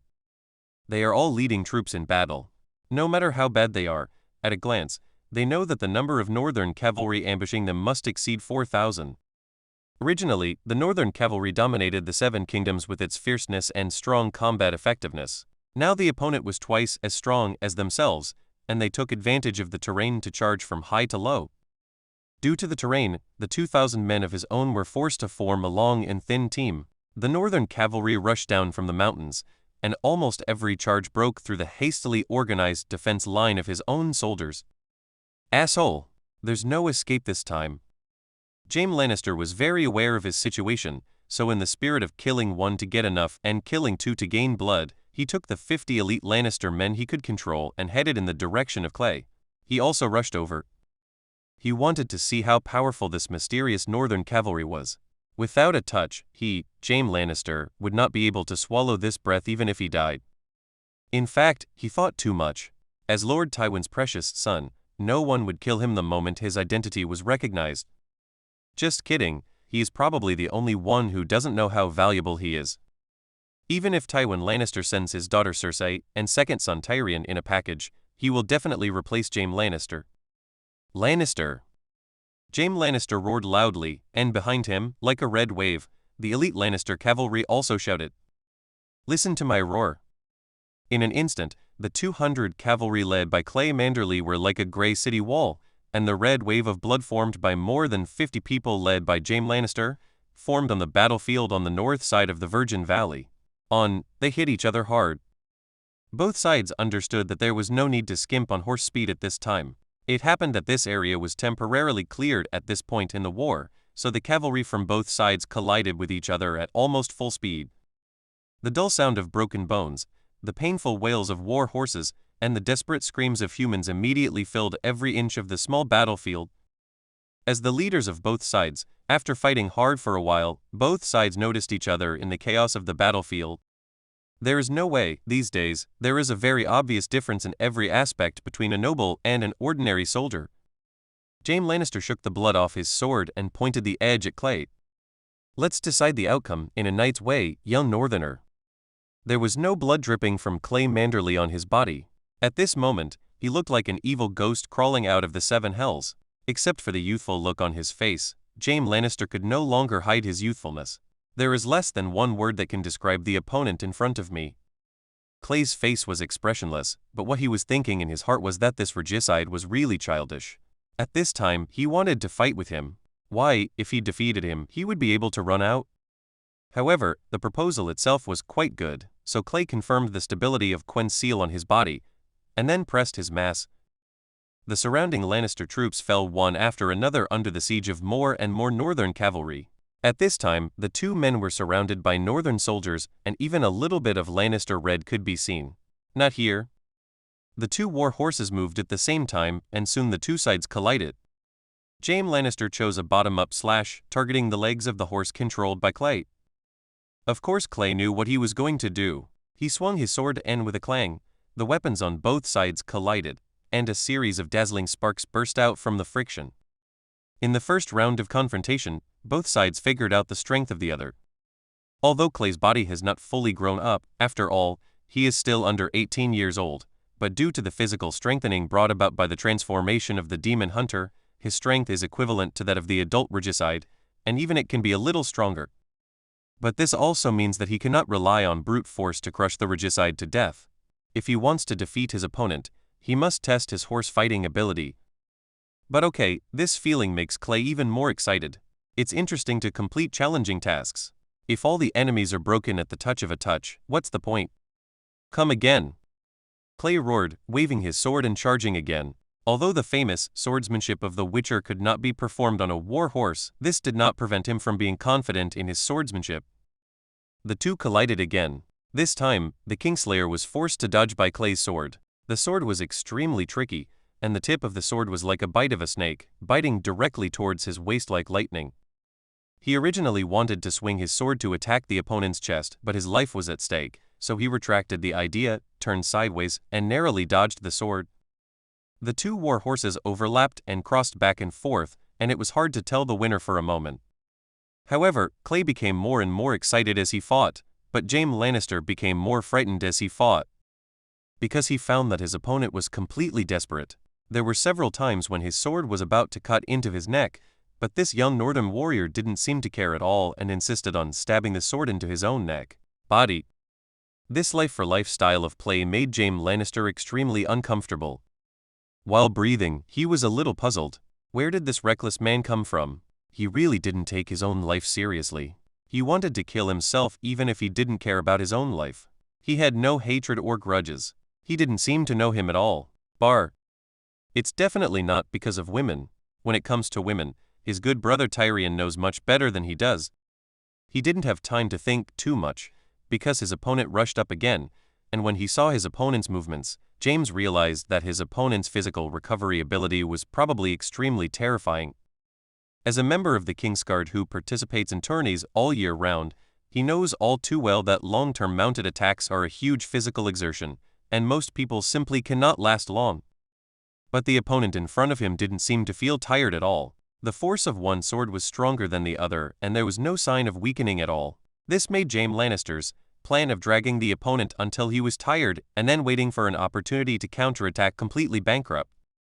Although it is not a heavy lance, the half-sword in the hand is not light either. It is not made of Valyrian steel. How come it has been slashing for so long without changing its movements? Jaime Lannister slapped. His expression changed from relaxed to solemn, from solemn to surprised, then from surprised to confused, and finally from confused to confused. Up to now, the two men's swordsmanship is equal. It is impossible to find a flaw and solve the battle with one sword. But the problem is, why aren't you tired? A big question mark popped up in Jaime Lannister's mind. His own arms were already extremely sore and numb, and he could hardly lift them or hold the weapon. However, his opponent was like a machine, with every sword strike cut straight at him. He put his sword upright at his waist with all his strength, gritted his teeth, and blocked Clay's powerful slash. Jaime Lannister took 2 steps back, both man and horse, and the momentum of the charge was interrupted.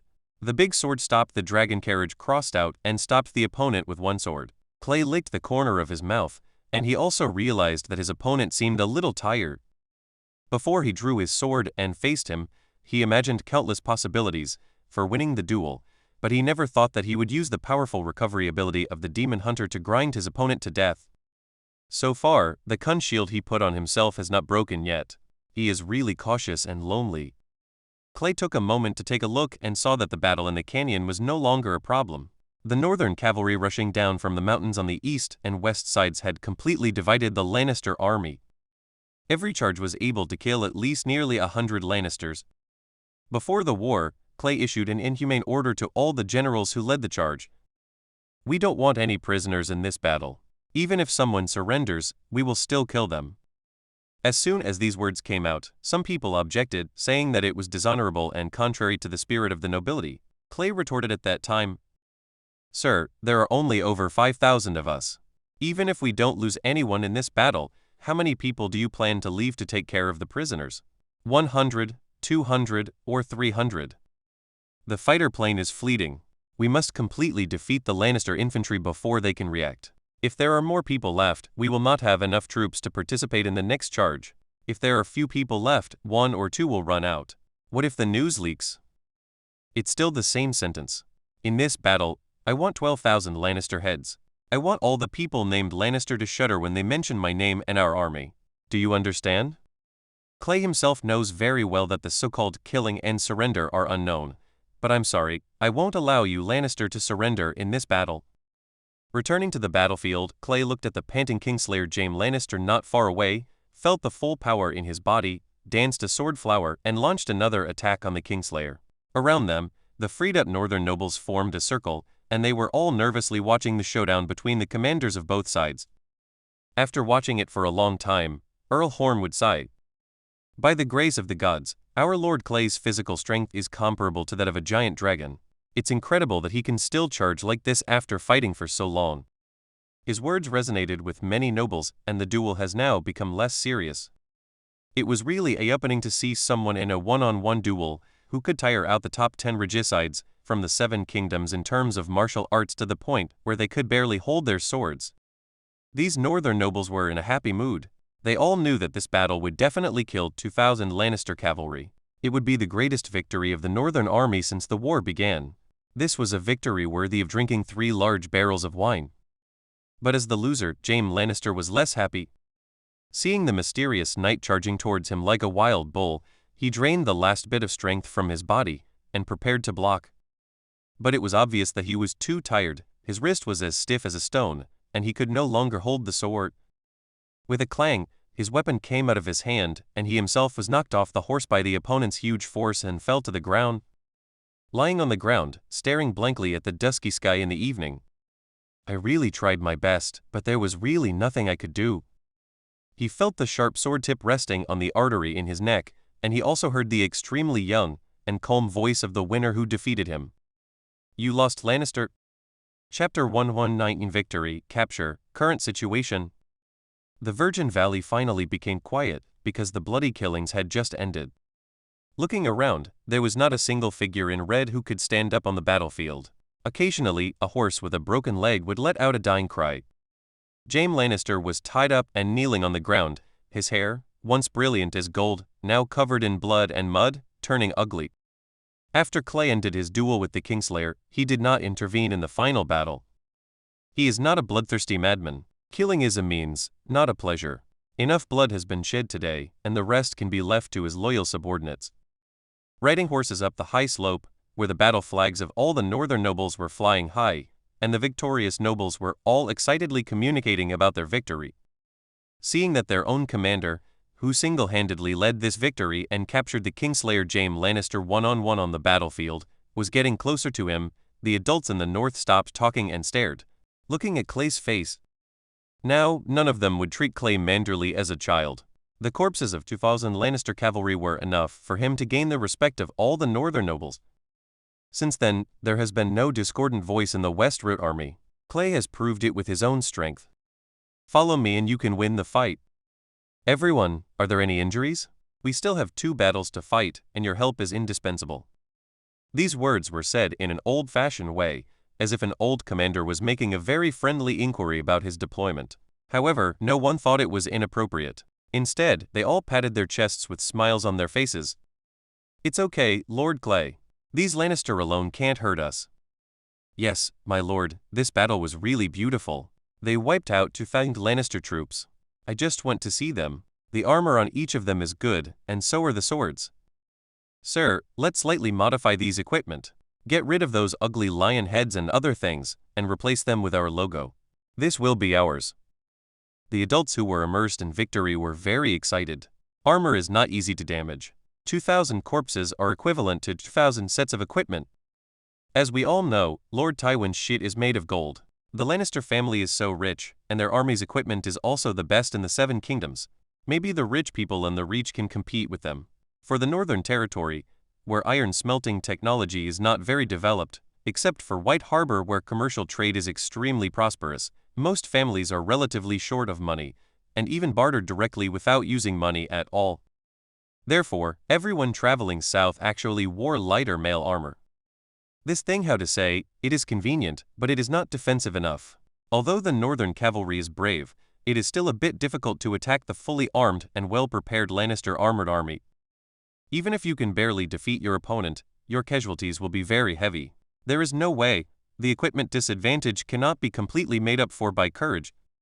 Seeing the northern nobles who almost turned this place into a spoils-sharing conference with your words, Clay knew that they were talking to him. They all took a fancy to these 2,000 pairs of well-made armors, but you can't ask for it openly.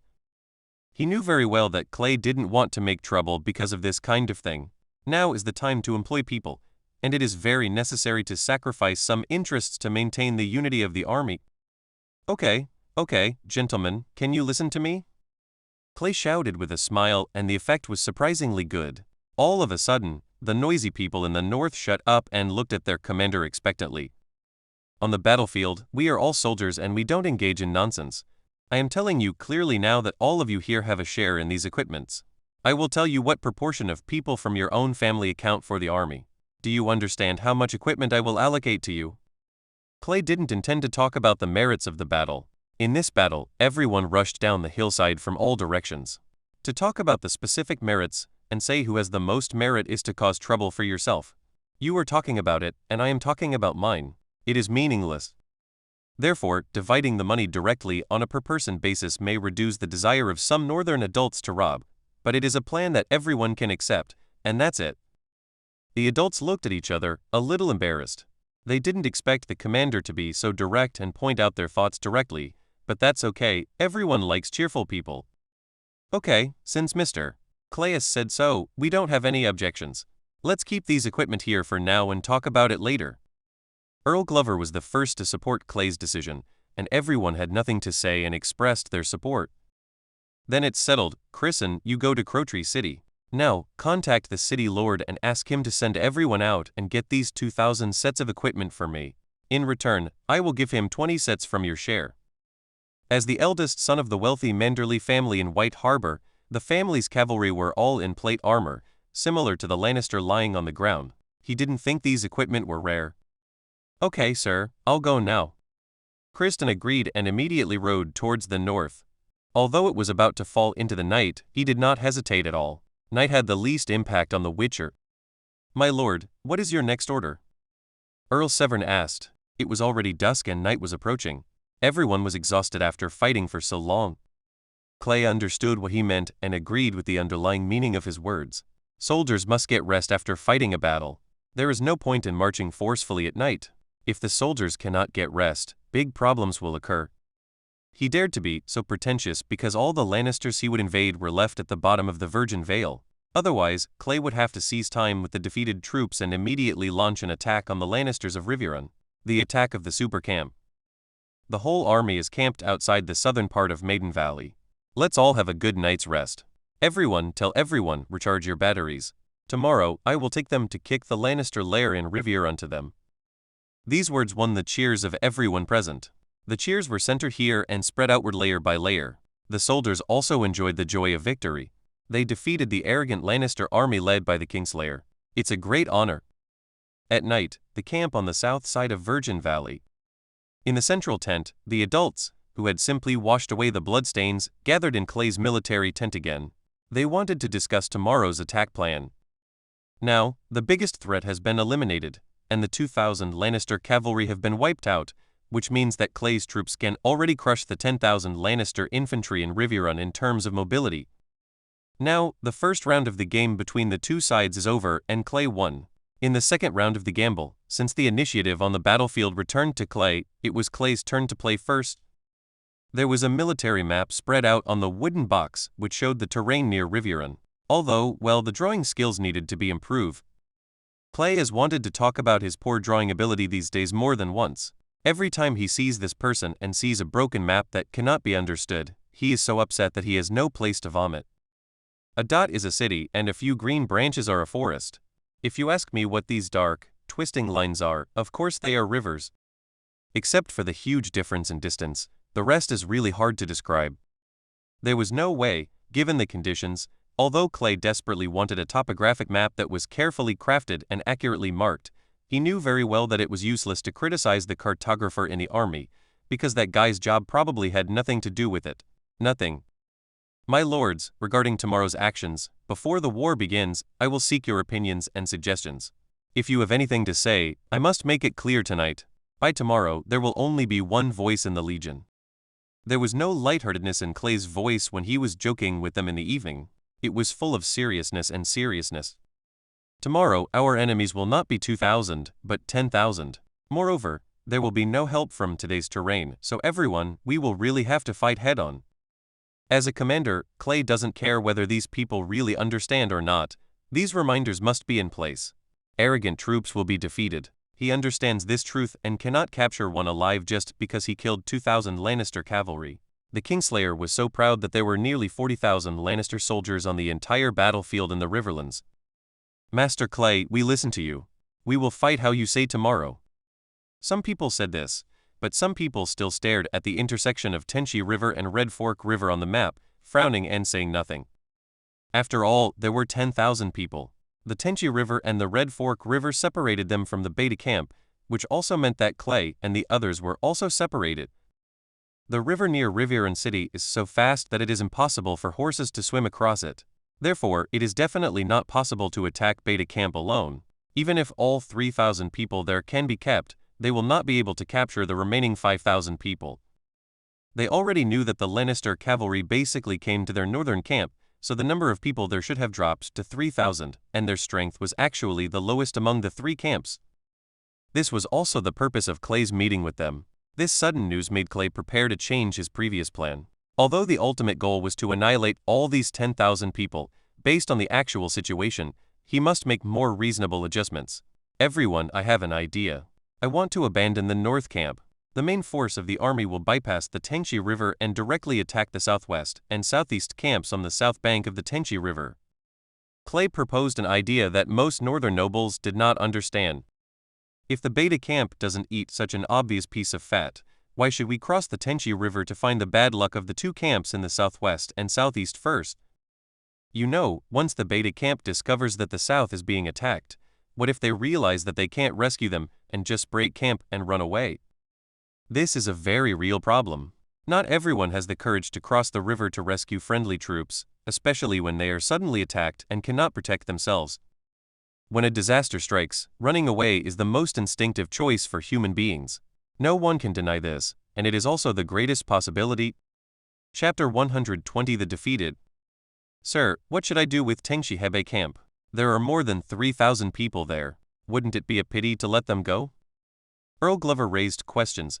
Although in the plan, he was going to lead 1,000 cavalry to quickly go south early tomorrow morning and insert himself directly into the position between Golden Tooth City and Riviera City. He would wait there for an opportunity to attack the defeated Lannister army, after the remaining northern army defeated the three camps in Riviera. Clay smiled, waved his hand, and answered Earl Glover's question. Lord Earl, I never said I would let them go. Our goal is to keep all the 12,000 Lannister troops in the plains of the Riverlands. This has not changed to this day. I originally attacked the Beta camp first because I was worried that the Beta camp was too strong. If we didn't defeat them, the 1,000 men led by you, Lord Earl, might not be able to stop them. But now, there are only more than 3,000 people left in the North camp, which is almost the same as the Southwest camp. I believe that with your military strength, Lord Earl, you can definitely defeat them in one fell swoop. This is the first reason. Clay raised one finger, and then he raised a second finger. Secondly, judging from the entire battlefield, the Tenchi Hebe camp is the least likely to escape back to Golden Tooth City. They are the farthest away from there, and there is a rolling Tenchi River in the middle. As long as we are fast enough and directly destroy the opening for them to cross the river south, they will not be able to cross, and they can only stare on the other side of the river. It doesn't matter if they know what's going on and run away. Once we deal with the remaining 7,000 people, we can do whatever we want with the remaining 3,000 people. And all of this is based on the fact that you, Lord Earl, must bet on the opening of Golden Tooth City so that not even a single soldier can pass through it. Remember, I don't care how many people you lose. I won't blame you if you kill all these 1,000 people. As long as you can keep all these 10,000 people here, it will be a great achievement. The voice is loud and impactful. The northern nobles gathered around the map and drew on it carefully. They used their fingers to outline the attack arrows Clay had drawn, and they immediately understood it at a glance.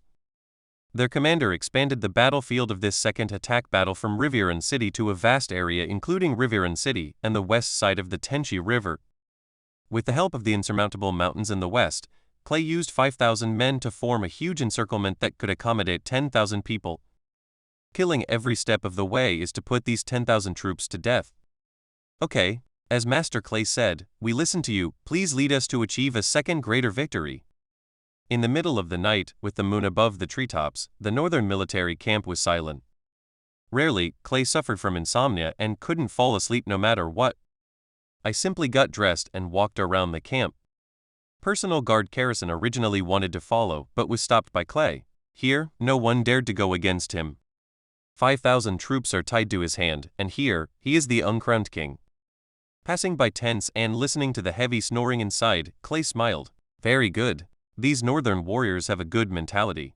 They will embark on a new battlefield tomorrow. The quality of sleep tonight is quite good.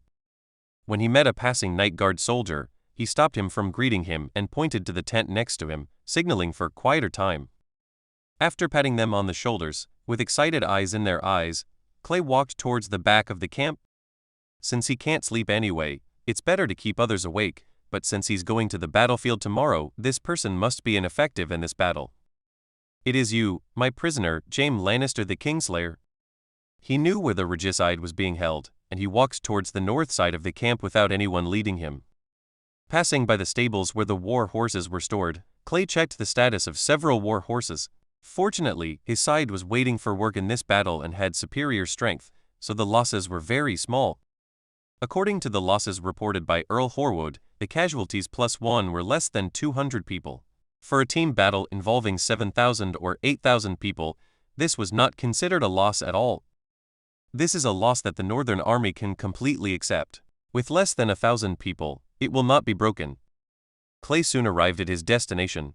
Looking at Jaime Lannister, who was guarded by more than a dozen soldiers, Clay couldn't help but think of Edmure Tully in the Riverrun camp. I guess he is just like this bear now. It's really funny. The war has just begun, and the two heavyweight heirs of both sides are in each other's jails. I know this is the real world, but if I don't know, I think someone is watching behind the scenes, cutting off whichever side is the most powerful, and forcibly balancing both sides. Lord Clay. The light of the torch illuminated the soldiers' faces, instantly waking up these sleepy soldiers. After this battle, Clay gained a very high prestige in the army. The thinking of the soldiers at the bottom is very simple. Whoever can lead them to victory is the good boss.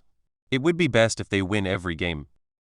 Therefore, when they saw Clay, all of them looked excited and couldn't help but stand up straight to make themselves look better in front of adults.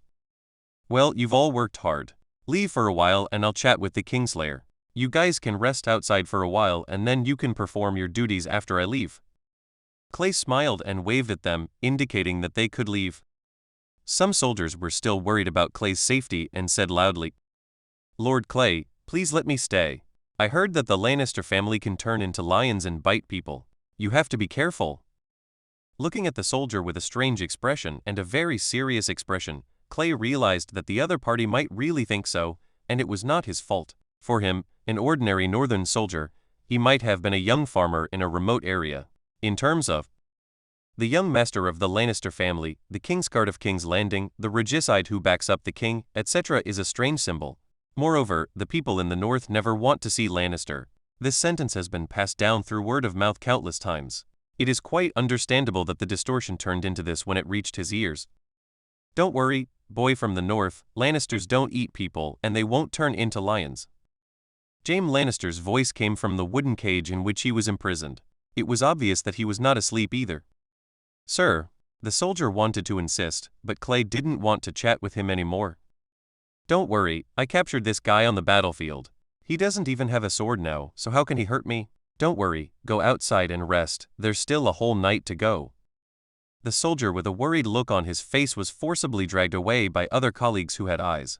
Now, only Clay and Jaime Lannister were left here. You are the one who defeated me before? Obviously Clay's words made Jaime Lannister realize that Clay was the physical monster who humiliated him on the battlefield and suffered an extremely frustrating defeat. For such a mysterious northerner to come to him, Jaime Lannister let go of his embarrassment as a prisoner. Yes, are you surprised? Kingslayer? I am the one who defeated you, and all 2,000 of your cavalry were killed by me. Isn't this a bit hard to accept for a big shot like you who stands at the top of the Seven Kingdoms? Clay asked slightly sarcastically. He was not showing off his achievements, but there was no need to be polite to the enemy and the loser. Jaime Lannister's eyes narrowed. He only knew that the young man in armor in front of him must be the core heir of a large noble family in the north, but he had no idea that he would actually be the commander of the Northern Army. Official. He had met members of the Stark family in Winterfell, and he knew every child of Eddard Stark. He was certain that the person in front of him was definitely not a Stark. He couldn't understand why, since he wasn't Stark. Why would the North hand over all its cavalry to such an unknown young man from all over the Seven Kingdoms? He didn't doubt Clay's words at all, because it was already this time, so what was the point of deceiving him as a prisoner? From the time he was captured until now, the most unacceptable thing for him is that he was so stupid. He didn't know the division of troops in the North, didn't see through the seduction strategy of the cavalry that made him extremely angry, and didn't think of it in time.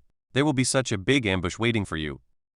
From the very beginning, Jaime Lannister, was reckoned with, and step by step he made himself pay the price of 2,000 elite cavalry for his stupidity. Who are you? I seem to have never seen you before. It was a bit difficult to say this, because no one knew who was responsible for the consecutive defeats, which made Jaime Lannister even more unacceptable. But he couldn't control his curiosity. He wanted to know Clay's identity too much.